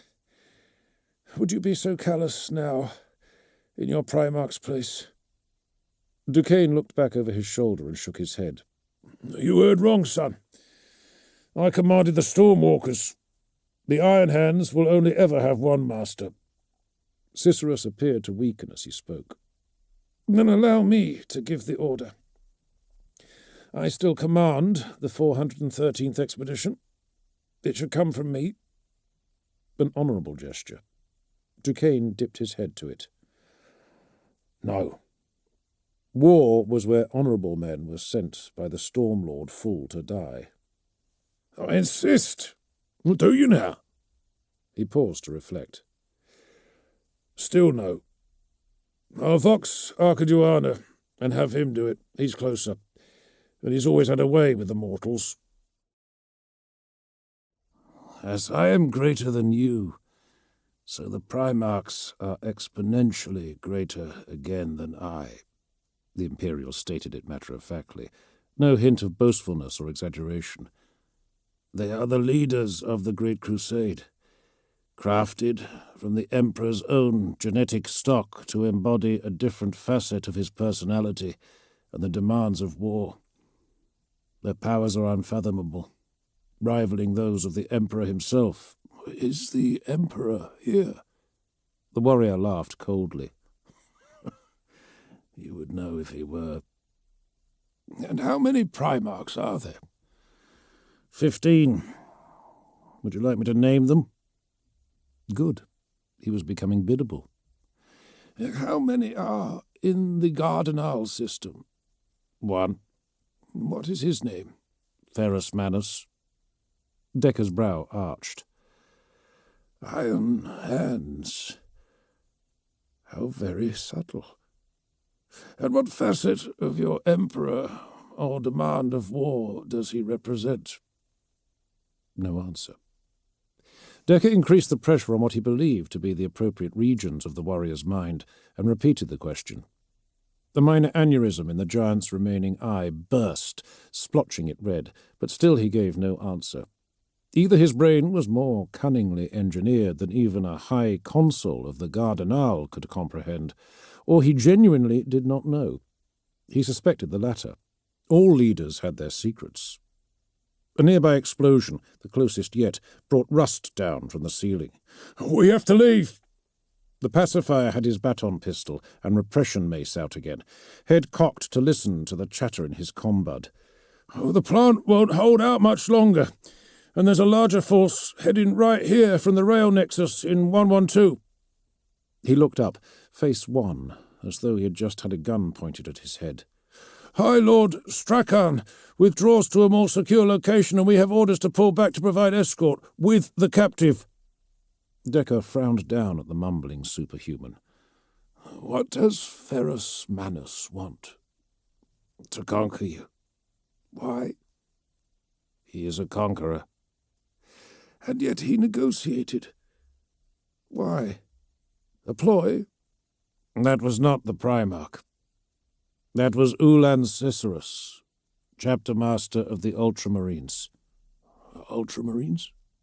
Another legion, born of another Primarch. Decker felt he understood. It did not seem dissimilar from the gene lines of the Gardenal caste system. He himself had been coupled with females of similarly desirable attributes and status, and had, he presumed, sired many offspring. He felt a slight pang of regret. Odd that he had not considered the fate of his progeny, the continuance of his gene line until now. The Emperor desires Gardenal to be taken intact, the warrior added unasked, filling the silence. He desires your industry, your military, your technology. And Ferrus Manus answers to the Emperor. All men must answer to the Emperor. Sir! The pacifier was definitely anxious now, edging towards the rim of the assembler and the release clamps to free the prisoner. Decker could hear the detachments outside powering up an armoured carrier to bear them away. Half the corporal's men had already left to delay the Imperial attack on the district power plant. He could sense their unease. They were losing, and on some level they were not mentally geared to comprehend they knew it. Decker nodded and withdrew his mind. The warrior listed in his restraints. I never asked your name. Moses, he breathed. Turak. He answered even without Decker's presence in his brain. His mental pathways were conditioned to do so now. We thought we had won, you know, Decker said. We hadn't believed that the Imperium could be as vast as your emissaries claimed, that it could muster another force as great as that which we destroyed. There are over 1,000 expedition fleets that I know of. Some are large, some are small. The 52nd is large, and but a fraction of it is over Gardenal, for we were engaged elsewhere. Decker did not ask where or with what. Without the ability to travel beyond the system's edge, such information was meaningless. The rest are en route, but the full might of Rebute Gilliman's 12th will arrive before they do. He appeared to smile, though it was hard to tell in the dark. You never stood a chance. propaganda and lies," Ven hissed. "No, it isn't." Decker nodded over to the pacifier corporal. "Leave him. Let his comrades find him here. Oh, but sir, he has told us all he can. But he might be of some further help." Ven offered up his arm, and this time Decker allowed himself to be helped. He had a long walk ahead, and his aid wouldn't be much help in that capacity in a minute. Best to make full use of him while he was able. "Take your units back to High Lord Strakan as instructed," he told the pacifier. "Inform him that Ven and I mean to make contact with the Imperials. I assure you that no blame will fall upon you." Probably. "But Ferrus Manus is the one in charge. He is the one we must get to." "I would advise against presenting yourself to these Legiones Astartes." The pacifier sneered down on their captive.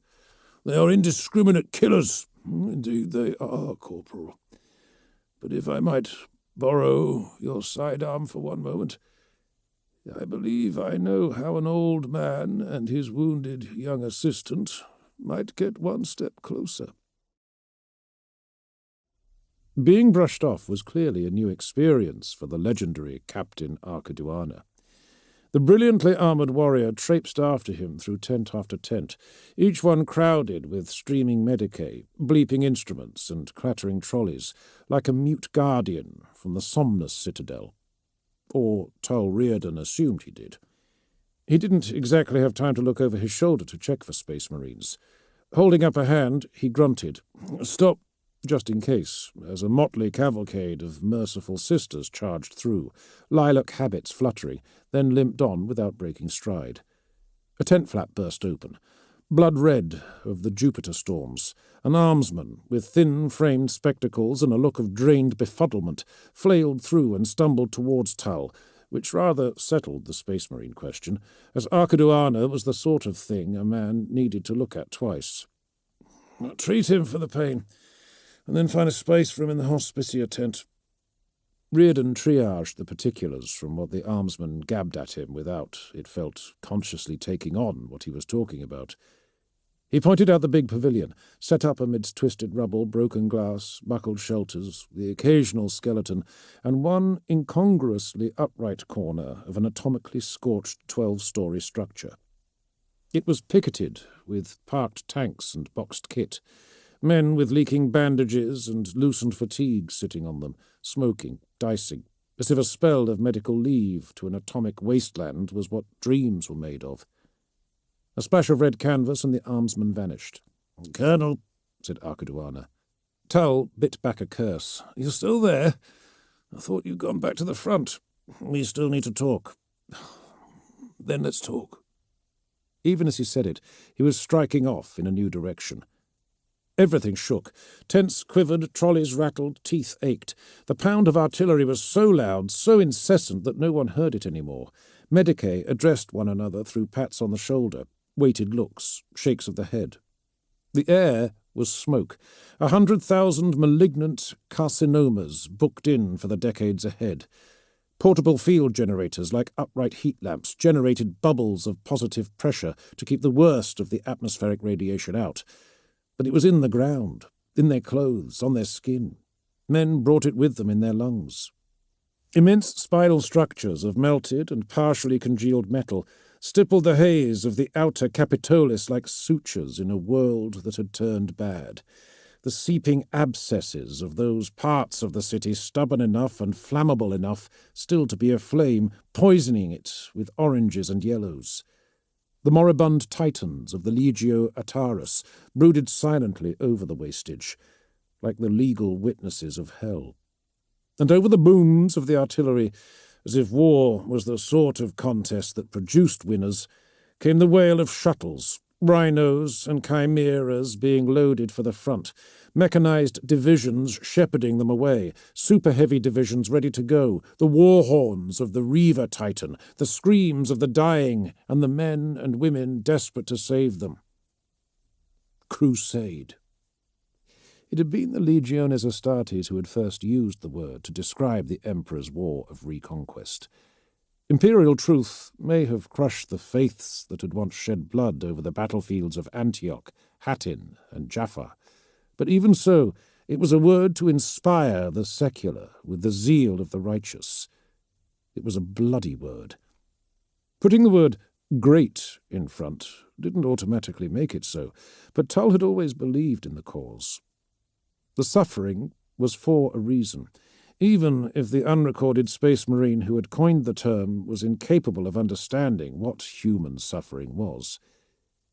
He ducked under a half-rolled canvas flap and into an open-sided tent filled with bright lights and pain. The tent was crammed with the injured, concertinaed into gurneys and fold-away beds, medicated to the eyeballs or otherwise mercifully unconscious. One man alone was screaming, with zeal enough for a dozen crusades.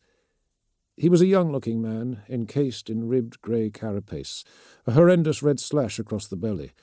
A sister was already in the process of hacking through the soldier's straps and webbing, the two muscular corpsmen that had brought him in pinning him to the trolley. Armour plates began to fall away under the precise incisions of the sister's knife, and black-coloured blood oozed through the boy's split belly. A few centimetres of creased, rope-like viscera squeezed through the tear. It stank like a mix of offal and soured milk. "We'll need dressings, counterseptic pads and plenty of them, needle and thread, forceps and a set of cochlearia to return the intestines." Tull rolled up his sleeves. An armsman sprayed his tattooed forearms with counterseptic. The boy whimpered as Tull's fingers explored his abdomen. "And an analgesist, if you can find one." Tull touched the wound itself and brought an explosive scream, just as the armsman disappeared through the flap. "Or a gag if you can't," he yelled after. "You!" He turned to Archiduana and looked up. "Apply pressure here." The legionary held his hand uncertainly over the boy's belly. "I should really—" "Quickly now!" Tull hooked his cane over the trolley's handrail. His bare arms were fluffed with counterseptic powder, the long-handled spoon and hook-tipped forceps he had been handed glinting under the overhead lamps. "I work, you talk." "Very well," Archiduana mumbled, his elaborately worked gauntlet swallowing the wound and most of the boy's midriff besides. The soldier arched and sobbed and struggled, but between the space marine and the two burly corpsmen at either end, he was going nowhere. "Good. But a little less. A little less. There. Hold it like that." Archiduana's face was rapt as Tull eased his cochlearum between the man's torn belly and the metal of the legionary's gauntlet and located the extruded intestine. "Fascinating." "I would have thought you'd been used to this," said Tull, locating the loop of intestine with the bowl of his spoon. "This is rather the opposite of that for which I am best known." "He's off now. Just a little." Archiduana did as he was bidden, and armsmen and sisters bearing counterseptic pads swept in to cleanse the wound. "No sign of that analgesis, then," he sighed. "Brace yourself, son." With a sharp levering of the spoon handle, he popped the loose intestine back into the boy's belly. The soldier squealed as if he'd been knifed. The trolley rattled on its wheels. One of the corpsmen grunted. "He's in pain," said Archiduana. "No kidding." He glanced up. The legionary was looking over the tense wounded, eyes trembling with a force of compassion that even Cicerus had never shown for his mortal soldiers. "So much pain. The Great Crusade was supposed to free mankind from the tyranny of the alien, not to replace it with this. Hold it just a little longer." Archiduana frowned down at the boy, his struggles reduced to a twitch and a groan as Tull withdrew his tools. "I don't recognize the uniform. What regiment is he?" "He's not one of ours." Archiduana looked at him in surprise. "He's one of theirs?" "As I understand it, this planet will fall in a week or two, so by the time this lad walks out of here, he'll be an imperial citizen." No. He waved his bloody hands theatrically. "You can thank me later." He limped about a half-circle to receive a threaded monofilament needle. "Both hands now. Either side of the wound, then I'll close him up." The legionary spread his hands as if he were about to obey, but then shook his head as though reminding himself of something important. "I need to return to my company, and you need to ready yours. It'll only take a couple of minutes. I respect your determination to save lives and ease suffering, but Duquesne is losing men as well. You are a colonel now, lieutenant colonel. Your place is in the Capitolis, as you've been ordered. These men aren't ready, and respectfully, whatever rank long service has earned me, I'm a medicae." Archiduana frowned. "I know you fear no reprimand from Chapter Master Cicerus, or even from Duquesne, and clearly not from me. But sooner or later you will have to answer to Ferrus Manus." Tull paused in his work, reliving for a moment the experience of silver eyes on his, and shuddered. Blinking, he switched the needle and thread to his left hand to wriggle out of the sudden tremor in his right. "A couple of minutes, then we'll talk." 2 minutes, Archiduana agreed. Tull huffed out and leaned in. The smell of counterseptic hit his sinuses like a metal rod up each nostril. The boy's gut wound, framed by the lacquered purple and gold of Archiduana's gauntlets, was a thin red line through tissue that was uncannily bloodless and clean, like the bodies in the war picts. The tent flapped open again, and Tull glanced up in annoyance, expecting to see the armsman he had sent out making a belated return with his analgesist. His eyes narrowed. The armsman had indeed returned, but he was followed in by a soldier in bulky ablative carapace in the slashed ice blue and grey of the Serranic peltasts, and a pair of Gardinal civilians. The first was an old man, at least 90 years old, though the relative aging effects on divergent human strains and the possibility of rejuvenat therapies made that a lower estimate. The other was younger, a boy of between 15 and 20, staring glassily at nothing, presumably with the pain of the shoulder wound he clasped in one hand. Tull assessed it without thinking. A baton round. He'd live. "I'm busy with people who are actually dying, trooper, so unless one of them is about to be shot—" The soldier saluted. "Sir, this gentleman said he has information for the commanding officer. Said it's urgent." "Gentleman?" For a Serranic peltast, that was startlingly polite. "All right, you've got my attention." The elder of the two civilians stepped forward. He walked with a slight curve to his spine. His skin was liver-spotted and lined, his greenish eyes dulled by great age. But as he approached the operating trolley, Tull felt himself overwhelmed by the sensation that this was a man whose every word carried weight.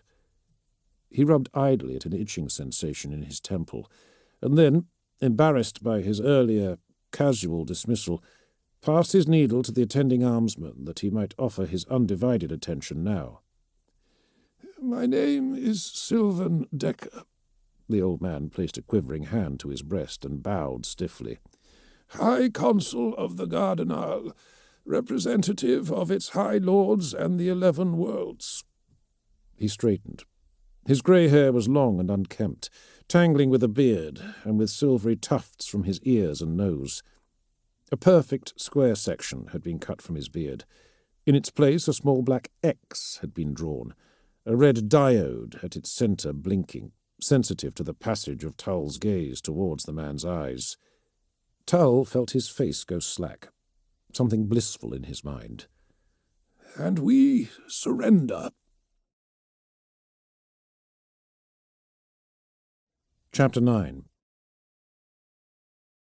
The Imperial ship was darker than he would have thought. It was cold, too, the bitter kind that got into a man's skin. The glacial vastness of its inner spaces swirled with a dark ash that grated on the airways like frozen sand. It reminded Decker of his secondment to the consulate on Undecimus. Shivering under artificial lights, breathing artificial air, waking each work cycle to the darkened neglect of an industrial winter. It took all his energy not to shiver now, as he descended the hard metal ramp from the numbing power of the Odin spear. Shivering only worsened the cold, and more than that, he did not want to look weak. It was only rarely desirable to look weak when one entered into negotiations, doubly so when one's position was weak.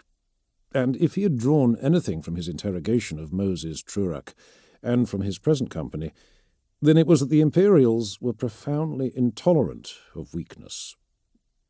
A sonorous metallic boom reverberated through the deck, up the bulkheads, ruffled the flocking banners and ran up Decca's spine, as 5,000 armoured gods made a sharp right turn.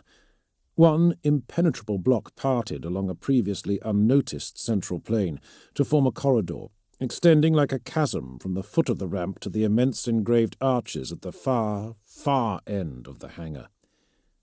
All thoughts of shivering fled, as he focused instead on resisting the need to gawp. The High Lords of Gardenal valued nothing so highly as a military procession. Millions of men in precision blocks, standards fluttering, then the armoured divisions, huge tanks bedecked with inspirational messages, super-heavy tripod walkers so large that their footfalls had stirred the heart and brought power outages along the path of the procession. And then more men, millions more, and the pride of the Gardenal, the artillery, the atomic ballistari that had so devastated the first Imperial invaders, hauled by monstrous trucks to the cheers of a dutiful and ever-pliant populace. So vast were they that they could run for days. In fact, an understanding of the logistics involved in conducting a planet-circling procession made the display more impressive rather than less. When one considered that over the duration of the parade, those millions upon millions of marching men would have been replaced by millions upon millions more, several times over. As of that second, it had lost all power to impress, crushed under the weight of 5,000 armoured gods. "Close your mouth, Consul. Do not betray your years by drooling now." Decca stiffened as High Lord Strakan tramped down from the gunship. The High Lord was no less formidable than the Imperials.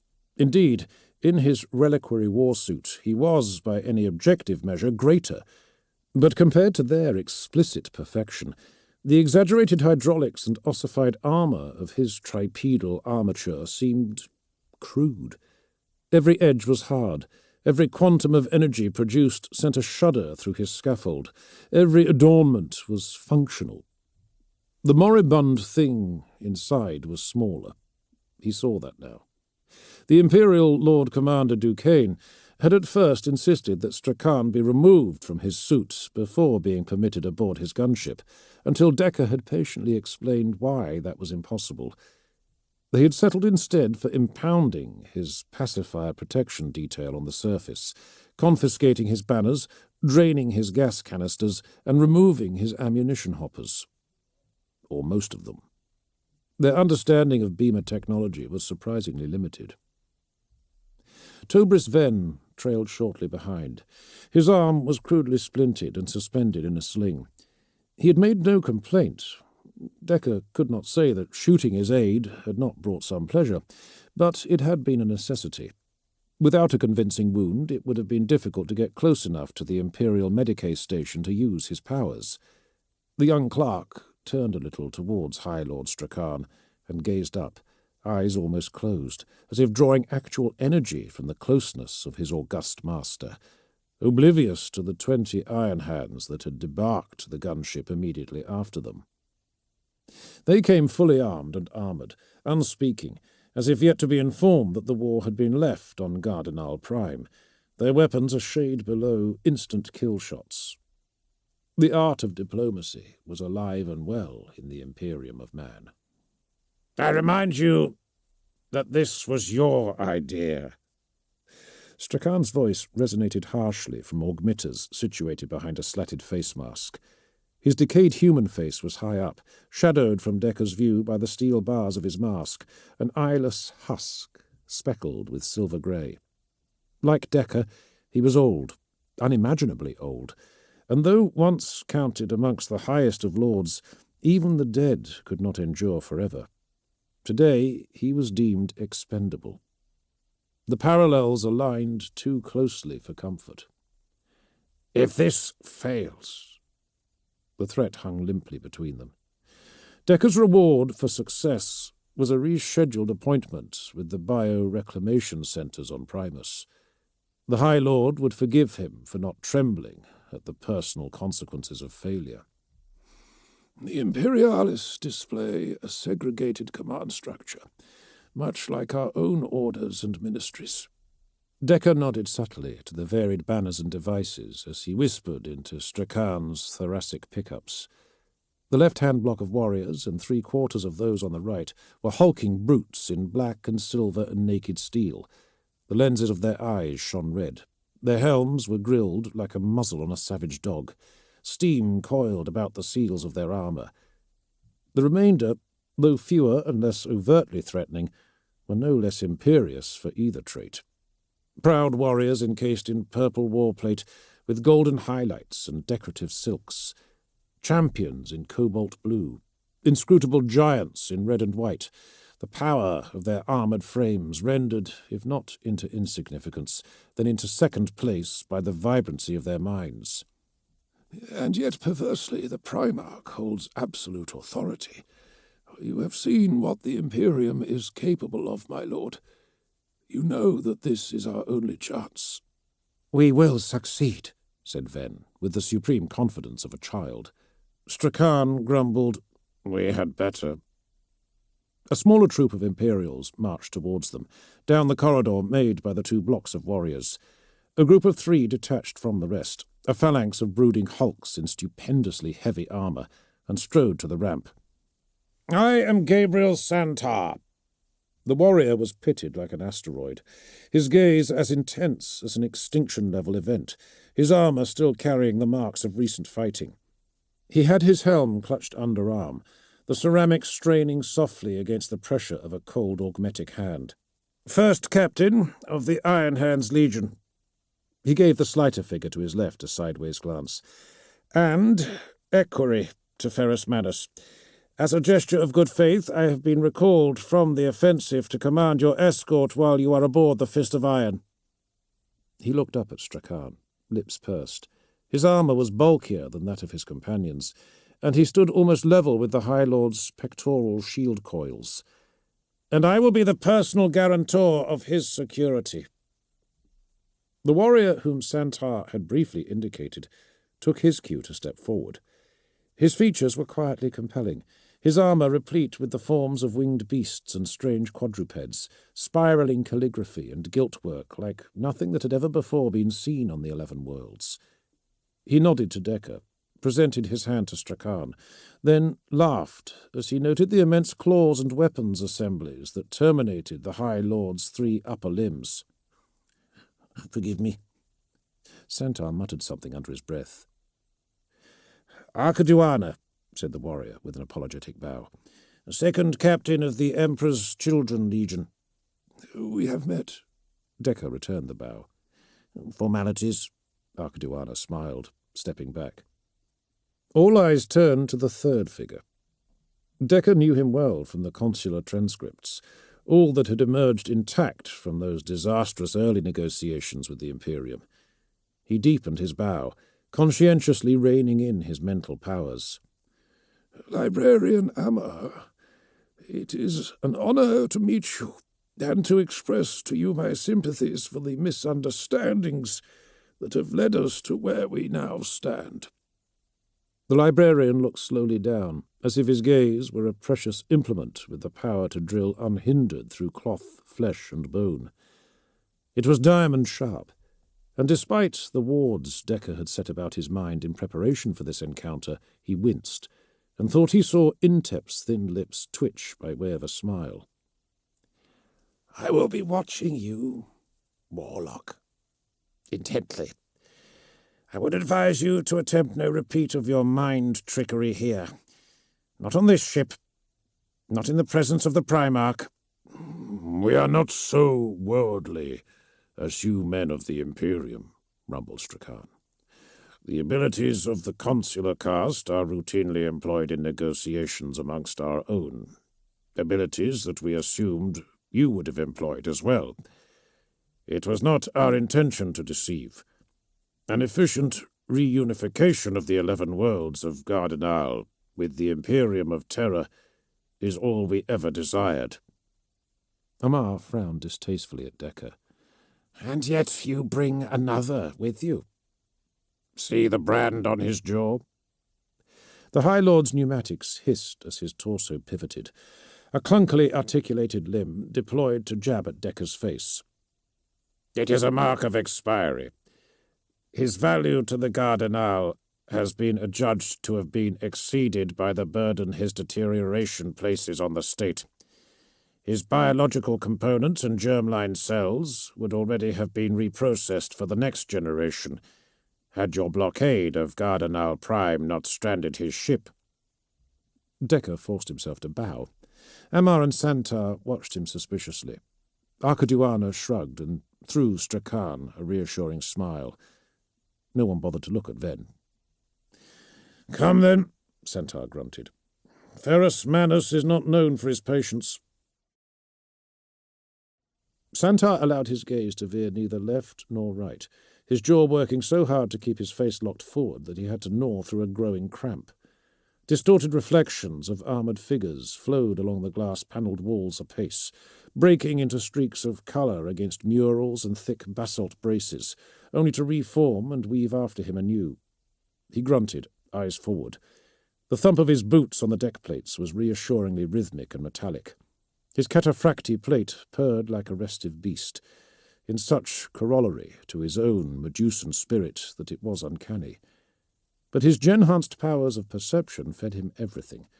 The squeak of the old consul's shoes, the tripartite tattoo of his master's tread. He ground his teeth, eyes forward. He recognized the battle construct that he and Demeter had faced in the battle for the fission station. He wondered briefly if he could take the Cardinal on, before concluding reluctantly that he could not. He swallowed his pride, eyes ahead. If it came to it, it would not be him alone. After leading the Cardinal assembly through 1/2 kilometre of the Fist of Iron's most breathtaking internal architecture, the procession arrived at a sweeping circular portal. Venerati, Urien, and Harrick Morn were there to meet them. Santar's honour guard spread out down the corridor. Morn tilted his head back. "High Lord Strakan." The Cardinal's suit emitted a hiss by way of a nod. "You and your deputation may enter." "My aide will remain here," said the grey-haired old consul Decker. "He is low caste. What we have to discuss with your Primarch is not for his ears." Santar frowned over to the reticent mortal, who had not, he noted now, been involved in the opening round of introductions. Sensing his regard, the man turned, looking through him as though unable to focus his eyes. With a sick twisting of his guts, Santar was left with the feeling that he could see right through him, too, as though he were paper held up against a light. He gave a derisive snort, more aggressive than he had intended. "It's your embassy." He threw a nod to Urien and Morn. Unable to reciprocate in full helms, the two Terminators simply moved aside, stomped about a half-circle until their backs were to him, and then grasped their side of an immense wheel mechanism in both hands. It was huge, too great for any mere space marine to operate alone. A growl burred through their helm augmenters, power servos whirring with the tremendous effort of forcing that wheel to turn. Once it began to move, however, the trick lay in stopping it. It spun out of the grip of the two Terminators, a blurred ring of silver, until the locking mechanisms clicked, and the weight of the portal itself edged it open. The air that escaped was cold as steel, dry as smoke. Urien and Morn stepped aside as Strakan marched through the portal, forced into a stoop to contend with the lintel. Santar frowned at that, as if being greater in stature than the Primarch were a personal slight. The consul, Decker, thanked everyone, all smiles and soft words, tried to shake Santar's hand, then shook Archiduana's before grim-faced Ammar shepherded them all through. Urien and Morn heaved the door to after them. It shut with a heavy slam. Ferrus Manus did not rise. He willed himself to recline in his iron throne, squeezing and releasing the moulded armrests in time as the emissaries of the Cardinal were escorted into his chambers. His gaze passed over the lesser mortal, frail and inconsequential, to the lord of the Gardenal. He took in the detail of the shield coils and hazarded at their operation, the hyperdense energy-reflective metamaterial of his gross armature, assessed the output of his power cores, the effectiveness of his weapons, noted with deep ire at least a dozen that his legionaries had neglected to disable. His annoyance summoned a drilling pain in his head, and he released his death grip on one armrest in order to grind his knuckles into his brow. He glanced sideways. The great hammer Forgebreaker stood on the dais beside his throne. Its ebon haft was upright, inviting. Its head, moulded into the form of an eagle's wings, weighted it to the basalt flagstones. His palm itched. The living metal twisted and swam and keened softly like a nest of worms. The desire to break this thing that had so frustrated his chosen sons parted his fingers, his hand sliding up the armrest to within touching distance of his hammer's grip. The supplicants halted the prescribed distance from his throne. Dim illumination spilled from the trophy cabinets, washing their faces with thin grey light and the shadows of blades. They stared up at him. The size of him, the raw, intemperate might of him. And then, inevitably, they looked at his hands. Ammar left them to their horror, labouring up the high steps with wheezing breaths to stand by the Primarch's side, occupying the position opposite Forgebreaker, and then leaned in to whisper in his ear. The librarian had nothing of consequence to utter, but Ferrus wanted the Gardenal to see him whisper, and so he watched as he listened to the Thousand Sons legionary tell him nothing, leaning towards his warhammer, as if its counsel might differ. But he did not rise. The only thing more profoundly superhuman than his temper was his will, and what would please his father and shame his brothers more than the belated surrender of the Gardenal. You returned my son, Turak, to my legion, and convinced Captain Archiduana, whom I am beholden to trust, that I should take you on your word. The words came slowly at first, like molten steel trickling into a cast, but then with greater urgency and alacrity as they continued to pour from him. For that reason alone I have admitted you here. Declare your surrender before me now, for I am Ferrus Manus, Primarch of the 10th Legiones Astartes, the Iron Hands, and my decree is inviolate. Do this for me, and I will not obliterate every last trace of your civilization from your 11 worlds. To be a fly on that wall, Archiduana mused.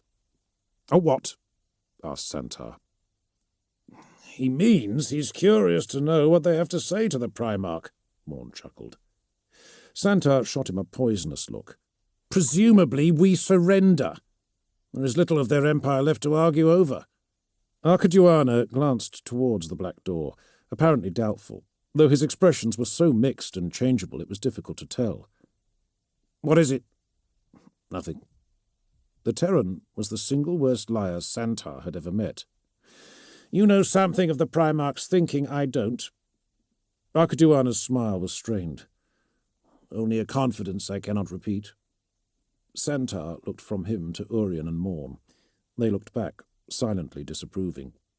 The 3rd Legion captain had managed to become firmly liked by those that had served under him on Vesta and on Gardenal. He scowled at them both, then turned back to Archiduana. Go. He waved off down the corridor. The Primarch appointed you first captain and equerry for as long as the compliance of Gardenal required. Well, Gardenal is compliant. They've surrendered, so you can go and draw something. Archiduana held his gaze a moment, then bowed coldly, one gauntlet to the brilliant gold of the Palatine Aquila on his breastplate. It appears you outrank me, first captain, so perhaps I will pass by the apothecarian and look in on Ulan Cicerus, and the young hero Turak too, perhaps. He was, for a brief spell at least, one of mine. Go do that. Santar crossed his arms and turned his back, not even listening to the legionary's footsteps as he departed, eyes forward.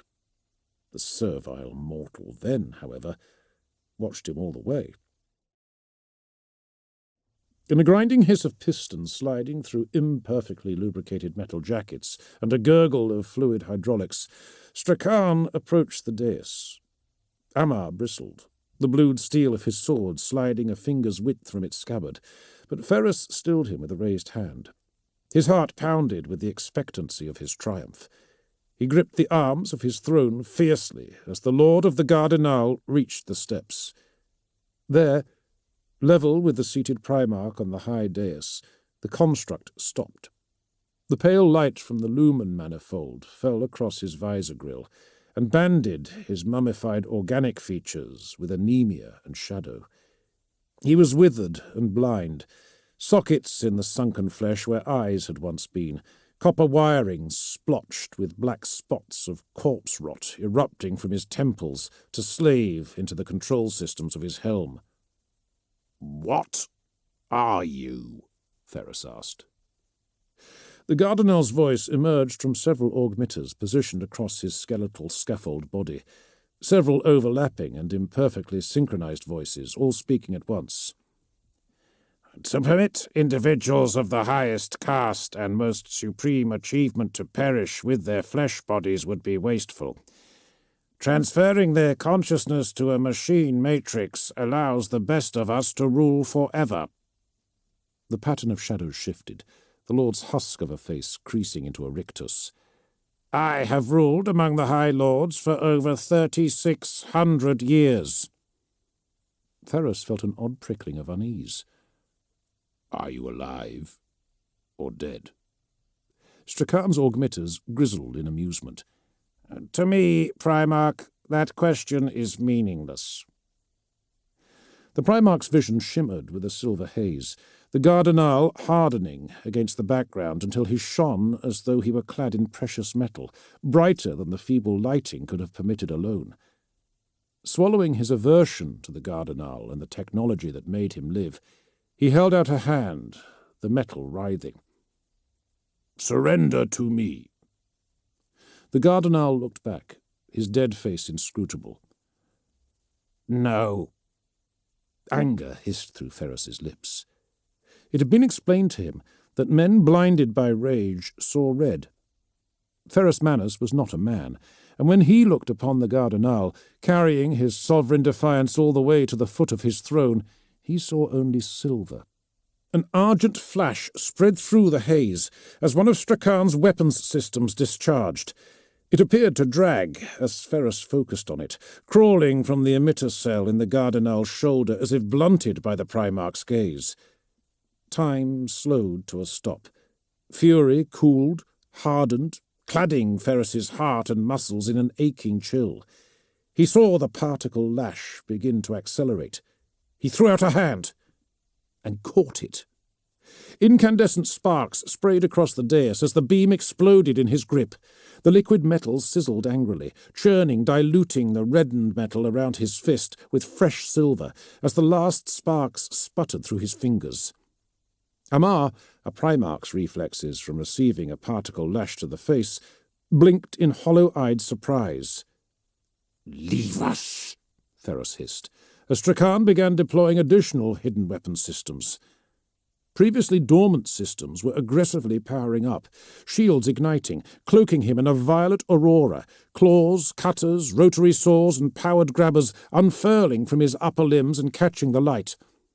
His entire armoured harness swelled as gas-filled cells under arcs of electrical provocation shifted phase to become thick, shock-absorbent gels.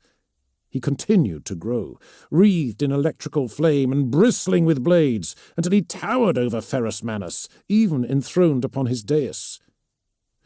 "Tell Duquesne he has a task to complete."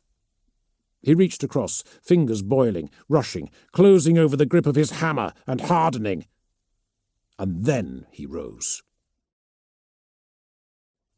"That was a particle weapon," said Santar. "They were supposed to be unarmed," Urien hissed. It was impossible to turn swiftly or move deftly in cataphracti pattern armour, but he and Morn were already grappling with the locking wheel. Santar shouldered in between them to hasten them along with his own strength. Someone tugged on the skirt of chainmail that hung from his folds, and he looked sharply down. Tobris Ven stared up at him with yawning great pupils and no emotion. "I can't allow you to do that, sir." Ignoring him, Santar growled down the corridor. The Terminator squad that had escorted them from the embarkation deck had remained on station, and were currently readying weapons and forming up ready to force the portal once it was opened.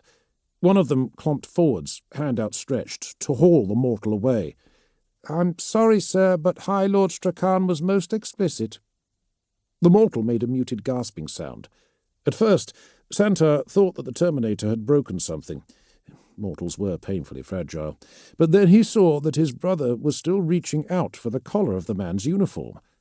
The mortal staggered, as though pushed, remaining standing only by tightening his grip on Santar's armour skirt. Santar swore, letting go of the wheel lock, and reached back to deal with the nuisance himself. His gauntlet swallowed the mortal's arm from shoulder to forearm. The Gardenal dangled bonelessly from it as he hoisted him a metre off the ground. "Do you know what—" Before he could finish, the mortal vomited a chemical white froth down Santar's chest plastron. The first captain looked over his inflexible gorget rings with a grimace. Flailing legs slapped his armour as the mortal began to seize, as though Santar's gauntlet were supplying an electric current. The veins began to rise from his skin, changing colour from purple-blue to a thick, foamy white. His eyes glazed over, head jerking back and forth, a foul stench gasping off his breath. Santar screwed up his face. It smelled like... The mortal's body began to balloon, skin stretching, splitting, bleeding explosive compound, forcing a shuddering smile for perhaps the first time in his existence. "Most explicit!" The explosion buckled the door down the middle, but didn't break it. It was diorite, patinade only with the weaker materials of plasteel and obsidian. A neutron beamer could not breach Ferris's sanctum, not even if the battle tank it was mounted on followed through. The force, however, was enough to crack the frame in which the portal was mounted. Cataracts of broken glass cascading to the flagstones as fissures pushed through the walls. It lifted Amar off the ground as he was crumpled, twisted and torn, skidding and rolling back into the chamber like a rag doll in poorly fitting armour. The lesser of the two Gardenal, the adviser Decker, looked at the librarian's unconscious form with surprise. "Not exactly the assassination as planned, but as effective as any." He turned to Ferris, and, feeling something brush his mind, Ferris looked sharply his way. The man back-pedalled swiftly until his back was to the wall, his undead lord between himself and the furious Primarch. "We know all about you," boomed Strakan. "We know you, and the High Lords believe you can be beaten. They believe I can beat you." "I doubt it." Ferris dragged his hammer from the top step as he started forward. "My own father doesn't know me." Chapter 10.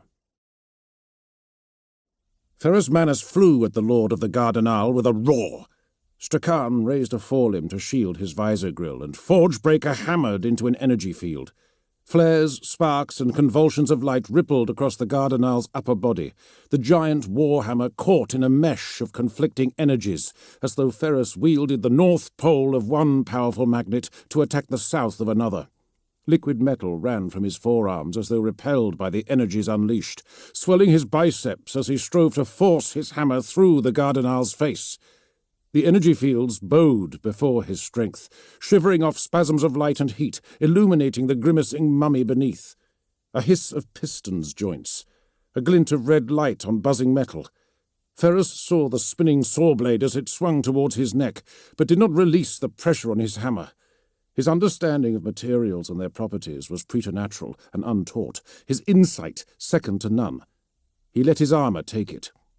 The saw shrieked against his pauldron, flaying off sparks, while Ferris shoved through his hammer with all of his might. It was insufficient to break the energy field, but force was force. The universal laws applied, and the war machine was sent tottering back. Strakan's 3 legs quickly rearranged themselves, his torso spinning around gimbal joints between head and neck and hip and groin. Hatches in the Gardenal's harness clattered open and shut, particle beams from concealed gun ports firing in sequence to haze the air with small arms fire that broke against Ferris's armour. The upper half of the Gardenal was still spinning, cycling through his torso arrays as he punched out with the power fist. Ferris batted it aside, smashing the gauntlet to pieces and tearing it from the walker's arm. Strakan moaned a curse, the damaged section of limb detaching in a gout of steam. It hit the ground with a clang, a replacement armament unlocking and clicking into place on the truncated limb even as the third arm swung in. Ferris presented the shaft of his hammer to take it, but then stumbled. The room shifted around him, the light fading, reddening as it bled into the ground. Lava. It flowed in sluggish rivers, bubbles breaking the surface to spew amber fire and sulphurous gases over the shrinking islets of solid rock. Ferris could feel the heat, the shaking of the volcano beneath him. Glowing pyroclast made patterns in the air, rising up and swirling about in the furnace heat. The worm came at him from nowhere. He struck it aside with the back of his stave, sending a sword-length chip of scale flying. It reverted to liquid and burned off before it struck the lava flows. A howl of inhuman, greater-than-mortal fury shook the Cural, and suddenly the lava sea was all scales, teeth, his iron stave a blur as he countered Azonoth's rampaging fury. The blow swept over his guard and hammered into his breastplate. He blinked, the silver of his vision threaded with a confusion of grey shades as he stumbled back. He shook his head, vision still swimming, and looked down. The Gardenal's blades had savaged the ceramite. It looked like a mauling, but it was a graze only. He gave vent to a snarl, taking Forgebreaker one-handed, slid his hand to the base of the haft and swung long. He missed.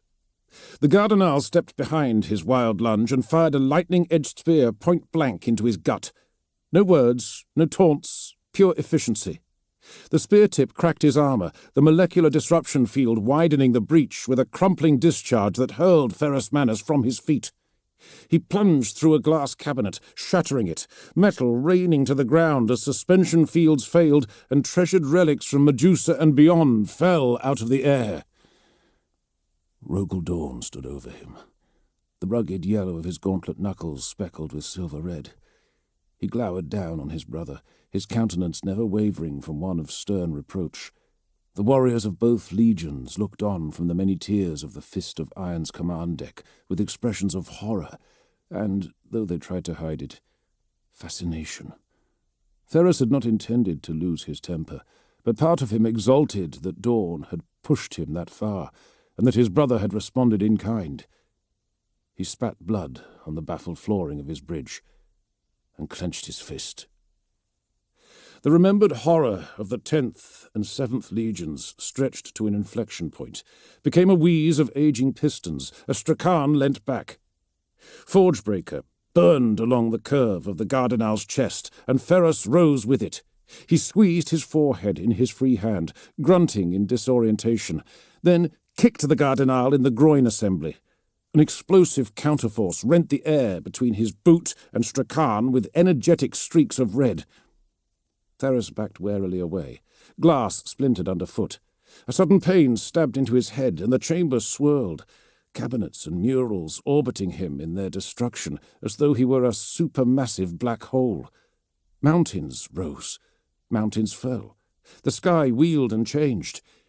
He was fighting the elemental of Karashi through a maze of ice, facing down the great Yak migration at the ford of Yardan, battling the mechanized hosts of the mad Iron Father, Stanislas, who had pursued Ferris mercilessly throughout his childhood, until this day, when he would face the Mystic's armada head-on and shatter it with his bare hands. His hands. He shrugged them off. They were memories only. His memories. His hardest battles. Drawn by instinct, he risked a sideways glance and noticed the Psyker, spread-eagled as though crucified to the far wall where Ferris had seen him last.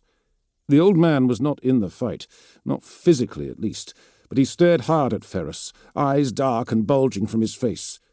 Ferrus snarled. He saw what was happening. Fending off Strachan with his hammer at full stretch, he turned himself around the relic construct, enough for a clear run at the psyker. Strachan grabbed his arm as he made to spin away, hauled him back and struck him across the jaw. Lightning flashed through his skull. The rugged yellow of his gauntlet knuckles spattered with silver red. He roared and flung an elbow for the Cardinal's face. The elbow was as high as the alien substance that had colonized his arms went. An even line, as the Medicae Riordan had rightly observed. There was a sizzle of boiling solder as the living metal met the construct's power fields. Then a brilliant flash as those fields collapsed and Ferris's elbow crushed the Cardinal's grill. Anger growled through Strachan's augmitters. Ferrus bellowed like a rising mountain as he tossed his warhammer aside. It landed with a heavy clang. "And you say you know me?" The Cardinal looked to put some distance between them, hosing the intervening space with particle beams from his torso mounts. Ferrus splayed his bare hands before him like a shield of molten fury, the rest glancing off his armour. "Do something!" Strachan shouted. Ferrus drew his hands back to form fists, but then staggered, as though he had been shot in the eye. His hands went to his head as the ground fell away from him. Clouds boiled in from nowhere as if he were watching the complete life cycle of a world in an eye blink. The air turned cold, the wind sharp, the ground crumbled, became gravelly and sharp, flat-topped peaks rearing up from a suddenly distant horizon. Ferrus swayed, as though the galaxy had caught him unawares with the abrupt termination of its rotation, blinded by a supernova's light. He slumped, breathing in gales, his hand clanging to his thigh. He was clad in tattered chainmail, strung with a harness of saw-edged Medusan steel. Dents and scratches reflected the light in a million impossible ways, burning, stabbing, glorying, pain and beauty alike, and both falling with equal power on eyes that had never experienced sun or stars. Blood streamed down trembling hands and onto his leg as he pushed down and made himself rise. The golden warrior strode forward, his pace measured in destinies. He was the light, a screaming pulsar of blue-white energy that shot into the sky like a spear. He was a beacon around which no clouds could gather, an elegiac that pronounced sovereignty wheresoever it fell.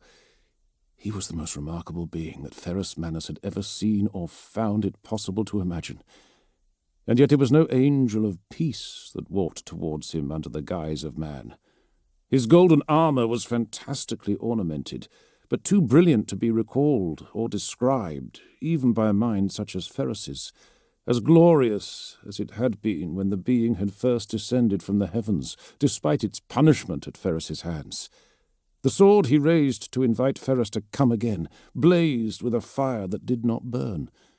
It reminded Ferrus of his hands, only gold where they were silver. Indeed, there was much about this being that was familiar. Like Ferrus, he was a conqueror, and a part of him mourned the certainty that never again would he face an opponent as mighty. The being began to speak, but the words that emerged were gibberish sounds, the rattle of caterpillars, the sound molten steel makes as it is poured into a mould. The first time he had heard a bolter fired, thunder, the war shriek of an Eldar banshee, a white noise drawn from his memory to fill that which could never be filled. They were the sounds of a time out of place, and with that realization, the illusion fell away like a window without a frame and shattered. No physical memory or psychic charlantry could mimic the Emperor of Man. Ferrus understood now. The psyker foraged in his mind for memories of his most testing encounters, seeking an advantage to be used in the present, or perhaps simply to break his will with past failures. With a titanic effort of self-discipline, he forced himself into the present. He was a Primarch, the Gorgon of Medusa, foremost of his brothers. The Cardinal claimed they knew him, but no one knew him. No one, not even Fulgrim, would have known the one thing that Ferrus had always wished for, the one thing in his pursuit of excellence that he craved: to be beaten. To a god amongst men, triumphs were everyday affairs. But defeats, they were precious. Each carried its own lesson, and the day the Emperor had brought his light to Medusa had been the greatest of his life. He allowed himself to look back into the shattered pieces of the Psyker's illusion. The Emperor stood there before him, sublime, burning sword held out in challenge, and Ferrus knew, if they were to fight again, the outcome would be different.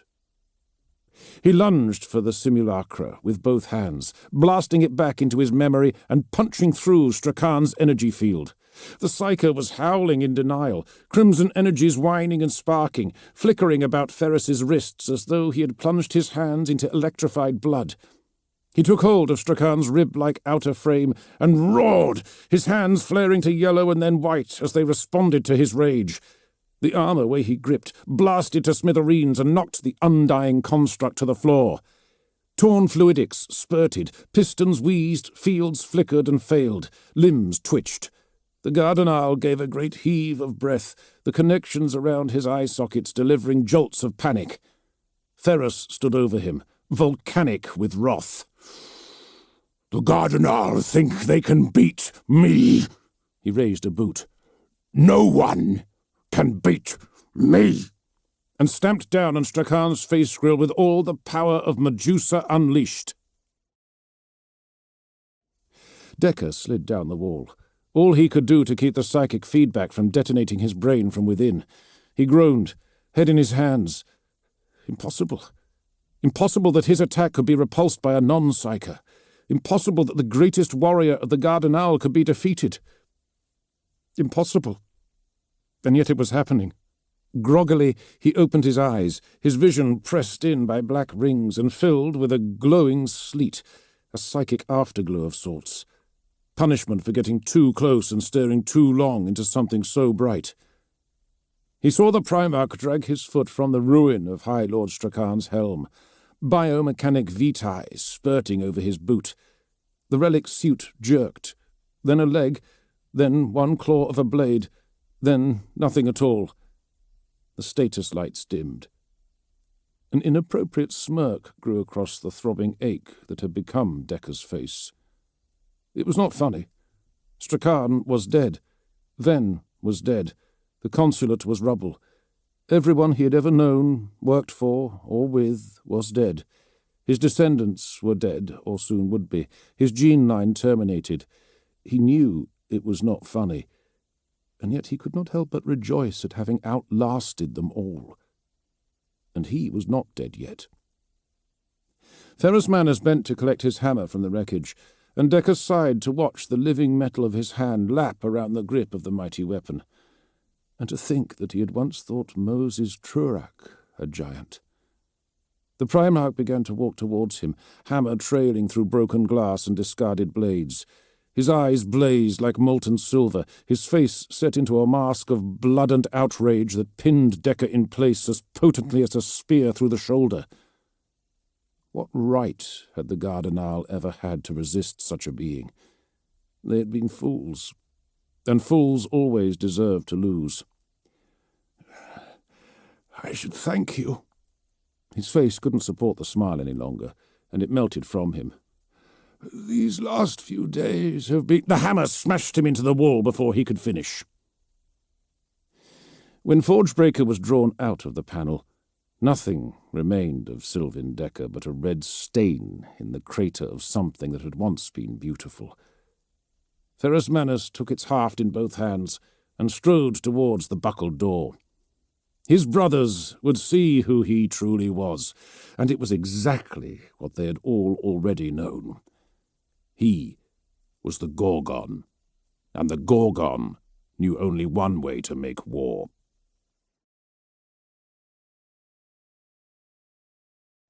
Armor breaks, buildings burn, rubble is pulverized into dust. Only humans can survive. These are not my words, and it is apposite that the name of he who wrote them is now ash. It is the strength of the human frame to emerge from any hell, beaten but stronger. Flesh, bone, and the genic inheritance we bear, That is all that will outlive our works in the end. The Remembrances of Archiduana, Volume 267, The Fall of the Lords of Gardenal.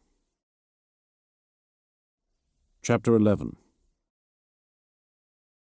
News of the attempt against the Primarch's life travelled quickly through the Fist of Iron and the combined fleet, but details were the first to suffer before the outrage that ensued.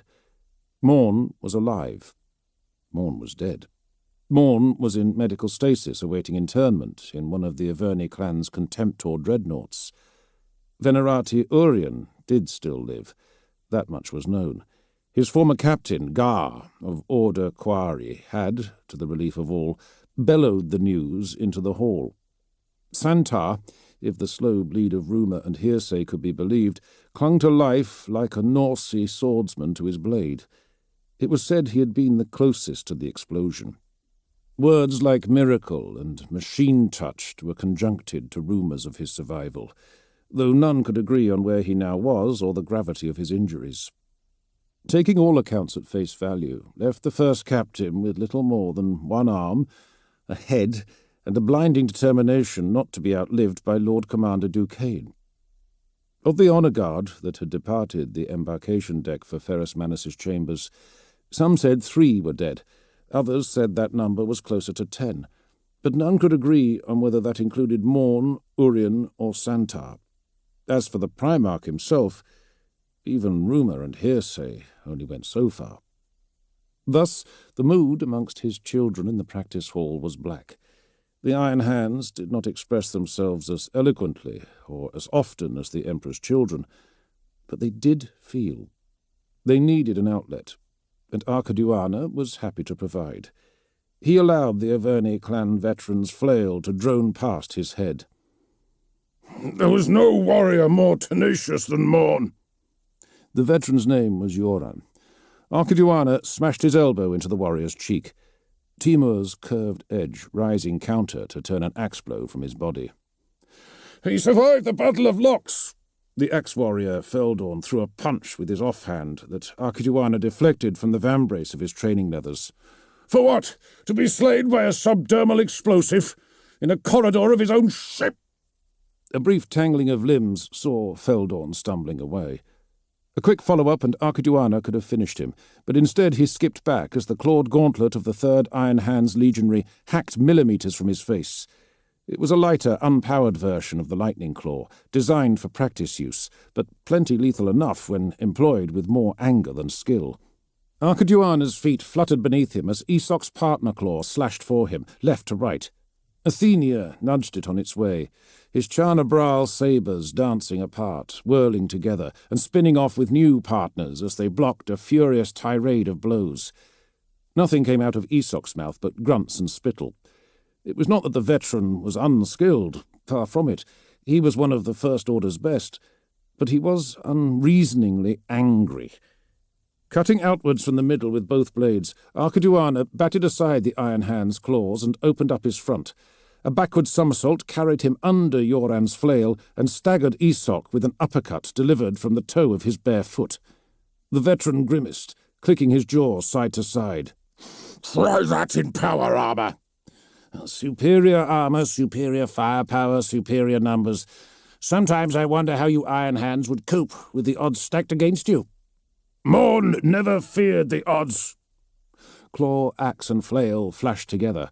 Archiduana could not tell now which one of them spoke. He walked into the fire at Locks and was one of the few to walk out. Archiduana wove, skipped, danced through blades on pointed toes, landing a blow where one presented, but otherwise content to let his adversaries work. He commanded the First Order since. They say it was to be him or Santar to be clan captain, but Santar was already Ferrus's equerry, and Morn was Terran. He eased himself from the melee, isolating Esoc and Yoran with a twirl of his blades, inviting Feldorn to power after him, which the axe-warrior duly did, hacking at him with a roar, axe clamped in both hands. With a deft stab under the stroke, Archiduana snared the axe-blade with Athenia's crossguard, pivoted the blade to pop the axe from Feldorn's grip, then cracked him over the back of the head with the dual pommel. The legionary stumbled past and into the path of Yoran's flail. He took the hit with a sigh, almost grateful for the release, and slumped to the floor of the cage with a smile on his face. He dipped his guard slightly as the others closed. His breath was coming with a pleasing rapidity, his skin warm and lightly lathered with sweat. He jerked his head, flicking his warrior braid from his face. "It was not Morn's fault what happened, nor Urian's nor Santar's. It was not your fault for not being there. No, it was the Primarch's fault." With evident difficulty, Ulan Cicerus climbed up to the cage. A handful of iron hands sullenly polishing sparring blades watched him from the benches. The ultramarine moved with a hunch that spared his right side, thick tubular bandages emerging from the folds of his toga. His noble features were drained and pale, as if standing was an ordeal for the ages. But he carried his ornate ultramarian sword and a short spear from the training racks in his hands. "In his haste to outshine my father, he acted recklessly. Ferrus Manus brought this upon himself, and upon us all." "You cannot blame your losses on him," one of the Iron Hands growled. Yoran. "Not all of them. Perhaps not even most of them. And I will have to live with my shame. Will he? I do not know. That is what we would call a theoretical. The practical is that men are dead who would otherwise have lived if he had waited." "He has his reasons," said Archiduana, "to prove himself superior to his brothers, or at least in his own mind their equal. But even if Archiduana could break the Primarch's confidence, he doubted the Ultramarine would be impressed by such a justification. He's a Primarch, and above our judgment." The Iron Hands rumbled agreement. They would curse their Primarch as often as laud him, but that was their right. They were his sons. "That is not how I was taught." Cicerus angled his spear towards the two Iron Hands, his sword to Archiduana. His injuries were severe, but he was still a chapter master of the 13th Legion. "Will your grief turn its face from mine? You are not the only ones to have lost brothers."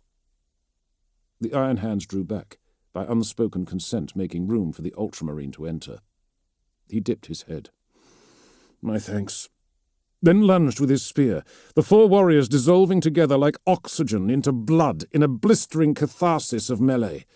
Cicerus fought Yoran, Aesok fought Cicerus, Archiduana fought everyone, and would have bested them all had he but tried a little. He might not have been a great painter, or an orator, or scholar, or victualler, or medicae, but put a sword in his hand, and something transformative took hold. Closer to Fulgrim, he sometimes thought. Further from the Emperor, he would invariably then feel. Later, after the weapons were sheathed, and his hands were bloody. Aesok backpedaled furiously, tripping over Feldorn's prone body to crash into the bars. The Iron Hand fed his arm through the bars to take a grip on them. He was bruised, but energized for it. He nodded his thanks. Archiduana returned the gesture, and again to those still conscious. But as he extended a hand to help Cicerus hold his balance, he froze. The hall was silent. It was testament to Cicerus and the Iron Hand's cumulative abilities that they had preoccupied him sufficiently to miss the cessation of combat in the lower cages. The combatants stood quiet. Those content to grieve alone without the catalyst of arms were deathly still. 100 pairs of eyes, all slaved to one, and focused on Archiduana. The mood, when he had begun, had been black. Now it was something else.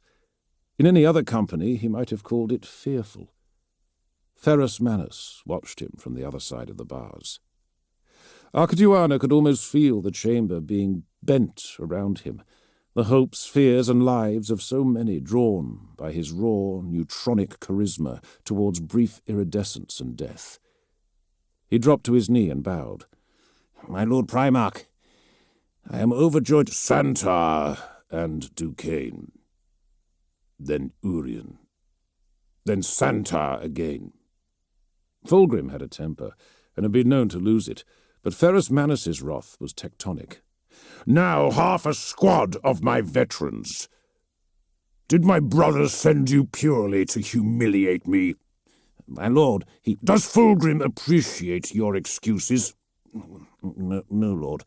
It is not enough for you that the Gardenal frustrate and deny me at every turn. Do I need Captain Archduana to take every opportunity to demonstrate the frailty of my legion as well? Fulgrim loves you as he loves no other. He praises you as no other. Not Horus, not Sanguinius. You. Archduana thumped the stiff leather of his chest-piece, emboldened to go further by his own fluttering of anger. And I am his firstborn son. You swore an oath to support me, on your knees, in my own chamber. He bellowed the last, and Archduana was almost felled before the strident force of the Primarch's words. Ferris's gaze shifted to encompass the iron hands sprawled over the floor of the cage. Is this what your oath is worth to me? Archduana bowed his head. It was not only Ferris's sons who had felt the cut of their own blade over the compliance of Gardenal. The Primarch was angry. He needed someone to blame. Archduana was happy to provide. You are as much a father to me as Fulgrim. Tell me what it is you wish from me, and if it is mine to give, I will give it. Ferris shook his head as though disappointed. In a rustle of mail, he raised one fulminating metal fist to point towards the heavy-barred dome of the hall's largest fighting cage. It was huge, held erect by 4 great columns of reinforced ferrocrete. Archduana had assumed it was for hosting bouts between dreadnoughts. A shiver of fear ran through him, closely shadowed by, and barely distinguishable from, another of excitement. Now he saw what it was really for. I want to see just how good you are. Luke Honsum. Melian Jaskolich read the name aloud from her flipboard as she struck it through. She felt for a pulse in the neck, then the wrist. Trooper Honsum's burnt skin was still warm and a little clammy. It reminded her of a damp sponge that had been left to go cold. With a shiver she made a note. KIA on the repatriation form. The army took care of its own. Tull called it the Covenant Militarum, some spark of enlightenment that had endured through the wars of ancient Europa. As much as the legions might privately, and some not so privately, wish to push their mortal auxilia until they gave, it was, fortunately, none of their business. The Covenant Militarum gave a regiment's commanding officer ultimate responsibility for the individuals in his regiment. So while superhuman heroes battled for the right to rule the galaxy, the army took care of its own. But it wouldn't be the first time that a traumatized soldier had sought demob status amongst the dead. She nodded to the corpsman, who then wheeled the trolley past, clattering up the ramp to the Arvus lighter. It wore the drab ochre and grey camo of the 5th Galilean Mixed Infantry. Even the whine of its engines was sombre. She sighed and flipped to the next page. No one waited in line with more patience than the dead. Dozens of them surrounded the waiting Arvus on trolleys, pushed by corpsmen in an assortment of unwashed regimental fatigues. If there was a uniform, then, it was the sombre expression they wore. A mixture of sorrow and boredom. Melin shook her head. Tull had a way with the dead, a black camaraderie. He would tell them jokes, sit up late in the mortuary telling stories, as if every one were an old friend, that they might wake as if from a coma if only they had a familiar voice to grab hold of. She smiled sadly. Tull wasn't nearly as thick-skinned as he made out. She wished he was here now for this, or any of the Medicaid Corps from the 413th. But she was the only senior left that hadn't been deployed to the planet. She supposed she should be grateful, and by terror was she grateful, but she very much preferred her patients alive. Samuel Goss. She read from the next form as the corpsman clattered back down the ramp with an empty trolley, as if they had just colluded in a magic trick. Eric Steele. In, out, in, out. Carl Yarrow. More names, like birth and death, sped up. Her stylus scratched on paper. Ibran Grape. She lowered her flipboard and smiled.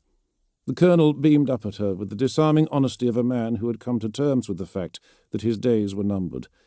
In double figures, if he was extraordinarily lucky. "This is it, then?" he said. Ibran sat up on his trolley, dressed in his formals by one of the merciful sisters, but with a foil blanket still draped over his legs. The bandages had been unwound from his face.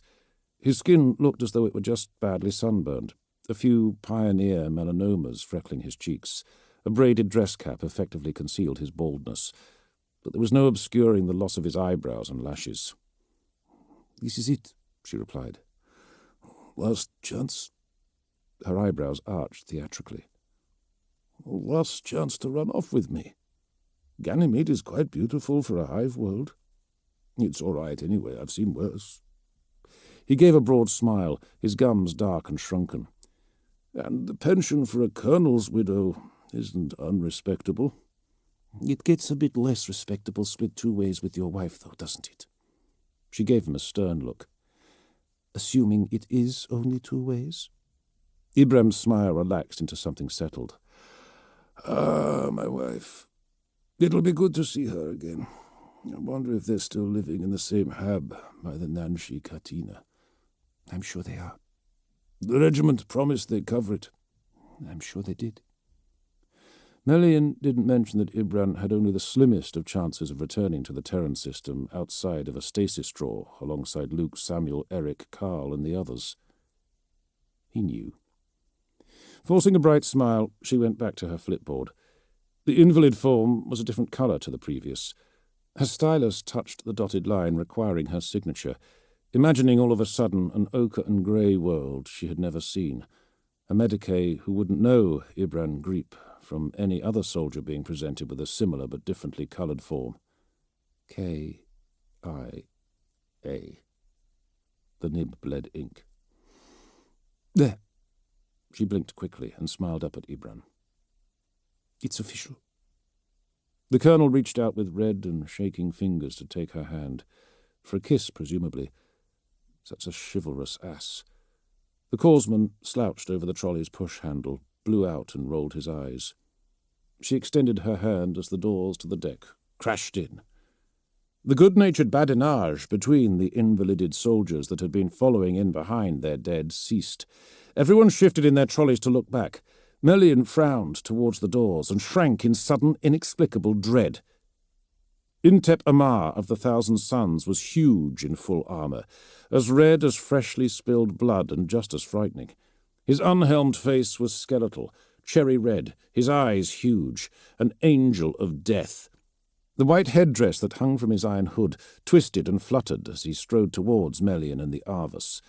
Legion serfs, with the apothecarian helix sewn into their liveries, hurried after their master, carting heavy equipment cases. "What's this?" She surprised herself with her own voice and flinched. Ignoring the question, the librarian pointed to the shuttle. "I want the bodies removed from that shuttle." One of the serfs, a supercilious Medicae wearing a long red coat, white gloves and unhygienic gold piping, handed her a piece of paper. "All prior repatriation and transfer orders have been rescinded." "What?" said Ibran, pushing himself up in his trolley. "Orders of the expedition commander." "Cicerus would never—" "You have your orders." Melian read the orders to the bottom as Legion serfs charged past and up the ramp to the Arvus, unloading their equipment and piling their trolleys with the dead. Tull would have fought. He would have kicked, screamed, made a fuss, made a scene. Tull wasn't here. "The rest of you—" Amar waved vaguely over the Galileans, as if saving his strength. "Into the shuttle." Ibran's face screwed up in pained incomprehension. "But you said the transfers were rescinded." Melian carefully folded the orders, giving her hands something to do other than shake. She tucked the paper into the breast pocket of her coat and looked up at Amar. The librarian's eyes were bleeding. His skin was red, the shape of his skull visible behind the face. She wondered if this was what Magnus looked like, and felt sick at the thought. A little personal adversity, a little taste of actual mortality, and now his golden ideals were smoke. Tull would have been fascinated. "You believed in the crusade," she whispered. "What happened to you?" The same apothecarian serf that had handed her the orders brandished a data slate. He handed it to Millian. The librarian tapped the plastic frame, his gauntleted finger as wide as her wrist. "Sign the orders." Towel would have fought. She hung her head. She didn't want Ibran to see her face, and signed. From Ferris's cage, Archiduana could see across the practice hall from end to end. Several hundred iron hands had congregated, silent, like an ocean in darkness. It was there, but one powerful sense of it was absent. "You will need your armor," said Ferris. Archiduana almost found himself chuckling. "I will have it sent for." Ulan Cicerus stood on the bottom step. The point of his spear was wedged into the right angle of the steps, and he leaned into it. He called for Archiduana's serfs. There was a minor commotion at the periphery of the crowd, but it was impossible to focus on. Ferrus Manus loomed over him. The Primarch was bigger by far even than Gabriel Santar had been in Cataphracti Plate when they had duelled on Vesta. His armour had suffered for its confrontation with the Cardinal. A gouge had been torn from the breastplate, an unsympathetic infill where the fusion of molten ceramite and liquid sealant had formed a ceramic crust of scar tissue. The gauntlet emblem on his heavy dog-toothed shoulder guard had been scratched to tracks of white nothing by particle fire.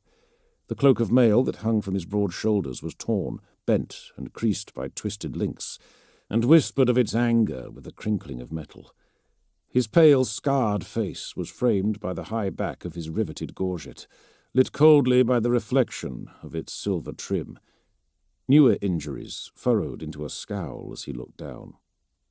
Archiduana was faintly disappointed that Ferris stood before him with bare fists rather than forge-breaker.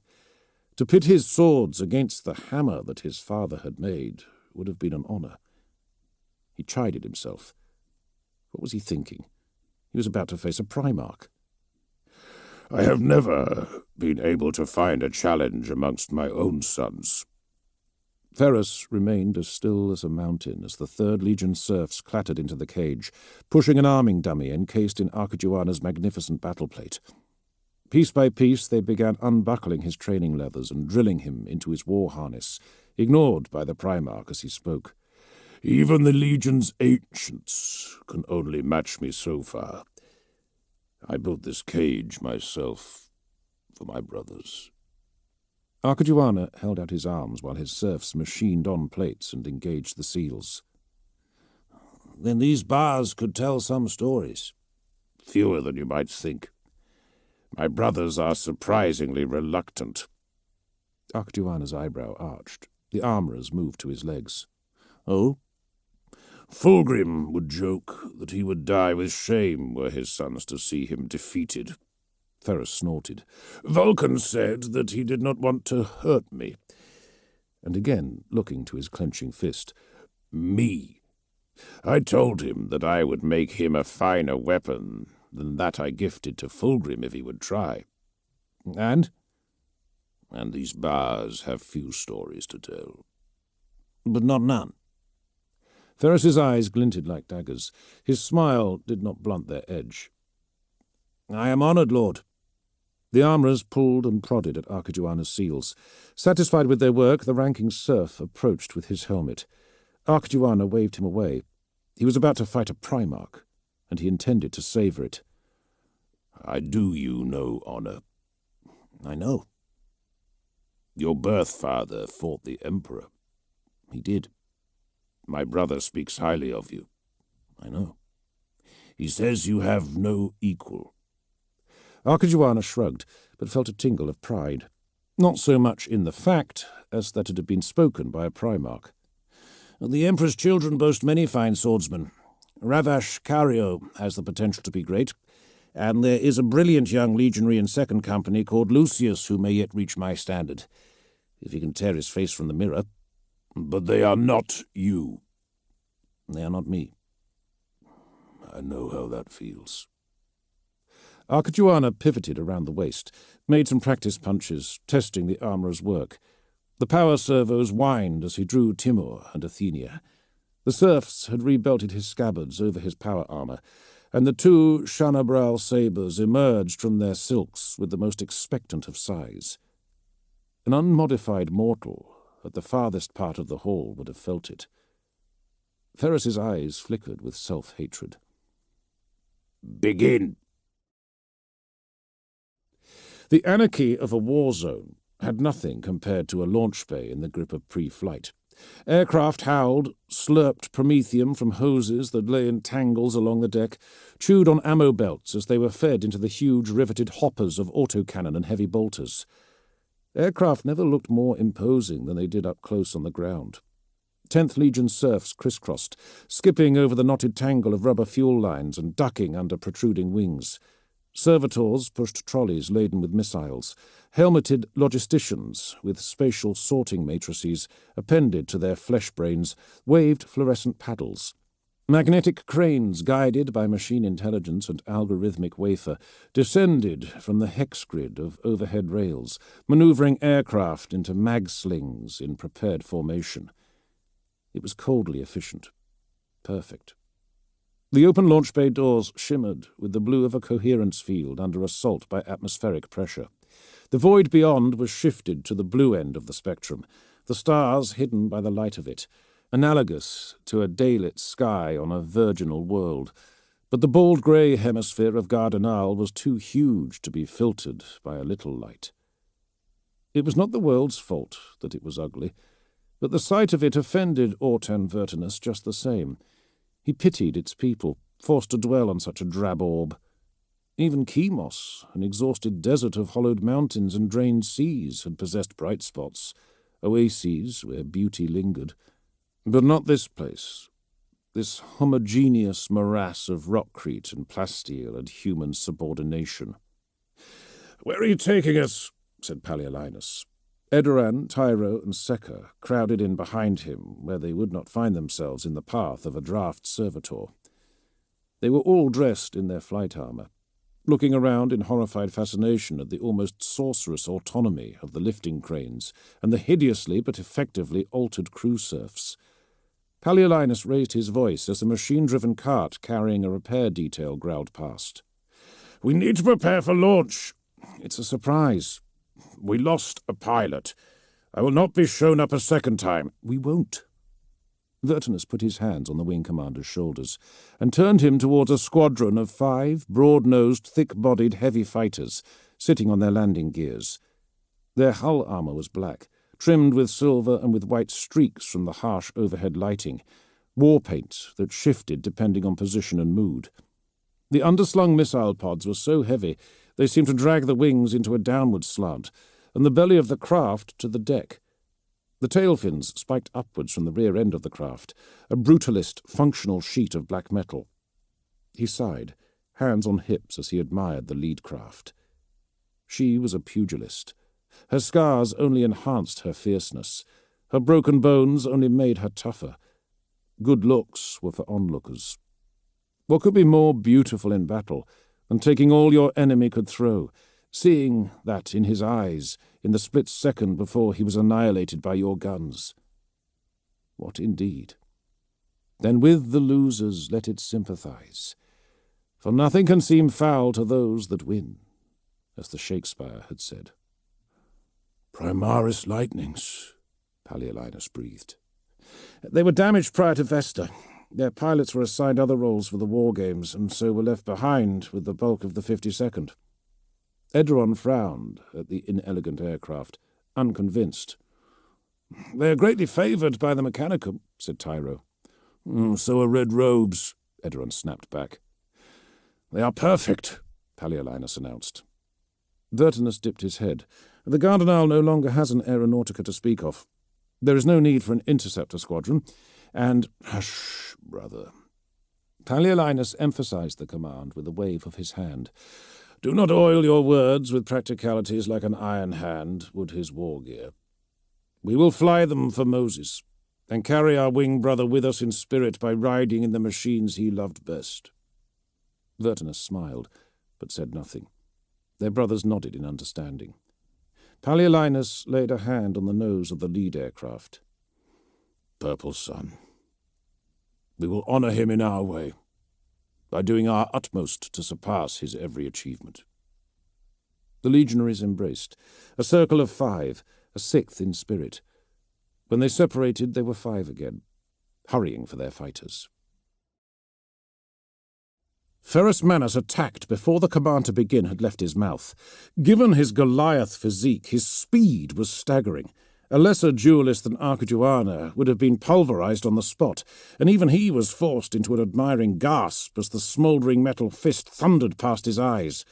The Primarch was holding nothing back, and with a roar he came again. A thrilling combination of terror and elation filled Archiduana as he jinked between blows, under them, away, fed by a lightness of heart he had not felt with a sword in his hand since the first time he had stood before Old Corinth. Before unification had been won. Ferrus bellowed and swung with his left. Archiduana bent under it and allowed it to clang into the bars. He rolled back, always back. He did not bother using his swords to parry. It would have been like blocking a bane blade. He ducked and weaved, danced and slid, swords a blur of feint and misdirection. His movements were intuitive, faster than gen-hanced thought, but compared to the gap between audacious youngster and grizzled thunder warrior, that between legionary and Primarch was a yawning one. He grinned. He was going to have to try. With sheer bludgeoning power, Ferrus forced him up against the bars. His swords bit at the vulnerable joints in the Primarch's armour. Ferrus ignored them. Stings from a persistent insect. He feinted with Timur, drawing the Primarch's eyes, then used the length of Athenia to stab at the Primarch's groin. The master-crafted sabre pierced the heavy mail only to become wedged between a pair of crushed rings. Ferrus gave a snarl and smacked the blade with his wrist. The ancient Grecan blade shattered, rune-inscribed metal shards daggering the floor at Archiduana's feet. The force of the blow splintered his gauntlet, sent hairline fractures running up Archiduana's vambrace, and almost pulled his shoulder from its socket. He cried out in glee. "Why do you laugh?" Ferrus drew back. Even unarmed, he had reach. Archiduana could only shrug, enfolding Timur in a two-handed grip. "Because—" Spitting with anger, Ferrus drove his fist at Archiduana's chest. Too big to avoid, too fast. He cried out in shock as his breastplate caved in, splitting the Palatine Aquila into frayed halves, gold leaf fluttering around the hot liquescence of Ferrus's arm. Knuckles ground in. His ribplate cracked, then shattered. Before he had even registered the pain, he was flying, crashing into the bars with force enough to break more bones. The bars themselves were made of firmer stuff, built by Ferrus's own hand to contain the might of a Primarch. They did not bend. Vibrating with a metallic basso profundo, they flung him back into the ring, sprawled on his chest and crying out for the pain of his fractured ribs. A great weight pushed into his shoulder, elicited a murmur of pain, then closed over it, to haul him up by the golden fretwork. Ferrus's eyes burned into his, consumed them in his expression incandescent as he drew back his arm to deliver a finishing blow. "I, too, once fought the Emperor. He is a greater being than you could imagine. How did your mortal father manage it?" Archiduana could barely see the fist before him. His eye was swollen, his face puffed and bloody. "He wished to give him every opportunity to yield." He gave a laugh, coughing it up in gurgles. Ferrus frowned. "Tell me why you laugh." "Do you not see?" Ferrus's grip tightened, a splintering of ceramite. Archiduana chuckled, winced, then chuckled again. "This is what we were born to do. Both of us, to fight, and eventually one day lose. It feels good." Some of the aggression left Ferrus's eyes. "In one thing at least I was right. Our legions have much to learn from one another." He lowered Archiduana to the ground, where the captain proceeded to fold bonelessly over his knees. "What has now passed was your war. What now commences shall be mine. There will be no feast of celebration, no proclamation of victory. I do not claim worlds. I conquer them. My victories are their own proclamation. I will present my brother Gilliman with ash around a barren star. That shall be my proclamation, and the Gardenal shall forevermore be remembered only for the manner in which they fell." His gaze passed over his warriors, silent before his scorn, for what they had just witnessed was not a contest. It was a lesson. "I have sought to lead as Fulgrim, or Gilliman would have led. But that is not my way. It is not the Medusan way. The Gardenal have had ample opportunity to yield." Grumbles of agreement swept the hall. Archmagos swayed on the spot, blinking up at the Primarch, and it fell to Cicerus to speak out. "The Emperor desired these worlds intact." "The Gardenal rule over 11 worlds. I will give my father 10. "The 413th expedition will not act in defiance of the Emperor." "You are derelict, Chapter Master." Cicerus straightened against his wedged spear. "I serve the Emperor of Terror, the ideals of his great crusade, my father and his brothers, and in that sequence. I will not defy the first of my masters by ordering the destruction of Gardenal Prime." For a long time Ferrus glared down at the ultramarine. Then a smile found its way across his face. "Perhaps if you were with the 413th where you belong, then you would have known. You are no longer in command of the expedition fleet." "You do not have that authority." "Gilliman can restore your command once he arrives. I will be done with you by then. Until that happens, your orders come from Ironfather Moore. He knows what I expect of my warriors." Cicerus bowed his head, too weary to defend himself any longer. "Your ultramarines will have the honor of the first assault." Cicerus gave his head a bitter shake. He held up his wounded arm. The sleeve of his toga slid back over crisp white bandages all the way to the shoulder. Ferrus snorted. He looked expectantly over his sons, and then finally to Archmagos, slouched at his feet, like an eel dumped from a net, as if the answer were so blindingly apparent that it was an insult to a Primarch to have to voice it. "Fix it, ultramarine." Chapter 12. No one had wanted a war. No one had seen war until now. For one day, Gardenal Prime turned like meat on a spit under the guns of the Iron Hand's fleet. Ship augurs saw the panic spread, ripples of red, the usual inconsistencies of biosignature reads enhanced to precision sharpness by the compound effect of volume. The astropaths felt it, and more viscerally than those on the command deck watching their screens run red. The ritually blinded psychers clawed at the padded walls of their sanctums, their mental defences overwhelmed by hellish visions.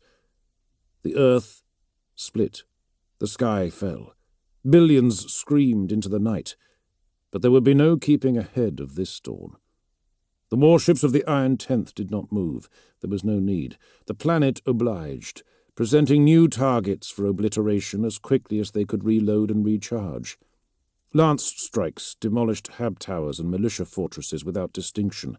Macro-ordnance pulverized districts. Cyclonic torpedoes and magma bombs laid waste to hundreds of kilometers of urban conglomeration at a time, fracturing the rockcrete-fused crust, revivifying extinct geologies for one dying surge of volcanism. Cities with hours of grace before the bombardment collapsed into the earth as it turned molten. Manufactories that the 413th expedition had gone to such lengths to preserve slipped into rivers of lava. Gardenal Prime was not the first world to be scoured of a recalcitrant populace in the Emperor's name, but it was the first where this was meted out with such calculated brutality. It was punishment, scaled towards the far end of an infinite series beyond mere collective. No genocide perpetrated by the warhounds had ever been so severe, or so total. After one complete revolution, it ceased. What had been a pole-to-pole spread of human habitation, home to hundreds of billions, had become a steaming sphere of magmic red and twisted steel. The creaks and groans of the devastated planetary megalopolis reverberated silently through the void, relayed like the moans of the undead through the spectral augurs and geographs of the iron hands in orbit. Only one narrow line of latitude remained unbroken, a complex of linked fortifications, well sited in a zone of tectonic stability within the Capitolis and heavily void-shielded, still stood, albeit now surrounded by a moat of lava 100 meters wide. It could have been hit again until the ground beneath it crumbled. The planet could have been virus-bombed or had its atmosphere purged. It was what Perturabo might have done. But what was war for, if not a demonstration of strength? Ferrus would look the Gardenal in the eye as the life left them. He would see the moment they realized they had always been weak. And war was what they were getting. The sky was the red of metal rust. Tremors running the scale from distracting to ground-shaking ran beneath the scuffed boots and dusty, dangerously overheated vehicles of the Imperial army. The area had come through the bombardment relatively unscathed. Its buildings were intact, the ground beneath them solid, which, as blessings went, was as good as they got. But it wasn't going to remain that way for long. Tull Reardon had watched the bombardment crawl from east to west, and while the soldiers under his command managed to grab sleep in shifts, he'd been wide awake to see it crawl back towards them, west to east. And when he'd seen the fireballs falling from the sky towards their islet of baked rockcrete and groaning plasteel, he'd known the reprieve was over. After 3 decades of not exactly risk-averse soldiering, he knew he'd been pushing his luck for some time now, but part of him had never really believed it would end, as if death had had its chance and passed. Most men would have taken the honourable discharge and the meagre pension that came with a bullet in the knee. There were plenty of civilian positions for military-trained Medicae. Not him. He was proud of those 3 decades. Damn proud. He believed in the Crusade, what it stood for, always had. He clung to his belief as if it were the last functioning coolant unit in the galaxy. The rockcrete spire block they'd held as a shelter trembled as a spread of ordnance rocketed overhead and smacked into the ground a few 100 meters away. Plumes of fire and ash rose into the hellish sky to replace the buildings they sent crashing down. Compared to what had gone before, the act of barbarism seemed almost petty. Limping through sprawled divisions of mechanized infantrymen, their visors steamed. Sweating inside death world and hazardous environment gear, Tull walked to the rockcrete barrier that encircled the roof for a better look. Ibran Greep held up a pair of magnoculars. He didn't say much anymore. Every earth tremor brought a nervous twitch. His pupils were pinpricks, his mouth never quite shutting properly, as if his jaw was too tense to allow it. A thin trickle of drool ran down his chin and under his collar. He was still in his dress uniform. He was sweating like a grox, but didn't seem to realize it, so thoroughly dosed on combat stims and painkillers that Grip probably didn't know his own name. All for the cause, he told himself. The security and manifest destiny of mankind. But the grand words rang tinnily now. It was easy to believe when you followed a man like Ulan Cicerus. Tull pried the magnoculars from Ibran's white-knuckled grip and brought them to his visor. He waited while the autofocus compensated for heat distortion to zoom into the nearest mound of rubble. He sighed. He couldn't say any more if it was relief or resignation. They were drop pods, cobalt blue and gold, their insignia an untarnished white. He panned the view. Dozens of tiny explosions dotted the devastation as the drop pods blew open and hundreds of ultramarines poured into the last standing remnant of the Gardenal Capitolis. And not just ultramarines. He saw 1,000 suns, about a dozen of them led by Aemar, and even a glittering contingent of Emperor's children, at least 100 strong. Where are the Iron Hands? He mused aloud. Everyone was here but them. Readjusting the magnoculars, he directed their focus through the leaning structures and smoke to the furthest of the drop pods. It had been the first to fall, and had come down nearest to the Gardenal fortress. An ultramarine in the gilded mantle of a veteran was raising the banner of the 15th chapter. His brothers were already firing into the ruins, gunning down the slighter figures of the Gardenal as they fled deeper into the ruins. Another space marine remained by the pod, beside his standard-bearer. He appeared to be delivering a ferocious address to the legionaries as they charged past, his diatribe complete with violent gestures of his bionic hand towards the enemy enclave. The startling blue of his plastron had been butchered to make way for the bulky Archmagos. Tull didn't recognize him. He was helmed, and to mortal men one armoured space marine looked much like another, but he did recognize the power sword that the warrior held aloft as he spoke. Bloody murder. He glanced at Ibran. He lowered his magnoculars. Cicerus. The last few phrases of the chapter master's address forced through Tull's crackling vox-link, and he winced in pain at the sudden volume. He panned the magnoculars towards the fortress. Its walls were heat-hazed, its defence towers liquidly coloured and indistinct beneath the installation's voids. They shimmered under a constant rain of debris, discolouring to the occasional crump of artillery fire. With a grunt, he tossed his officer's cane from the roof of the spire block. He returned Ibran's magnoculars. "Trooper Grip?" Ibran looked up. "Those tablets that Melian gave you, pass them over." The old colonel obediently did as he was told. Tull unstoppered the vial, coloured tablets falling into his palm. He had no idea what half of them were. 30 years. To end up no better than the Gardenal. With the slug of the brackish liquid in his canteen, he knocked the lot back. Then he gave the order to move out. He still believed in the crusade. He had to. The Iron Hands were the masters of coordinated combined arms warfare. Only one who had never seen one of their ruthlessly orchestrated set-piece engagements at close quarters could ever dispute it.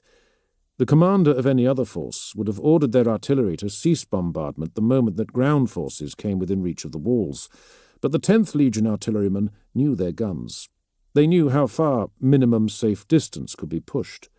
Earthshaker and Medusa shells hammered into the Gardenal's wall even as the breacher and assault units of the Ultramarines' 15th chapter commenced their attack.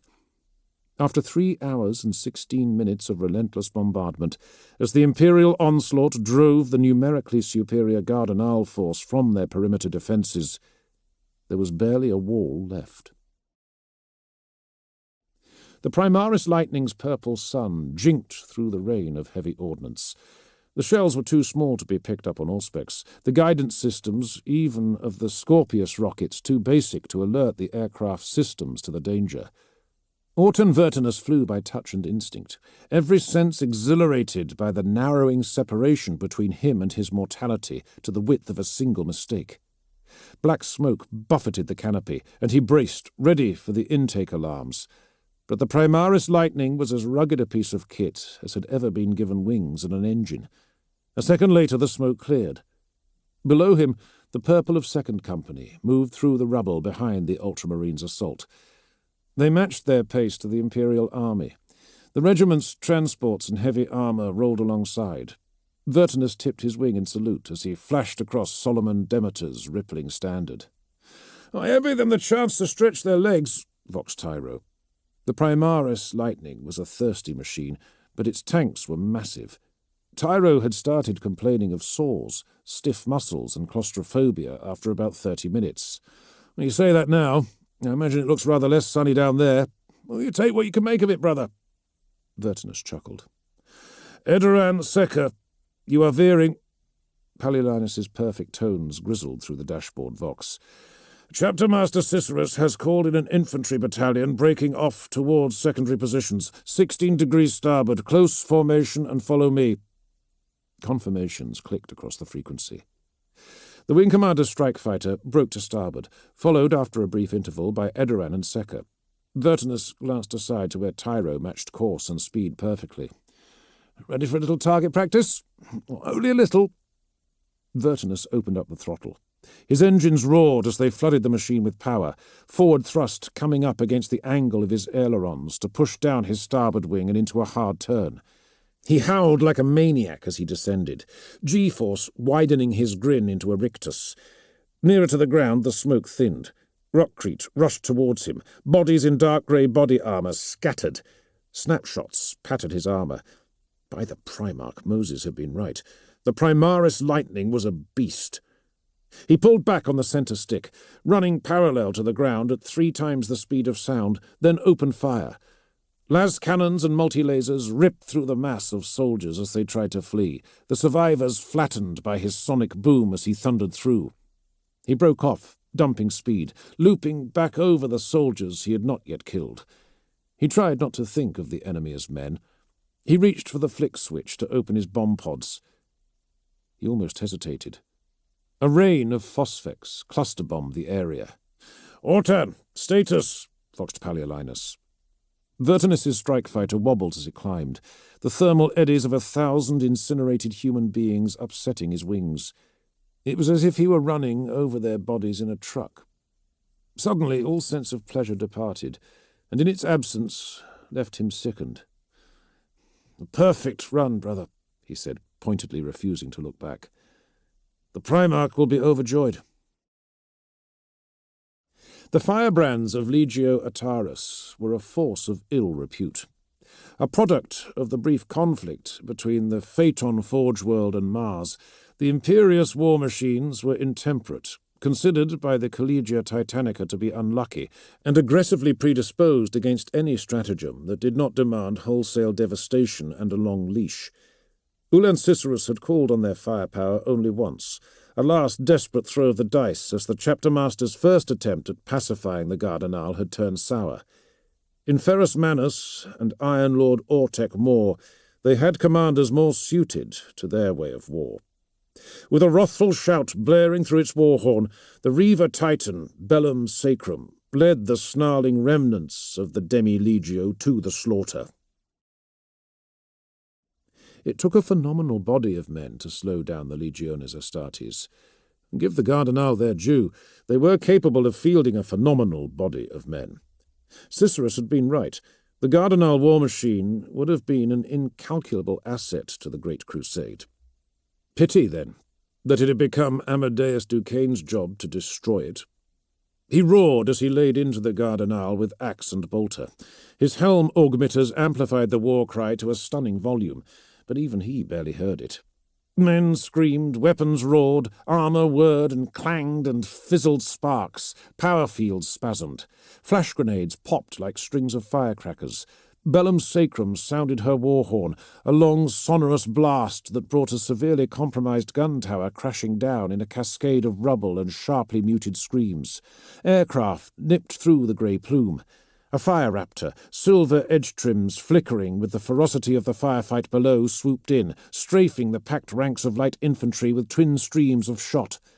Dozens fell in a single pass. Duquesne scarcely noticed. He shouldered in, crushed men against other men, crushed bones to jelly underfoot, resorting to physically dragging a soldier from the packed melee to make space for him to push into.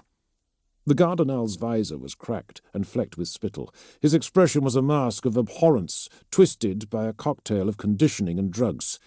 He beat wildly at Duquesne's armour with bayonet and toe caps, screaming defiance even as Duquesne hurled him aside. Across the slender bulge of the Imperial assault, the story was the same. Duquesne's second wave had bunched in with the vanguard warriors of the 3rd, 13th and 15th Legions, compressed onto a narrower and narrower front by the great swell of bodies in clacking grey plate. Sheer volume held the might of the legions at bay, and was even beginning to drive the Imperial's flank into a pinch point where the last of the army's reserves held the breach in the outer wall. Crab-like super-heavy walkers bristling with Titan-busting firepower duelled with the Legio Atarus. Tank traps, ditches and rough barricades forced the Legion's tanks into the role of spectators. The ground behind the Ultramarines' advance was littered with the bent remains of Sentinel scout walkers that had attempted to keep pace with the legionaries, only to fall to the withering enfilade from the gun towers of the inner wards.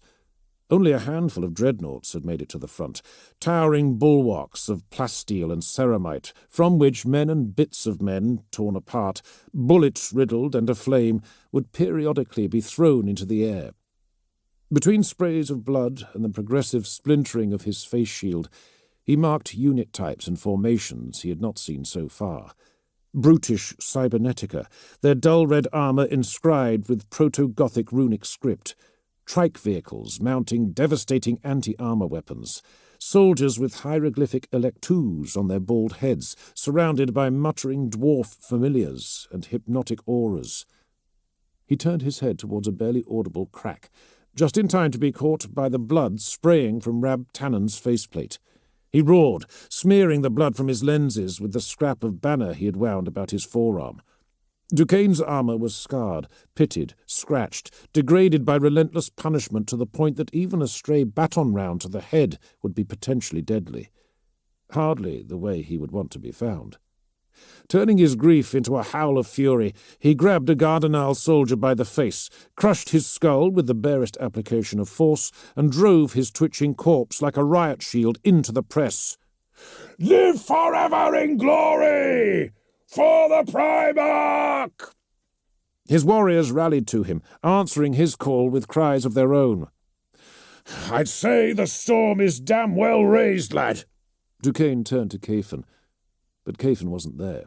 He was back with Second Company, a casualty of Ferris's decree that Legion boundaries be restored prior to the final assault.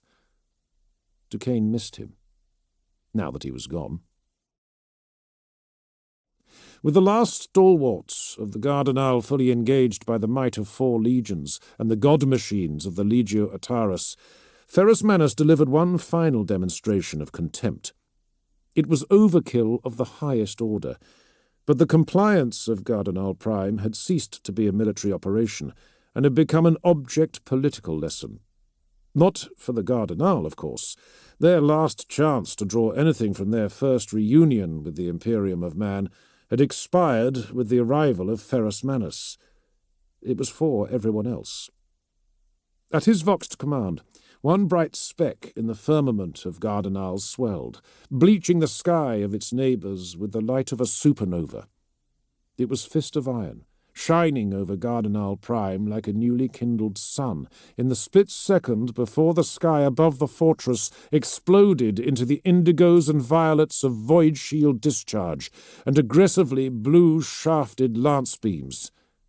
The voids held firm, as Ferrus had known they would, but the air within their bubble yielded. With an apocalyptic crack of thunder, a blast of overpressure turned rockcrete to explosive blooms of powder and flattened anything lighter than a power-armoured space marine. Dominated by light infantry, the Gardenal were decimated. The effect on the Imperial army was comparable. The Primarch of the Iron Tenth was not given to introspection or self-doubt. The endless cycles of codification and reanalysis that must have occupied Guilliman's every moment held no interest for him. Neither did he possess the patience for the moral quandaries that Vulcan or Corax or even Fulgrim indulged prior to a campaign to restore a reluctant diaspora to the Terran fold. There was only one way to wage war, and that was to do it totally, with every tool and weapon at his disposal employed to their absolute. His way. The violet aurora began to burn off, a spasming flicker of void light that came in sympathy to the dusty rattle and sputter of small arms in the killing ground below. Ferrus Manus boarded his Land Raider. It was an Achilles Alpha variant. Its hull armour was wound with Wyrms and Wyverns, its sponson mounts bearing the silver fist of the Iron Hands. The Primarch's personal standard tore over the belching fumes of the vehicle's exhausts. A skirt of heavy iron scales hung over its lower section of track. It was a thing of powerful beauty, but it was still, first and foremost, a tank. He called it Godhammer. The Land Raider slammed into a barrier of dead flesh. Its tracks squealed, chewing into the corpses of Gardenal soldiers and spitting out gore and gristle, slewing side to side and coating its skirts with crimson paste. But solid matter could be compressed only so far, and even the ferromantic vigour of Godhammer could only drive it so hard. The forward assault ramp slapped down. Ferrus Manus stamped hard until the bodies blocking its proper deployment had been flattened sufficiently for him to emerge. He filled his enormous lungs. Physaline, promethium, ozone, death on an apocalyptic scale. He gave a grunt of satisfaction as his honour guard finally managed to force their own way free of the Land Raider to join him. 5 Terminators of the First Order. A Land Raider could accommodate no more of the warriors alongside a Primarch. Harrick Morn led them. His armour still carried the scars of the explosion, but the injury to his flesh was nothing that a gen-enhanced physique and the demand for immediate retribution could not overcome. Venerati Urien would fight on from a body of iron, but this day had come too soon for him. "Leave nothing," said Ferrus. "With pleasure," Morn answered coldly. More transports smacked wetly into the killing field as the Primarch pushed ahead. Rhinos and Land Raiders drove into the meat wall. Massive Spartans ploughed further, disgorging scores of warriors at a time. The cataphracti of Clan Averni waded into the dead to tear into stranded war machines. The grimly armoured destroyers of Clan Vergan blasted a path with Volkite and Phosphex.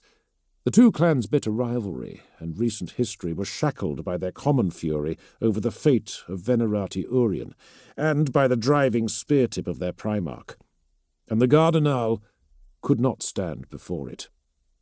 The ancient lords of the Gardenal, massive in their mortuary warplate, sought to marshal the retreat, but Ferrus Manus bestrode their world like a colossus. Every blow of his hammer left crabwalkers crippled, and war machines hemorrhaging smoke from their ruin. Bullets ricocheted harmlessly off his armour.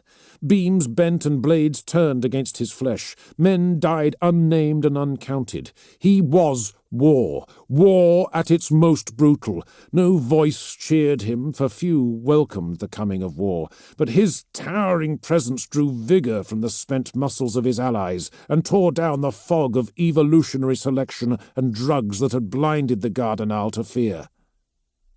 Ferrus lifted his hammer aloft and roared for retribution, as Duquesne, Cicerus, and Demeter all discovered a last reserve of strength to see his will done. This world would be uninhabitable for centuries, but he was not mankind's liberator. He was their conqueror. First Palatine, first blade of the 200, Fulgrim's firstborn. There was no warrior fraternity to which he was member in which Archiduana's name was not counted first. Another might have watched the passage of the likes of Eidolon and Vespasian to a Lord Commander's laurels from his languishment as a mere captain of Second Company, and taken it as an insult to an extraordinary talent. He knew what his talents were, and yes, they were extraordinary, but he knew his flaws just as keenly. Fulgrim, infinite in his affection for his children, had let it be known that no warrior called to fight with the Palatine blades as often as Archiduana could be burdened with high command. The truth was that he was half the leader that Solomon Demeter already was. A totem, perhaps, an inspiration, maybe. Humble, never, until a Primarch had force-fed him an overdue share. He drew Timur from the body of the final guard, and allowed the mortal to sink quietly to the ground, amongst his dozen or so comrades. The wind at the tower's roof was cinder-hot and furious, rising from the lava sea and the firefight below. It tugged at his warrior braid as he checked over his shoulder. Humming with a tunelessness that would have enraged him not so long ago, he knelt to set the charges. There was no pain. The drugs in Tull's system had seen to that. The ground beneath him was lumpy, but not at all uncomfortable. The fact that it was the body armour of friends and comrades registered somewhere, but couldn't lodge. His mind was smooth, and seemed to be ballooning by the moment. He stared up at the fortified control tower that the Gardenal had given their last to hold, but it couldn't hold his attention. He no longer cared. He saw Cicerus, Flames danced around the ultramarine's ankles as he was dragged under by a mob of ogreish gene-breds. He saw Aemar. Arcs of psychic energy leapt from his flaming sword and through the tight-packed Gardenal soldiers. They burned by the 100. A single bullet to his unhelmed head put him down. He saw Demeter shouting. The 3rd Legion warrior was screaming, exhorting even now. He could see Duquesne, too. The veteran drove the Iron Hands into the Gardenal's guns like a dozer blade. It was time for mortals to step aside. It was time for the superhumans to wage war. Tanks and fire and ungodly angels spun away from him as his vision swam, a blur of shape and colour streaked with black. The colour of Medusa. The colour of death. After what felt like a few seconds, but was clearly longer, his vision cleared. He found himself, by accident or design, looking directly at Ferrus Manus. The Primarch was wrath made manifest, an avatar of the Emperor's desire for conquest, clad in sutured iron. A crab-like super-heavy walker crunched through the Space Marine's fire. Its bulk hung over the Primarch, like a planet above its moon. It raised a chipped and bolter-ravaged limb, but one of Ferrus's Terminator Guard managed to heave the embattled Primarch aside before the limb crashed down. Ferrus roared his outrage. He grabbed the limb, a man's width of armoured hydraulics, and crushed it in his hand. The walker struggled for a moment in Ferrus's grip, a scene from Greek and myth, as man drew in anthropoidal Titan and broke it under his hammer. Tull felt his spirit settle, finally giving up on something that had been denying it peace. Astartes' psychology had fascinated him for years. Their existence was so removed from that of mortal men. Their bodies had been strengthened, their lifespans lengthened, their emotions engineered to rob them of fear and doubt and to reshape them to their Primarch's template. They had been made for war, and nothing else. Their psychologies shaped by the scope of the changes wrought upon them. And finally Tull felt he understood. The Space Marines were as different from him as either would be from an Orc or an Eldar. They were nothing alike. And the Primarchs were an order of magnitude more distant again. Ferrus Manus was headstrong, prideful, uncompromising, inhumane, as flawed as any human being, but taken to such superhuman extremes that it took a dying man to see them as flaws. With that realization came one more, his last. He was as incomprehensible to Ferrus as Ferrus was to him.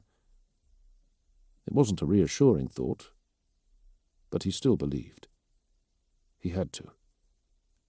And this time, his eyes didn't reopen. Gardenal Prime's orbital bands were clogged with debris, corroded junk tech left over from 5,000 years of exploitation, rubble from the mineral extraction from its moons.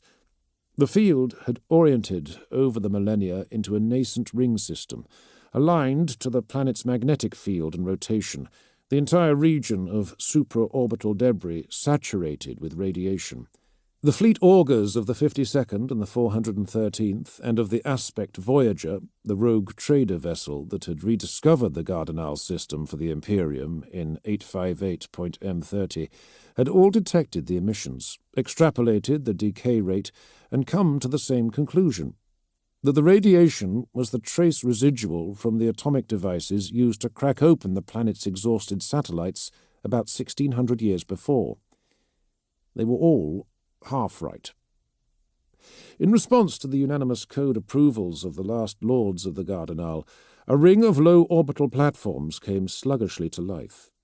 Radiation signatures spiked as shielding was lowered, launch doors opened, and firing mechanisms that had lain dormant in space for about 1,600 years warmed through. Attitude impellers frothed, the weapons platforms each manoeuvring towards a single target. An insular imperium of 11 worlds, the lords of the Gardenal had never given serious credence to a threat from without. Their final solution had been devised accordingly. The approach to the command tower was a tangled maze of razor wire, hung with debris and the dead of the Gardenal and Legiones Astartes alike. Not in equal measure, far from it, for they were not equal, but near enough to stoke Ferris's distemper. The Gardenal's mortuary walkers carved up the killing ground between them, essentially impervious to anything more delicate than a Titan or a Primarch. Infantry and automated turrets compounded their positional advantage with weight of fire. A squad of Thousand Suns managed to drive a single walker off with repeated lashes of psychic power. An ultramarine dreadnought grappled another, his chassis creaking as the mortuary engine's strength tore it slowly in half, and all around him his brothers fell. Ferris heard a scratch, like nails drawn across ceramite, coming from his gorget. He ignored it, looking up as, in a splintering of iron gravel, the mighty warhound, Canis Luna, swivelled its arm batteries towards the command tower and unleashed. The barrage of its megabolters bruised the structure's shields, but nothing more. It was the heart of the Gardenal's defiance, and Ferris Manus wanted it rubble.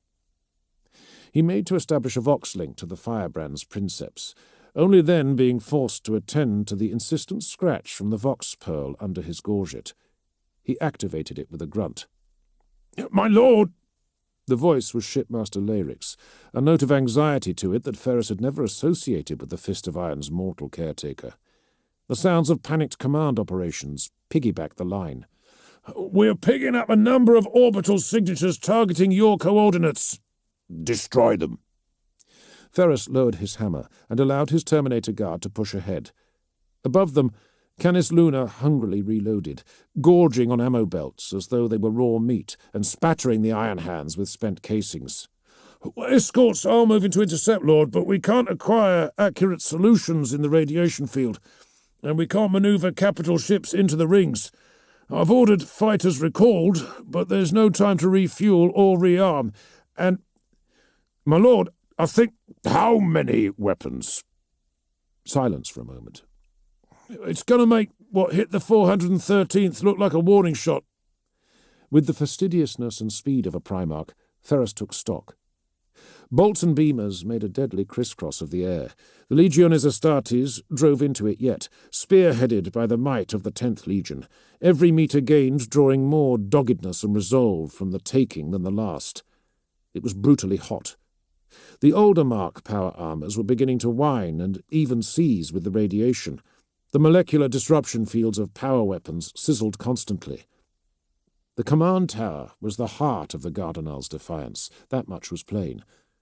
But why? Was it crucial to the operation of their orbital weapons? Or did the Gardenal expect its reinforced structure and shielding to withstand the coming Holocaust? Or was there no rationale? Was this naught but a dying attempt to make this a Pyrrhic triumph for the Imperium of man, to strike at a distant emperor by destroying the one thing he loved and could not replace, one of his sons? His admiration for the Gardenal grew. They raised the storm. "Lord?" "Move Fist of Iron into the rings. Ram her into every last rock, if that is what it takes." "Aye, Lord." He cut the link. "No relent!" Ferris bellowed, raising Forgebreaker high. "Fight to your last drop of strength or die here today! Wait for no man who cannot continue!" Taking his hammer two-handed and preparing to charge, he heard his vox scratch again. "What?" "Above you, my Lord Primarch." Ferris growled in surprise, but true to his own command, barreled into the Gardenal as he did so. His raw power broke them, equivalent to being rammed by a land raider. "Arcudiana, where have you been?" "Look up." A multi-laser mounted on an automated sentry pod a few meters along the defense line opened up on him. His armor soaked up the hail of las, and Forgebreaker crushed the multi-barreled weapon into its tripod. Then Ferris looked up. The captain of Second Company flickered, the purple flame of a beacon, darting around the base of the dish array at the summit of the command tower without ever really moving at all. Even injured, his swords were smoke, and the soldiers of the Gardenal that charged up onto the roof to end him fell away like ash. "How did you get up there?" "When you are but one of 200, you learn that one man can go places 1,000 cannot." Grunts and the clang of steel momentarily occupied the line. "The Third Legion takes its share of losses, but by the grace of the Emperor we take fewer." "Can you disable that dish?" "It is in hand," Archijuana laughed. "Consider this my oath upheld. You will make the Emperor a mighty regent one day. Let us hope he never requires one." "Archijuana, what are you—" The frequency broke from the captain's end. Ferrus wasted several furious seconds attempting to force its reinstatement before abandoning the effort. It had become suddenly staggeringly futile. A white flash ignited the dish array's rockcrete base.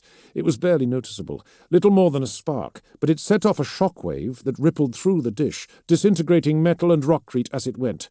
A mushrooming plume of fire succeeded the initial wave, cremating every last particle that had, through the fractions of a second between the instigating flash and this, still resembled a complete dish. Not any more. The fireball caught the front of the shockwave and rebounded back. The upper 100 meters of the tower exploded, as if an elemental had just been born within. The suddenness and scale of the eruption brought a brief, stunned lull to the fighting. Exhausted legionaries looked up, their visors darkening so as to maintain visual acuity while staring into the exuberant blaze. Ferrus felt its burn in his metallic eyes. The Cardinal looked up too. "My lord, we've lost the weapon signatures. I think that—" Ferrus cut off the shipmaster with a snarl. It began with one. An infantryman that had been facing off against Duquesne's clan Sorgol veterans threw his rifle at the Lord Commander's feet. His unit followed, then the company, the battalion.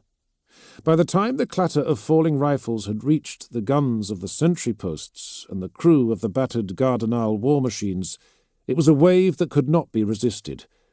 Surrounded by it, finally breaking under it, the lords of the Cardinal lowered their weapon systems. Their walker suits shrank with a hiss of fluid hydraulics.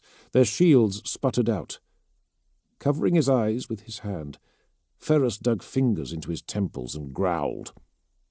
He could feel the migraine returning, the need to answer his pain received with pain given. But there was an old Terran saying about cutting off one's nose to spite one's face. He let the anger rasp through his lips as he gave the final order, the order that would forevermore become synonymous with the compliance of the Cardinal. "It is done." Chapter 13. The 10th Legion stood attentive in centuries. Blocks of 100, 10 by 10, every warrior clad in his finest. Their armour had been lapped and polished until it sparkled like glass. Laurels had been affixed. Silver gleamed. Bolters were clenched to chests in fists of flawless black or of cool, oiled steel, and shone under the luminous gems of the practice hall, as though each legionary bore a token of precious silver. Every 10th century, warriors of the 3rd and 13th Legions provided a subdued injection of colour. In all, 300 centuries of Legiones Astartes stood in fullest glory, and yet if Ferrus Manus were to close his eyes, there would be nothing but the consonant hum of 30,000 suits of power armour to betray them. They were as silent as the dead.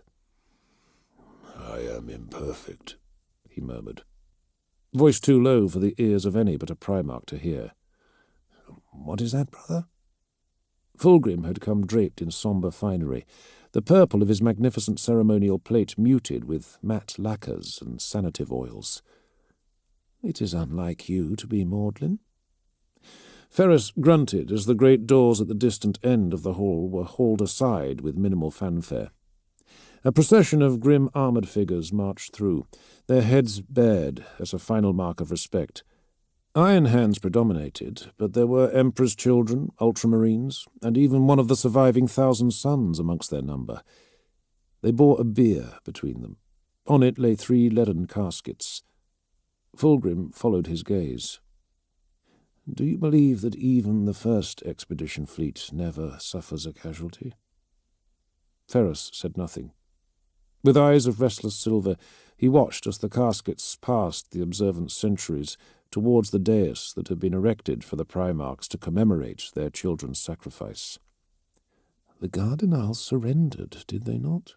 Fulgrim whispered, his eyes sensitive and benevolent, never once leaving the procession's sober path. "En masse? As soon as the fate of their capital world spread? I would argue that you saved lives." "I was not thinking of saving lives." "I know, brother." At the end of its procession, the bier was set down before the Primarchs. Warriors emerged from the most honoured centuries to drape the 3 caskets with Legion banners.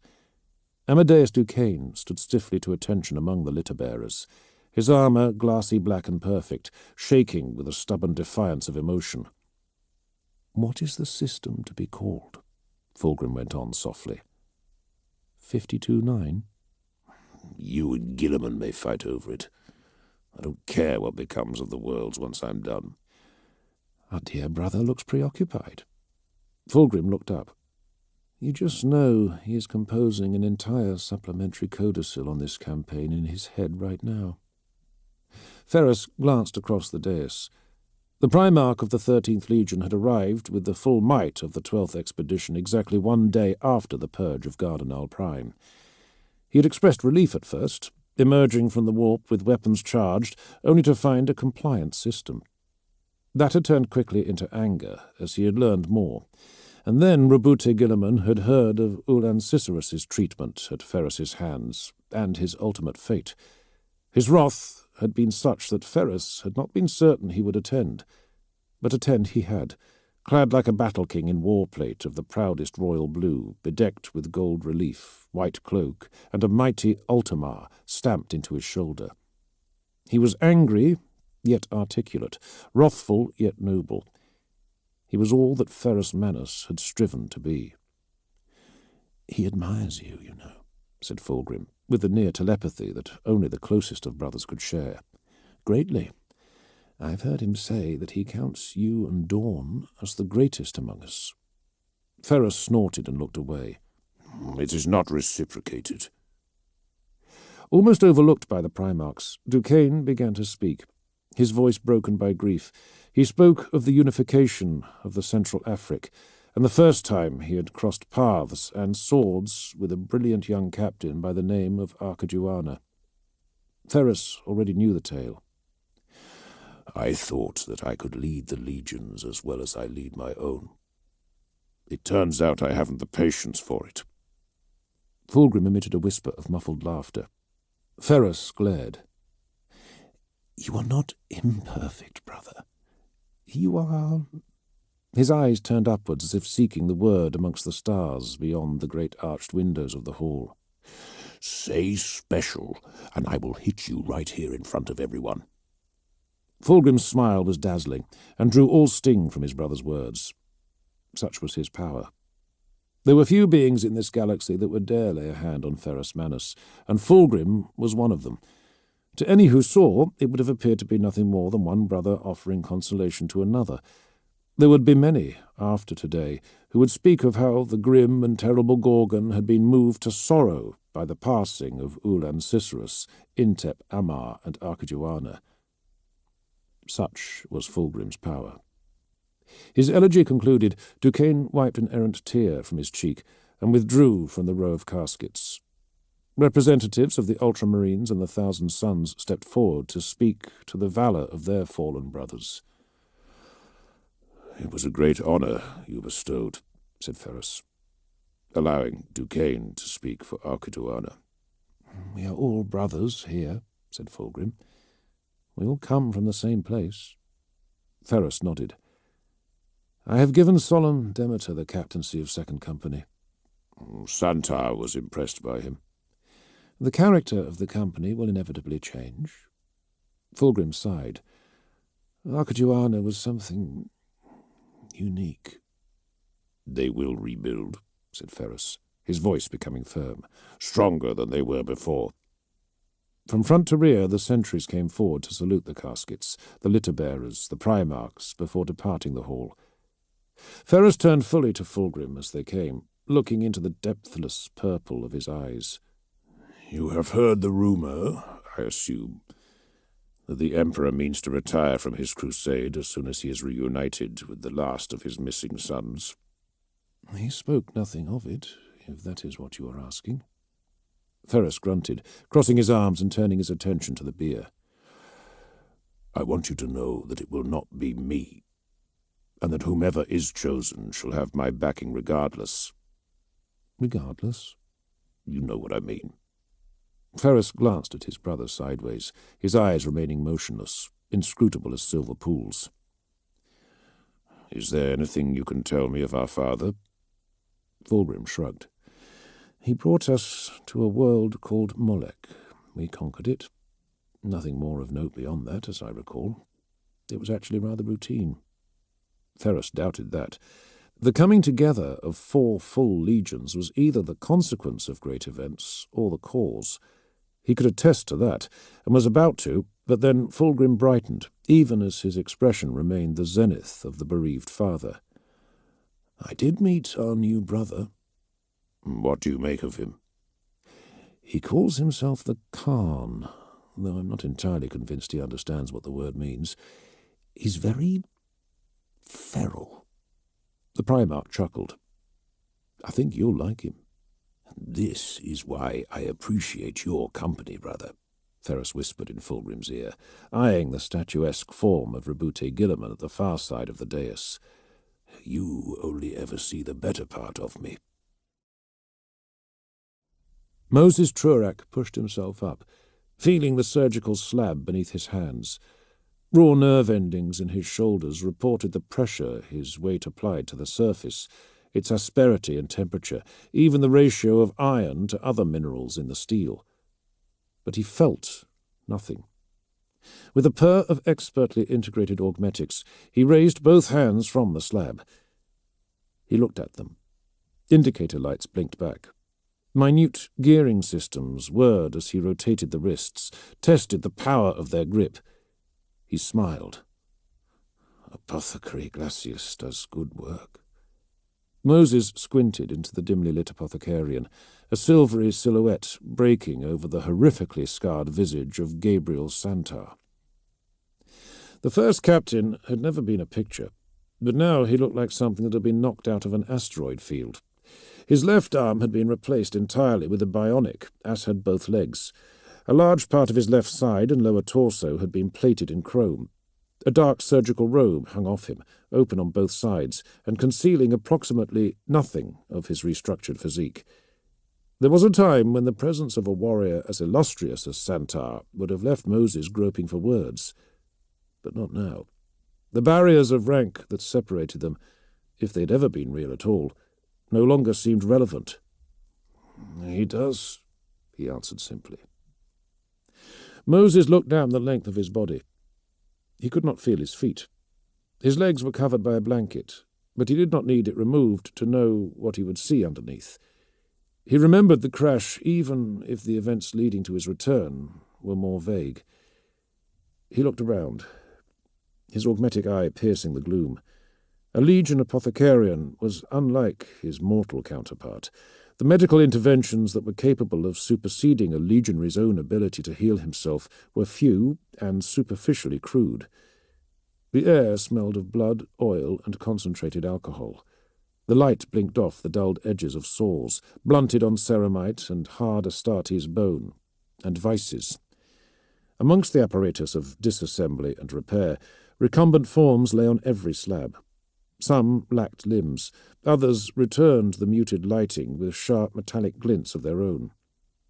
It must have been quite the slaughter, for a pilot of the Vergan clan to be tended by the chief apothecary of Clan Sorgol. "Will they still be able to fly?" asked Santar, referring to the metal hands. "They will fly better." Moses clenched his new hands and drew them to him, searching for something profound, but as yet unsaid. He drew back the blanket that had been placed over him, exposing the hard lines and unfeeling metal of 2 fully augmetic legs. And it came to him. The truth of it. He looked up, and in that moment saw that his brother understood it too. The flesh is weak.